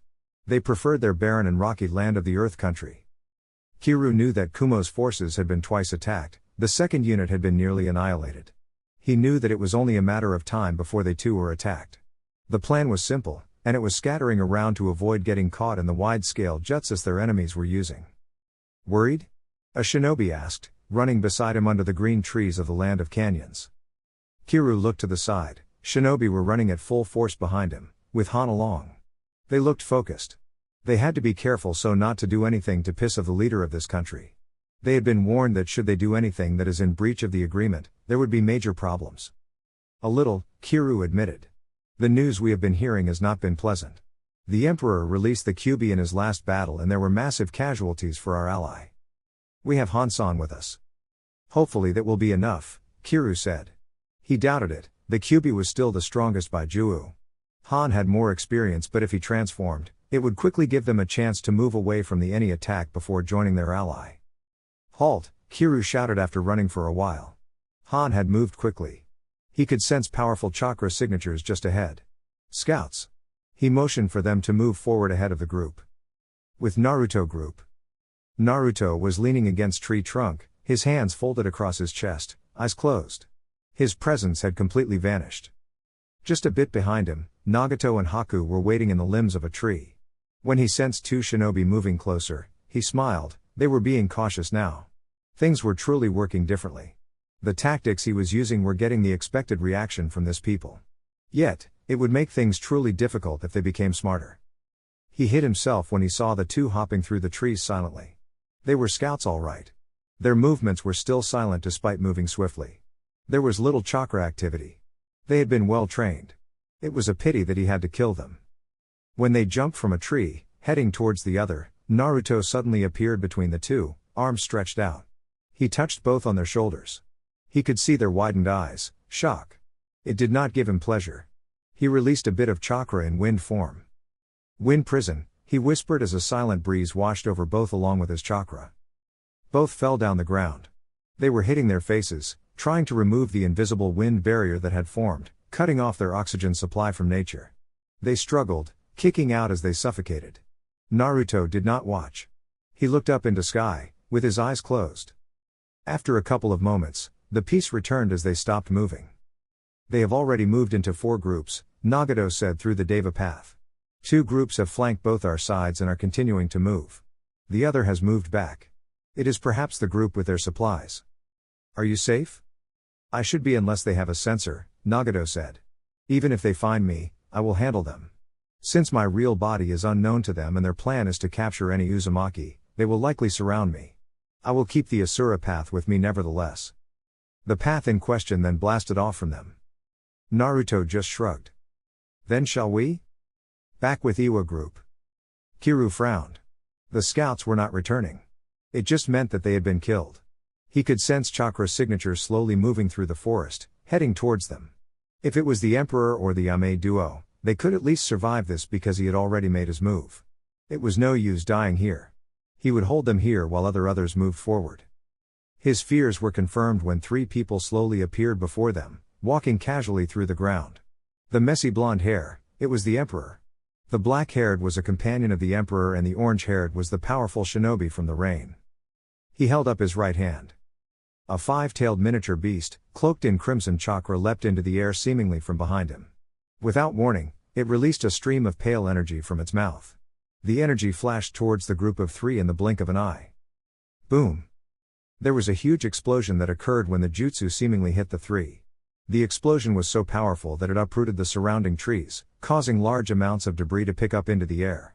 The only person who did not move back to shield from the explosion was Han, who landed on the left flank of the 3, preparing for another attack. When the debris cleared, the 3 were standing in the middle of a sizable crater. Naruto and Haku were positioned behind Deva Path, which had both its arms held out, palms facing the direction of where the jutsu had come from. I think they are trying to kill us, Naruto said calmly. They would have prepared themselves since we announced to them that we were coming, Nagato stated. If they get us, it is the end, Haku said, facing up. There were multiple projectiles coming from all sides. They were no doubt marked with explosive tags. Already, the enemy had surrounded them. It was hard to fight like this. Naruto clapped both his hands. Wind tornado. He whispered, giving rise to twisting winds that surrounded them. The rotating winds formed a dome of shield to protect them from the projectiles. When the projectiles hit the tornado, they exploded into multiple explosions that disrupted the flow of the wind, causing it to disperse. Han was already within touching distance by the time the wind dispersed. He was slightly above the ground, the 5 tails now enlarged, and slamming down towards the group. Haku did hand seals. Demonic ice shields. He formed massive layers of mirrors just between them and the massive tails. The tail slammed into the first mirror, shattering it within seconds and then the next one. When it connected with the third mirror, there was a brief struggle, but the mirror started cracking. Naruto was already in sage mode when he switched on below the Jinchuriki. His right hand grabbed one of its leg, and pulled it forcefully before slamming it into the ground on its back. The beast crashed brutally, and was buried down the ground. He then stepped away from the Jinchuriki. You should really use that jutsu, Nagato. This looks like it will be troublesome. Naruto tilted his head to the right to avoid a piercing chakra tail that went past his left ear. Han was already up. He lunged towards him, swiping his claw across his chest. Naruto saw the attack coming and leapt backward slightly. But while still in mid-air, a chakra hand burst from the ground and caught his right leg. It hurled him to the sides away from his friends, sending him crashing through trees. In his sage mode, Naruto hit multiple trees, breaking through and forcefully before finally halting a distance away. He touched the ground on one knee and quickly looked up to realize that the Jinchuriki had raced after him. While still on one knee, Naruto folded both his hands just above him. The moment his hands formed the defense, Han slammed a crimson punch on his defense with brutal force that caused the ground to shatter and Naruto to feel pain on his arms. So you are attacking me because you know I am a Jinchuriki, Naruto said through gritted teeth. Han did not respond but merely released a massive output of chakra before starting to transform. With Naruto freed, he jumped back, but before he could land safely, the Baijuu released a steam of boiling mist. Naruto released a breath of relief when a mirror formed in front of him, giving him enough time to escape. With Han fully transforming, the Iwa shinobi had now created some distance. When he landed, he realized they planned on getting them to tire before moving in. They probably knew if they attacked now, they would only get killed. Chibaku Tensei, Nagato said, holding out both his arms. A black orb moved up into the sky before finally halting. When it halted, he clapped his hands. The ground began to shake before the trees began to be pulled into the sky. The jutsu started pulling everything down the ground into sky. Large chunks of earth peeled off from the ground, going into the sky. The 5 tails felt the ground below it start to shake and jump to the sides. The ground broke off, rocks pulling into the sky. The Baijuu was not able to land down the ground as it started to get pulled itself. A large chunk of rock slammed on it from below, sending it further into the sky. More rocks began hitting it, covering its body. Naruto jumped from rock to rock before finally stopping inches away from the Deva path where it was safe to stand. He looked up and envied the power of the Rinnegan as the Chibaku Tensei finally took form, with Koko finally captured. It was just a massive rock formation in the sky. Kiru looked up wide-eyed at what had just happened. What did he have to do now? They couldn't bring that thing down. And their enemies stood still. Plan B, he shouted. They moved closer to the group of three. The terrain was now damaged. If it was a face, he would say it was defaced. There were no more trees closer to them. He did hand seals and slammed them to ground. The ground where the tree stood burst up, forming a rock formation that took them up to the sky. Naruto looked down for a moment. They wished to burn us alive, he said. The entire rock was surrounded by explosive tags. The kind of explosion that would set off from there would not be pleasant. It would be a chain reaction that would surely make things difficult. I can destroy th. Nagato trailed off when the tag slowly exploded from below to upwards. Can you bring this thing down? Naruto asked, looking at the Chibaku Tensei. Nagato nodded. Let's have it crash on them then, Naruto said, getting hold of both Haku and Nagato. He jumped to the side, floating into the air while still in Genjutsu. He suddenly blasted away in a flash before landing on a top of a tree a distance away. Oi, oi! A shinobi exclaimed, looking up into the sky. This is ridiculous. How are supposed to fight against that? It was indeed ridiculous. It was getting dark because the large rock was now crashing down towards them, not just slowly. You did not stop that thing, you ran from it. But would they outrun it? Boom! The ground shook when the large rock slammed down the ground, drowning the many screams of shinobi from Iwa. It crumbled into small pieces of rocks upon crashing down. Han was exposed in his human body, just lying there, broken but alive. A second later, Naruto landed beside him and marveled at the destruction. Boom! There was another explosion a distance away. He looked up to the direction and saw a large mushroom of debris in the air. It was no doubt Nagato once more. And they were not yet done. There was still more to come. He shook his head, this was not really fair. He picked up Han and then disappeared along gusts of wind. What are you going to do with him? Naruto shook his head. I have no plans. But perhaps I can use him as a bargaining chip after the war. We will capture some enemies who we will also use for the same purpose, he said before dropping the man a bit away from him. He knelt down towards the ground and touched it, eyes closed. I know where the fourth group is located. I will deal with it, he said before the ground burst, creating a large rock formation that took him up into the air. What does he plan to do from here? Haku looked up. The fact that Naruto even created a platform to be able to stand meant he needed his concentration levels at peak. He was still in Sage mode and wanted to attack enemy forces a distance away. Planetary Katenrasen Shuriken. Naruto held up both his arms, palms facing the sky. He formed a massive ball of flames just above him. It was almost as big as one of the Kyuubi's tailed beast balls. The heat was so intense that he started sweating. He began to add wind chakra into the ball of flames. A single mistake of adding too much without proper balance and he would be needing emergency medical care. The jutsu was taking too much of his chakra, but it did not matter since he was using natural energy. Blade of winds started to protrude from the ball of flames. When they started spinning, the wind started to pick up around him. The weight of the jutsu caused the rock to crack. Winds began to gather violently around him as the jutsu picked up speed. Below, Haku noticed the cracks and placed both his hands on the pillar and froze it. The thing that was above Naruto was a massive thing of destruction. It spread wide, dictating the flow of air within its vicinity. No doubt, even those from afar could see the jutsu. It is as big as my completed Chibaku Tensei, and that is all chakra, Nagato noted. Is he going to throw it? Yes, Haku said. Then it is good we are not enemies, Nagato said. He would have been quite a problem. The same can be said about you, Nagato, Haku said with a slight shake of his head. Naruto smiled from where he stood. If Haku had not done what he did, he would have most likely lost control. The blade's millions of blades in the jutsu would have killed him before the flames turned every part of him into ash. It would have been a humiliating end to his life. He could only do this in Sage mode. But it was better to take advantage of it. He positioned himself and took a long breath before hurling the jutsu towards the direction of the enemy forces with supplies.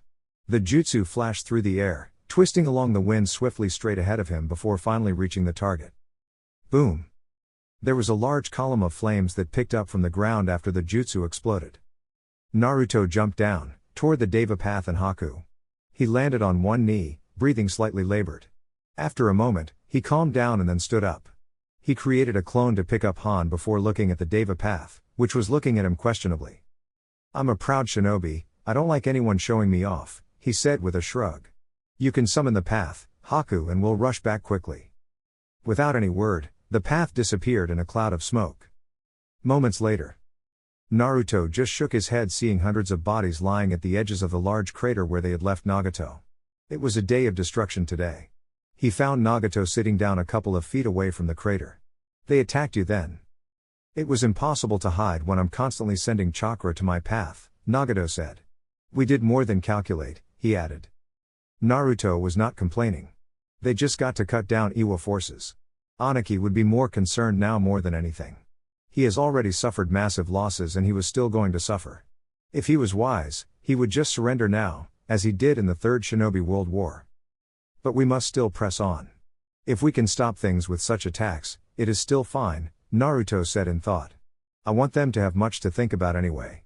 If we do this, and then go on to eliminate the ones coming by ships to Uzu, it will make our strength very clear.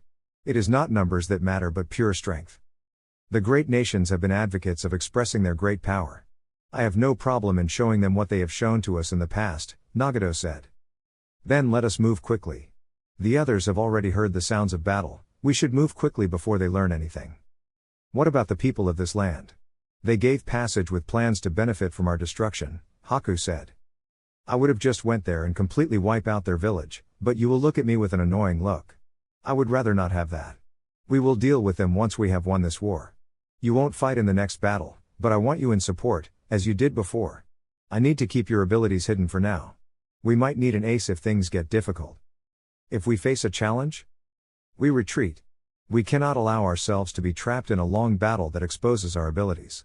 If you battle long enough, they know your abilities, and will find ways to counter them. We must not give them time to do that, Naruto said in a firm tone. With Akatsuchi. Akatsuchi frowned reading the message he held. There were explosions, things in the sky that he had seen along with his men. They were not fighting against normal shinobi. These people were not even humans. The amount of destruction and death they brought was ridiculous. In the last war the Yondaime had been flee on sight, and now there was these.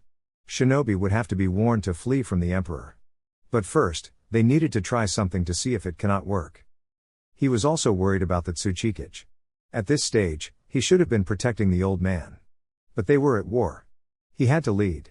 He had to take this mission or else someone incompetent would take over and just lead them into disaster. Still, who could have thought that things would come to this point?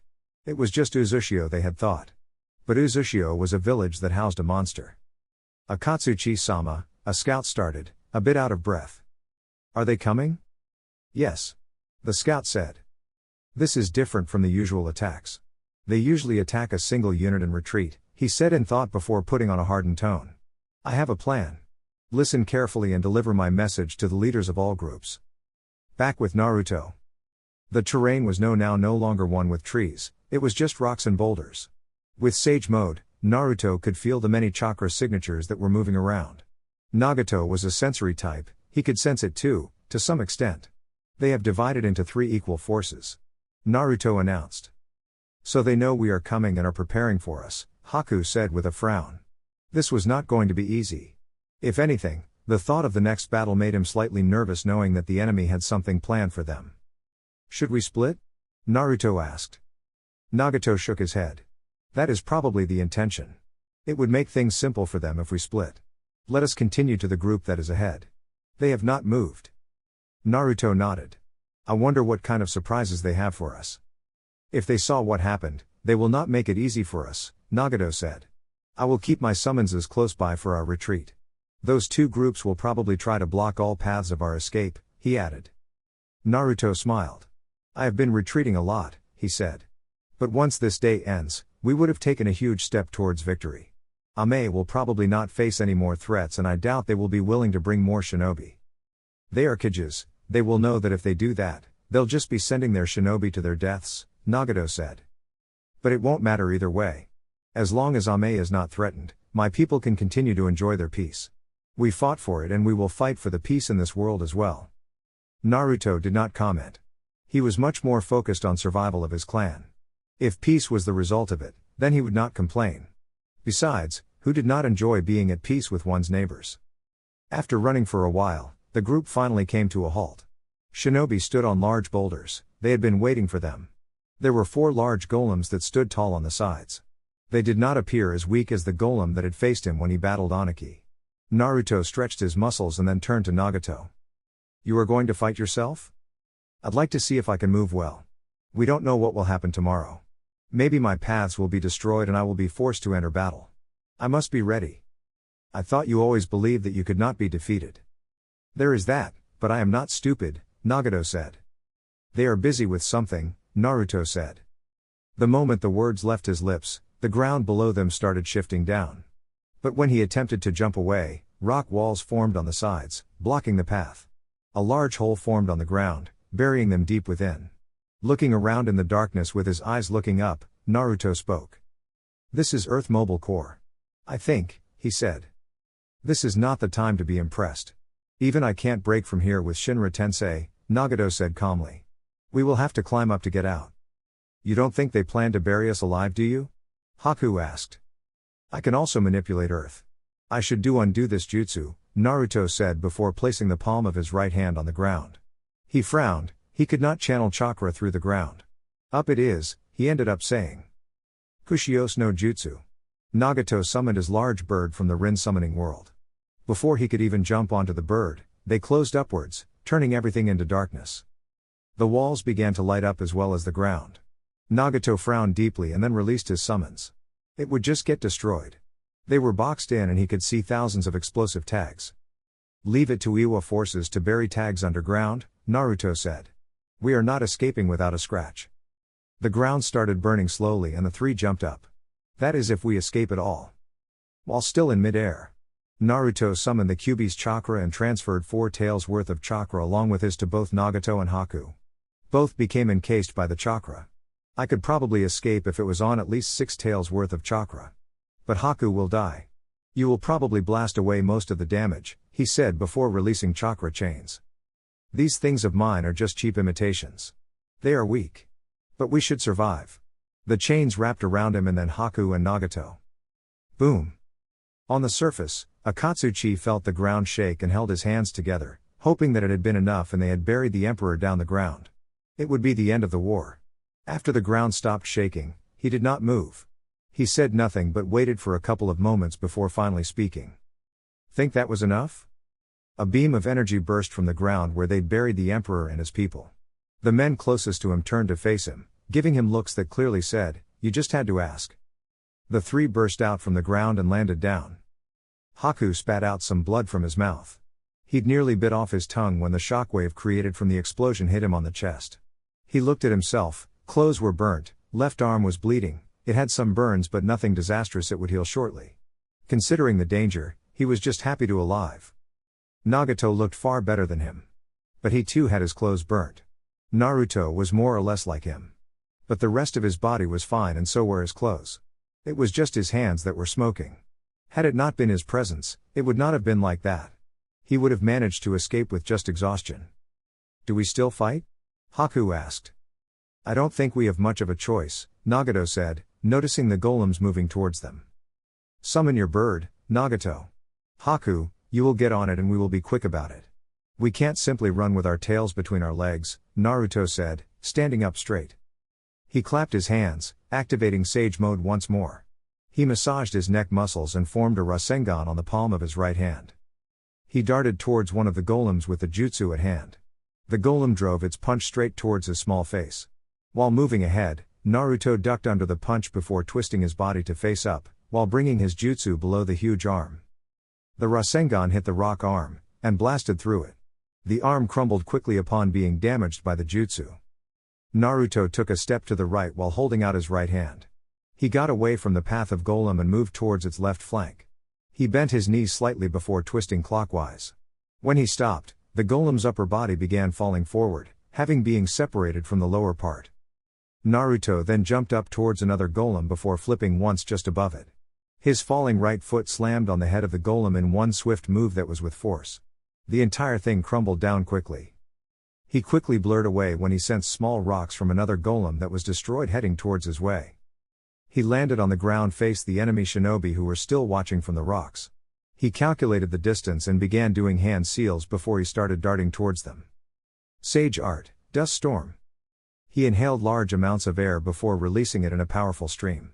The stream picked up dust that rose quickly and began spreading wide and high while moving towards the enemy. With Nagato. Kushios no Jutsu. Nagato summoned his bird the moment Naruto disappeared from them. Haku didn't need be told, he merely jumped up to the bird before it took to the air. Once the bird took off, he started moving slowly before he ran towards the 3 golems standing on his way. When the first swung its huge punch towards him, he jumped up, avoiding it. He then landed on the outstretched arm of the golem before lunging forward. He stretched his right hand and touched the chest of the golem. Shinra Tensei. Boom. The focused blast tore through the golem in just one go, turning it into pieces of rocks. Nagato jumped in between the remaining 2 and held out both his hands while floating. He waited until they moved slowly, before trying to punch him. Shinra Tensei. He put a bit more power than intended, and when the jutsu connected with the golems, most of their bodies were turned into dust while some chunks of rocks were blasted to the sides. He then landed on the ground and turned towards the enemy forces. He saw a large cloud of dust and just shook his head. Naruto had certainly trained to fight a war. These wide-scale jutsu had no use for a one-on-one battle. But when facing him, such a jutsu would be a problem. He jumped into the air and realized the enemy had been caught within the dust. He motioned for Naruto to halt his movements before jumping deep into the dust. With his eyes closed, he could feel shinobi trying to escape. He held out both hands and this time, put out more chakra behind the jutsu. Shinra Tensei. Boom. When the jutsu set off, it sent everything away. The dust, the shinobi and the large boulders that stood in the surrounding. It all occurred in a flash. Naruto was forced to jump backwards to avoid getting hit by the flying chunks of earth. When he landed, he deactivated Sage Mode and bent his knees before blasting off the ground. He flashed above the circling bird and Haku caught his hand before bringing him onto its back. He looked down to see only Nagato standing, everything that had once stood, leveled and piled up along the edges of the crater the man created. There were bodies as well. But some had escaped. Some were alive. Naruto was not concerned for it. The bird started moving down towards Nagato. The man jumped onto it and settled peacefully as it took the direction of Mei. With Anaki. Anaki was sitting inside a camp, surrounded by hundreds of shinobi who were resting when messengers burst in through the entrance. Tsuchikage-sama. Tsuchikage-sama. It was as if the two had come here doing some competition to see who would be the first to deliver the bad news. He wondered what sort of reward he should give to each or the first to arrive. The man seemed too eager to share the bad news. He knew it was bad news because he had heard the sounds of battles. Kumo had already suffered in 2 separate attacks from the emperor. Iwagakure had to be next. The thought made him click his tongue bitterly. It was not going as well as he had hoped. What? Anaki asked with a long stare that just made the men shrink back slightly. The emperor attacked our village to retrieve the Kazekage's sister. Anaki couldn't help but release a bit of his killing intent in anger. This was just ridiculous. Tamari was his ace in the hole. She was the trump card he wanted to use against both Suna and Konoha. Where was the miscalculation there? What did Tamari have to do with the emperor that he would attack Iwagakure? Both the leaf and the sand were not allies of the empire, so why did Naruto do something? What was he missing here? Was the emperor perhaps involved with the Kazekage's sister? If so, he would not have touched the woman. But there was nothing that suggested that there was something. And? He hoped nothing had happened to the village. He would murder Naruto with both his hands if he dared touch his beloved home. The shinobi swallowed hard before explaining further. Only that Tsuchikage Tower was destroyed. The village itself was not touched. They fought outside of the village. Roshi was wounded and is still alive. But they managed to take the Kazekage's sister. It appeared that while the emperor was fighting, his people were sneaking into the village. Kurotsuchi was also fighting. There is no report of her status. The emperor did not take her as he was seen fleeing the battle after Roshi launched the tailed beast ball. Anaki's frown just deepened as he grabbed the shinobi by his shirt. Find my granddaughter. I want to know if she is alive and where she is. Don't show yourself before me without answers. He ordered through gritted teeth. If something had happened to his granddaughter, he was going to kill Naruto. It would not be in this war, but it would be soon. He hoped nothing had happened to her. He could not stand it if something happened. She was supposed to be his successor. If something happened, he would be more than willing to break things off with Ai regarding what happens in Uzushio. For now, he needed to plan something that would rattle Uzushio. But he could not do it alone. Naruto would rue leaving the wave unguarded to leave space for attacks. He was going to write to Ai and they would make Uzu know that they were dealing with two great nations. Once done with his thoughts, Anaki turned to the last remaining man. Tell me your bad news? The Emperor and the man from Iwagakure attacked Han's unit and there were massive casualties. Han was taken in the resulting battle. Only about 700 men remain an entire unit. 500 did not engage and the remaining are just survivors. They then attacked Akatsuchi's unit. But this time the Emperor was with another Uzumaki who also wields the Rinnegan. They had put a trap that did wound the enemy but they still shook it off. Plus or minus 610 men were killed before they retreated. That was close to 2,000 men lost in just a single day and not to mention, his village was attacked. This was a curse. And another Rinnegan wielder? How many Rinnegan wielders did the Uzumaki have? This was a disaster. Continuing with things at this point was just going to make things worse. Send a message to all units to halt. We are not moving any further. If you see the Emperor, they must run for their lives. Do not even try to engage him unless you are forced to do so, Anaki said in a stern tone. Hi. The shinobi saluted before running off to deliver the message. Anaki hatefully stared at the message from Konoha. The Hokage was calling for a Raikage summit. He knew it was being called because of what had happened with Tamari. But from the message, the Emperor agreed to stop attacks if the summit occurs. Anaki wanted nothing but see an end to the attacks. He was bleeding men and it was in this situation that one started thinking about surrendering. Any more fighting and he was just going to get blamed by his village for leading his people into their deaths. He would accept this call. If it meant he could try to bring an end to this fighting, then he would take this route. Fighting was no longer a good option. It was okay to accept defeat, as long as Iwa survived to fight another day. Uzushio. It must have been a hell of a battle, Yoshino said as he walked into the throne room, seeing the state of Naruto's clothes. Naori and Haku were standing stiffly on the sides. Naruto stared at Yoshino's slow movements. The man was not moving alone but he had his woman with him. Just seeing that woman made Naruto rest his head on the palm of his right hand, and close his eyes for a moment. He truly should have figured that something like this would happen. Now Yoshino was not a stupid man who could fall into the charms of a woman. Everything was by his choice. But it did not make him feel comfortable. He felt the need to be on guard. When his eyes opened, he responded. We graced 3 battlefields today, and faced 2 Jinchuriki. It normally has to be a damaging battle. I'm afraid I have had enough until I rest a bit, Naruto said in a low tone. And the damage? Traps, Naruto said. When they are expecting you, they make preparations. It proved to be a nasty one that did not leave us unscathed. Had we been normal people, he would have been most likely killed. That would have been unfortunate, Yoshino said. I have decided to make Miyuki my assistant. She has a great mind that I think will be very useful. To Uzushio, Naruto said in a hardened tone. Yoshino smiled. He did not fail to read the unspoken message. Of course, he said. What is the state of things now? Will things come to an end during the summit? Is it even going to happen? It will happen, Naruto said firmly. Anaki loves his village. Although he is stubborn, he knows when a battle is lost. During the Third Shinobi World War when my father defeated 1,000 men, he quickly surrendered in a war that they had been previously winning. He will take the call for the summit and see if he can work out a way to save things. Should Anaki accept, I will not have any choice but to do the same as well. Yoshino smiled hearing these words. It was music to his ears. If Anaki surrenders, there will be no more troubles. Maybe the Raikage will fight them but it did not matter. Once one of them was out of the picture, his heart could still rest easily. Will you still be attending the summit? Naturally, Naruto said. We can't be left out. We have demonstrated our strength to these people. They can no longer overlook us as things stand. Besides, I need to make my terms known to all Kages. Anaki will most likely reject them. It would be understandable, Naruto said. But if I go there, it is likely that he will send his men back home calling an end to the war but will request battle with me. The Raikage will probably get involved as well. If this happens, I get to kill them both without anyone making a fuss. Hopefully everything goes as planned, Yoshino said with a small nod. What of the forces coming through the sea? How many ships are there? 8, Naori said. Will they stop if things are called off during the summit? Naruto looked thoughtful for a moment. We will pretend we don't know anything about it and see if I will mention it. If he does not mention it, he will likely say the message failed to reach them in time. The Emperor said with a smile.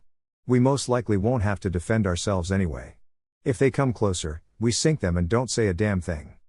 Yoshino smiled, and he was often accused of being the one with a twisted mind. If Naruto mentions this to Kumo, they will be forced to call things back. You forget, Your Majesty, the Raikage will most likely be dead. Ah, Naruto mouthed. Yes, my battle with them occurs before then, but they will probably have them move in while the battle occurs. This would ensure that he dies with the sin.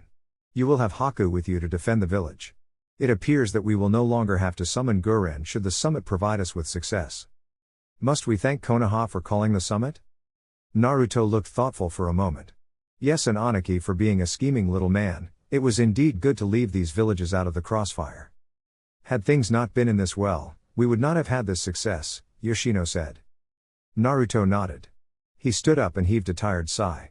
I'm going to shut down. I won't be up until tomorrow to take Tamari to her brother. Haku, as my right hand, you are in charge until then. He eyed Yoshino. That is no problem to you, no? Not at all, Yoshino said with a slight shake of his head. Naruto did not say anything, just disappeared along gusts of wind. Once the Emperor was gone, Miyuki looked at Yoshino curiously. Why do I get the feeling that there is more to him shutting down? There is nothing more to it, but take the words as they are literally. Isn't that dangerous? It is, Yoshino said. But a necessary risk. His Majesty's chakra system is a little complicated because of his death. It now takes him too much time to replenish his chakra. For him to make a complete, natural recovery from a tiring battle, he must rest this way. Yoshino-san, Naori warned the man. You should also leave. Once the barrier activates, she will be trapped in here since she is not granted access. Should we work on that? Naori shook his head. You know, only His Majesty sets the rules. Besides, he is the one with the keys. With Kakashi. What was with this war? People were dying like flies. Naruto was letting loose in his battles. The reports made Kakashi relive the treacherous time of the Third War. It was never a time for peaceful moments. No, there was nothing but pain at war. He had gone to war and came back with nothing but regrets.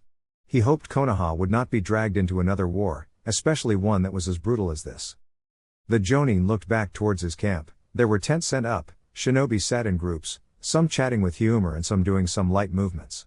Sensors surrounded the camp, keeping them safe from any surprise attacks. Many of them had no experience with war. They did not know its nature. There was a difference between experiencing something and hearing about a certain thing.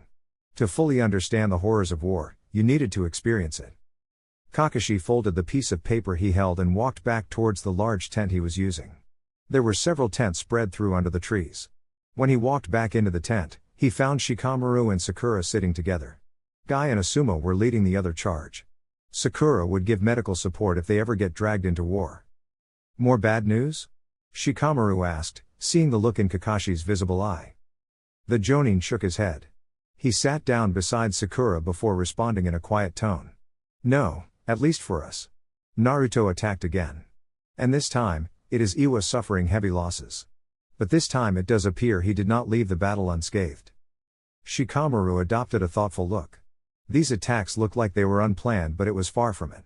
These were part of a plan. It was the plan. Uzushio was never going to confront both Kumagakure and Iwa head-on. They would not survive. This is the most brutal method to end a war. Kakashi nodded. Brutal and cruel, he added. No one wants to suffer like this. Just imagine what these people are going through. The numbers that Naruto alone has killed. These people have families, and they are not going to go home because Naruto killed them all. It's not like people don't know that he is the Yondaime's son.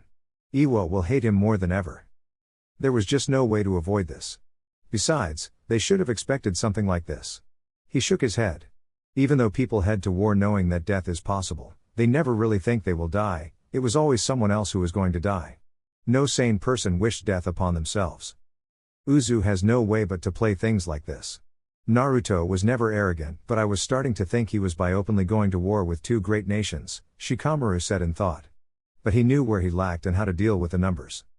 Sakura looked curiously between the two Jonins with a raised brow. Am I missing something? Kakashi explained. Naruto is doing these massacres purposefully because he doesn't want to face Kumo and Iwa head on. If he does that, there is no chance of winning. Death will force both Iwa and Kumo to reconsider. They are Kages, they know if things continue this way, they are just going to lose more men. You don't want to go to war with 10,000 and return with just one. It seriously dents the village's military strength. If Naruto just defeated them without killing, Anaki and I would not listen to death. But there is something that makes even the most stubborn halt: loss. They are bleeding, and will be forced to surrender. If they don't, Naruto will just continue killing them until there is no one left. Regardless of who you are, that very thought is frightening. Even shinobi cannot fight at their best knowing they are just going to die. Sakura absorbed it silently. She smiled bitterly. Who could have thought that Naruto was the person she once called a teammate along with Sasuke? Does Naruto not feel anything for killing thousands of people? War is war. His father did it before him, Kakashi said, tone stern. As a shinobi, you know you will kill eventually. For Naruto, it is perhaps more than just the survival of his clan. That aside, Naruto is not known for being a feeling person, Shikamaru said. But if things work out, they won't come to this side and we avoid a potential battle. Konoha might even decide to fight given what Iwa did to Suna. We will hear what happens in the summit. There is no doubt they will accept the call. Even if they don't plan on surrendering, this gives them time to breathe and calm some nerves, Kakashi said before pausing. What do you think Uzushio is after? Do you think Naruto agreed to this summit because he thought he would start losing? Shikamaru asked instead. Kakashi shook his head. With how things were going? He is obviously powerful, and not that only, he also has those in Iwagakure. I don't think he is afraid of death either. If Kumo and Iwa choose to continue fighting, he is just going to continue fighting. That is my thought as well, Shikamaru said with a slight nod of his head. I can't put my hands on it. But I don't think they want to have a history of having massacred close to 20,000 shinobi. No matter where you go, people just fear you. I don't think Naruto wants that. But if things stop here, he has demonstrated his power, and has left one to think that if things had continued, they may have succeeded in defeating him. What Uzu is after is something big. It will probably change the balance of power, and how things work in this world, while also cementing his place as the most powerful shinobi alive. It was maybe safe to say that Naruto has created a legend for himself. He will surely be remembered. With how things have played out, it is Kumo and Iwa who started this war. Shikamaru smiled bitterly. I think I must start respecting those people in Uzumaki far more than before, the Nara said after a couple of moments of silence. Who started this with war? Who threw the first stone? What does history even say? When history is written, Naruto is the brave and powerful shinobi who fought against the second destruction of his clan. You mean they planned all this? Not the summit, Shikamaru said with a shake of his head. The conclusion of things is what they most likely planned, he smiled. He really needed to talk to Naruto about this. But it would have most likely not worked this far if the Sandaime Hokage had said something. Even to this point, they still did suspect that the Sandaime Hokage knew about Naruto but did nothing. How it would all come to benefit Konoha was something to be seen. His father probably knew something. Uzushio. Tamari stared at Naruto's form with a curious look. When she came here, she had been stopped from entering. The emperor was resting, they said, and only a select few could enter the compound while he was resting. What kind of policy was that? Did they even think that she would try to slit his throat while he was sleeping? Haku had been a little more accommodating, but he too would not give clear answers, saying it was not for him to say but Naruto. Something on your mind?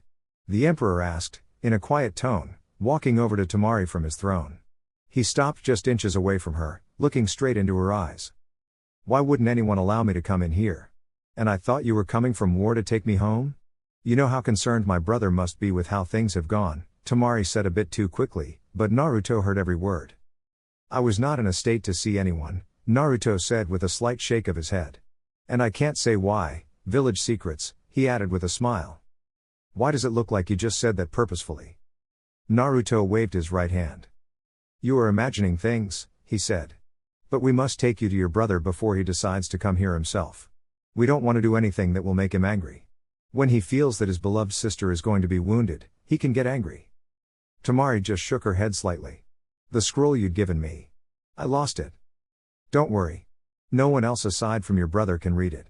To anyone else, it is just an empty piece of scroll, Naruto said before placing his right hand on Tamari's shoulder. They disappeared from the throne. Tamari next saw the creepy forest within Training Ground 44. She remembered this place. Her brother had still been bloodthirsty when they came for the exams, and Naruto was, well, just another Genin who did not stand out. You could have warned him, you know. And why this place? Naruto pointed to the ground. There was a large circle with marks glowing slightly. The mark then just disappeared after a second. I use what you call portals to cover big distances. We have these around the elemental nations. Nauri was unable to take you straight to Suna because we have not drawn a portal on that side. And for a second I'd entertained the idea that you left me there because you knew they were waiting for me, Tamari said with a stare. Naruto stared back with a raised eyebrow. It was rather unpleasant to be doubted. He'd not done anything to plant such seeds of distrust, had he? What did she even think of him? He ended up not responding to this but just started walking towards the side of the village. Tamari was surprised. She refused to show it on her face, but her skin crawled just thinking that Naruto of all people would take offense over something like that. He was known for being an indifferent bastard. The journey towards the village was silent. Tamari occasionally glanced at Naruto as they walked through the streets. He truly did seem to be lost in his own little world. He said nothing and his eyes didn't seem to be focused on the villagers who were giving them looks. For some, it was fear. No doubt they were hearing what he was doing in battle and were starting to think about how they treated him. Tamari did not pity them. They deserved it. He'd done nothing to them and yet they chose to make him miserable. The hotel her brother was staying at was guarded by Anbu. When they walked in, they were welcomed by Konoha shinobi who led them towards the Kazekage's hotel. The lounge was silent, even though Gaara and Kankuro occupied it. Tamari smiled warmly seeing her brothers. These were her siblings. Anything could have happened to her. She could have been killed, but she was back, with her family. She was happy. Gaara did not rush towards her. If he'd done so, Tamari would have requested Naruto take her somewhere because it would not have been her brother. Kankuro showed his excitement. They hugged each other, eyes watery but the tears refused to come out. Naruto moved around as if he owned the place. He walked towards the window and shifted the curtain slightly. He was feeling a bit sentimental. He wanted to jump on the frame and settle down peacefully. He did miss those days he could just obsess over his thoughts, enjoying his peace in his own little world. There would be no voices, the physical world around him would be drowned out of his senses. Those had been good days. His eyes glanced over to his right as Gaara slowly walked towards him. The Kazekage was silent for a couple moments before finally speaking. "Thank you for bringing her back," he said in a sincere tone. "I did say I would do so," Naruto said. He took out a scroll and handed it to Gaara before speaking once more. "Please enjoy your family time," he said before disappearing along a small gust of wind. I was proud of his strength. He still thought that if he partnered with B, they would defeat the Emperor. But his views aside, looking at the men he had led from the cloud, he could feel for them there was a crippling wave of fear that was sweeping through the hearts of his shinobi. They were warriors, he would normally not accept such cowardice, but this was more than that. What Naruto was doing was beyond normal. He was performing acts of famous shinobi once hailed as gods of shinobi. To give the blonde such a title would not be exaggerating things. He was deadly powerful. He was not praising him but just admitting the cold truth. They were losing. How many men had the combined forces lost now? He could understand Anaki's thoughts on surrendering. But that man was not going to make it simple for them. At least Anaki had even acknowledged that much. "Are we really going to the Cage Summit?" Daru asked the Raikage who was sitting inside a tent, just alone before he came. I looked up to Daru before nodding his head slowly. "Yes." Daru released a long breath, expressing a bit of relief. He was honestly not looking for a battle with the Emperor. No, if anything, he would do anything to avoid it. The man was just killing people out there and he was not the only one. These people had indeed prepared for war and they had underestimated them. They were going to go home with a crown of humiliation. We can't even afford to continue with this battle as things are. We only have 3 or 4 people we must worry about. An army is not needed since Naruto is not even going to bring out his army, I said in a hardened tone. We are going to send the men home before we depart later on. Is Iwagakure doing the same? I shook his head. It doesn't matter what they are doing. I am not going to lose any more men needlessly. It is obvious that the Emperor isn't someone who can be defeated by just anyone.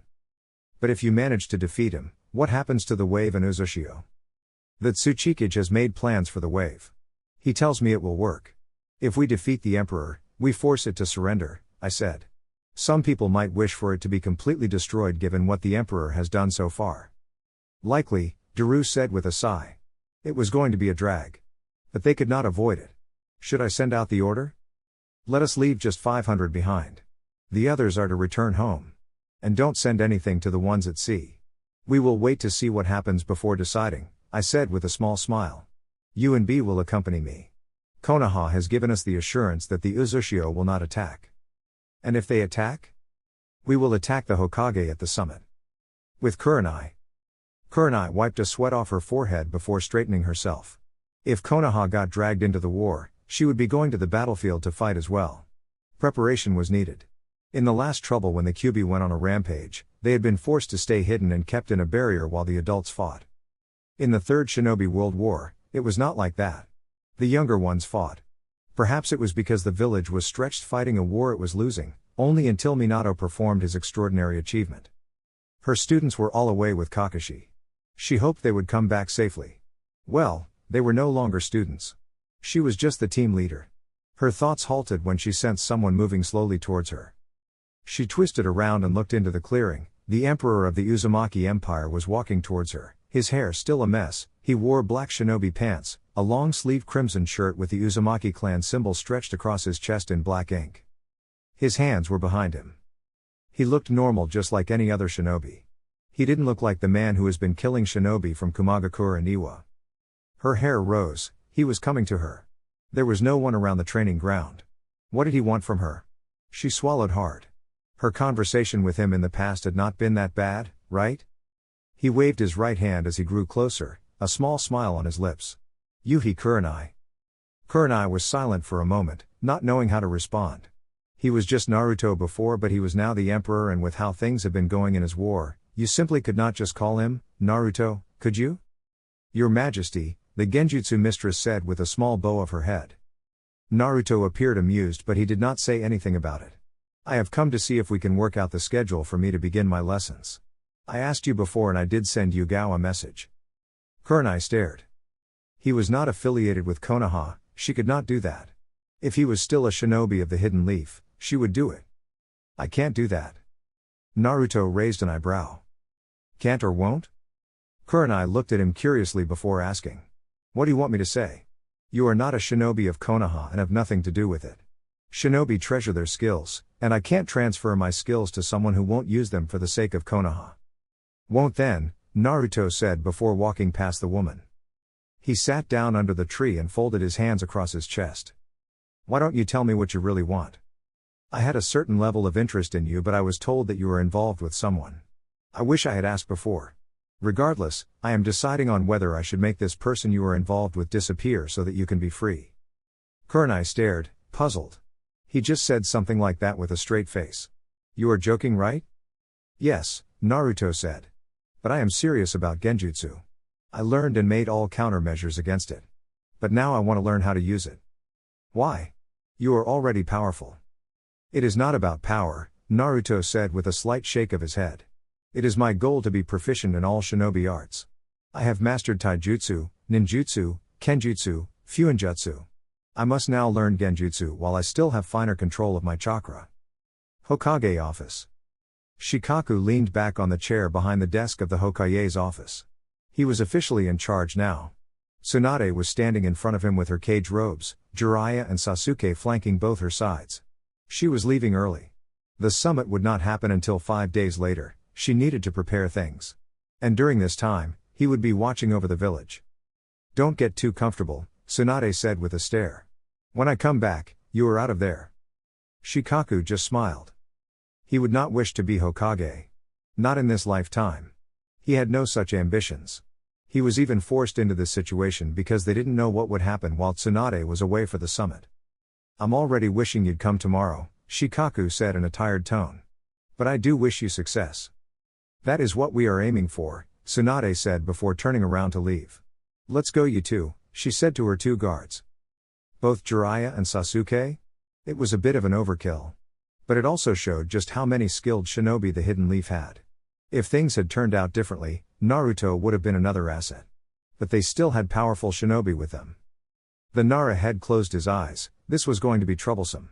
Well, it would give him an excuse as to why he went home late. That woman probably won't be taking it. He opened his eyes and nearly jumped off his seat. Naruto was sitting by the window frame, left knee inches away from his chest and eyes cast outside. This was downright frightening. He couldn't sense a damn thing from the blonde even though he could see him. "How much do you know?" Shikaku noted the tone was flat. He placed his hands on the desk and tapped for a few seconds before responding. "Not much," he said. "What do you know?" "Not much," Shikaku repeated the same response. Naruto eyed the Nara for a moment before looking outside once more. "I did consider that you knew something, but there was never a hint. And it was too dangerous to simply approach you because of suspicion. But it does appear that Hiruzen could just not keep his mouth shut." "You expected him to keep quiet about it? You had no regard for whatever happened to Konoha, and the same can still be said regarding the thought. If it suited you, you would have even involved the village in your war. A deal is a deal. And what I chose to do with my life had nothing to do with Hiruzen," Naruto said. "No matter, nothing about my connection to Uzushio got out before I wanted. That was the core agreement. However, should there be anything tricky happening, there will be consequences. Severe. Hiruzen was always too smart and loving towards Konoha for his own good. If there is something he plotted behind my back, everyone in this village will curse him in his death." Shikaku did not offer an immediate response. He could understand why Naruto was not happy. The Sandaime had basically blackmailed him, and that was a threat that could see Uzushio being destroyed again. The current leadership will not plan anything harmful towards you or the Uzumaki. For Konoha's sake, I hope that is the case. If I sense something wrong, I will tear the agreements and make this village a mere memory with nothing but the Hokage monument remaining. Tell there once was a great nation. Alright guys, that's it for the video. If you enjoyed it, please feel free to leave a like and subscribe.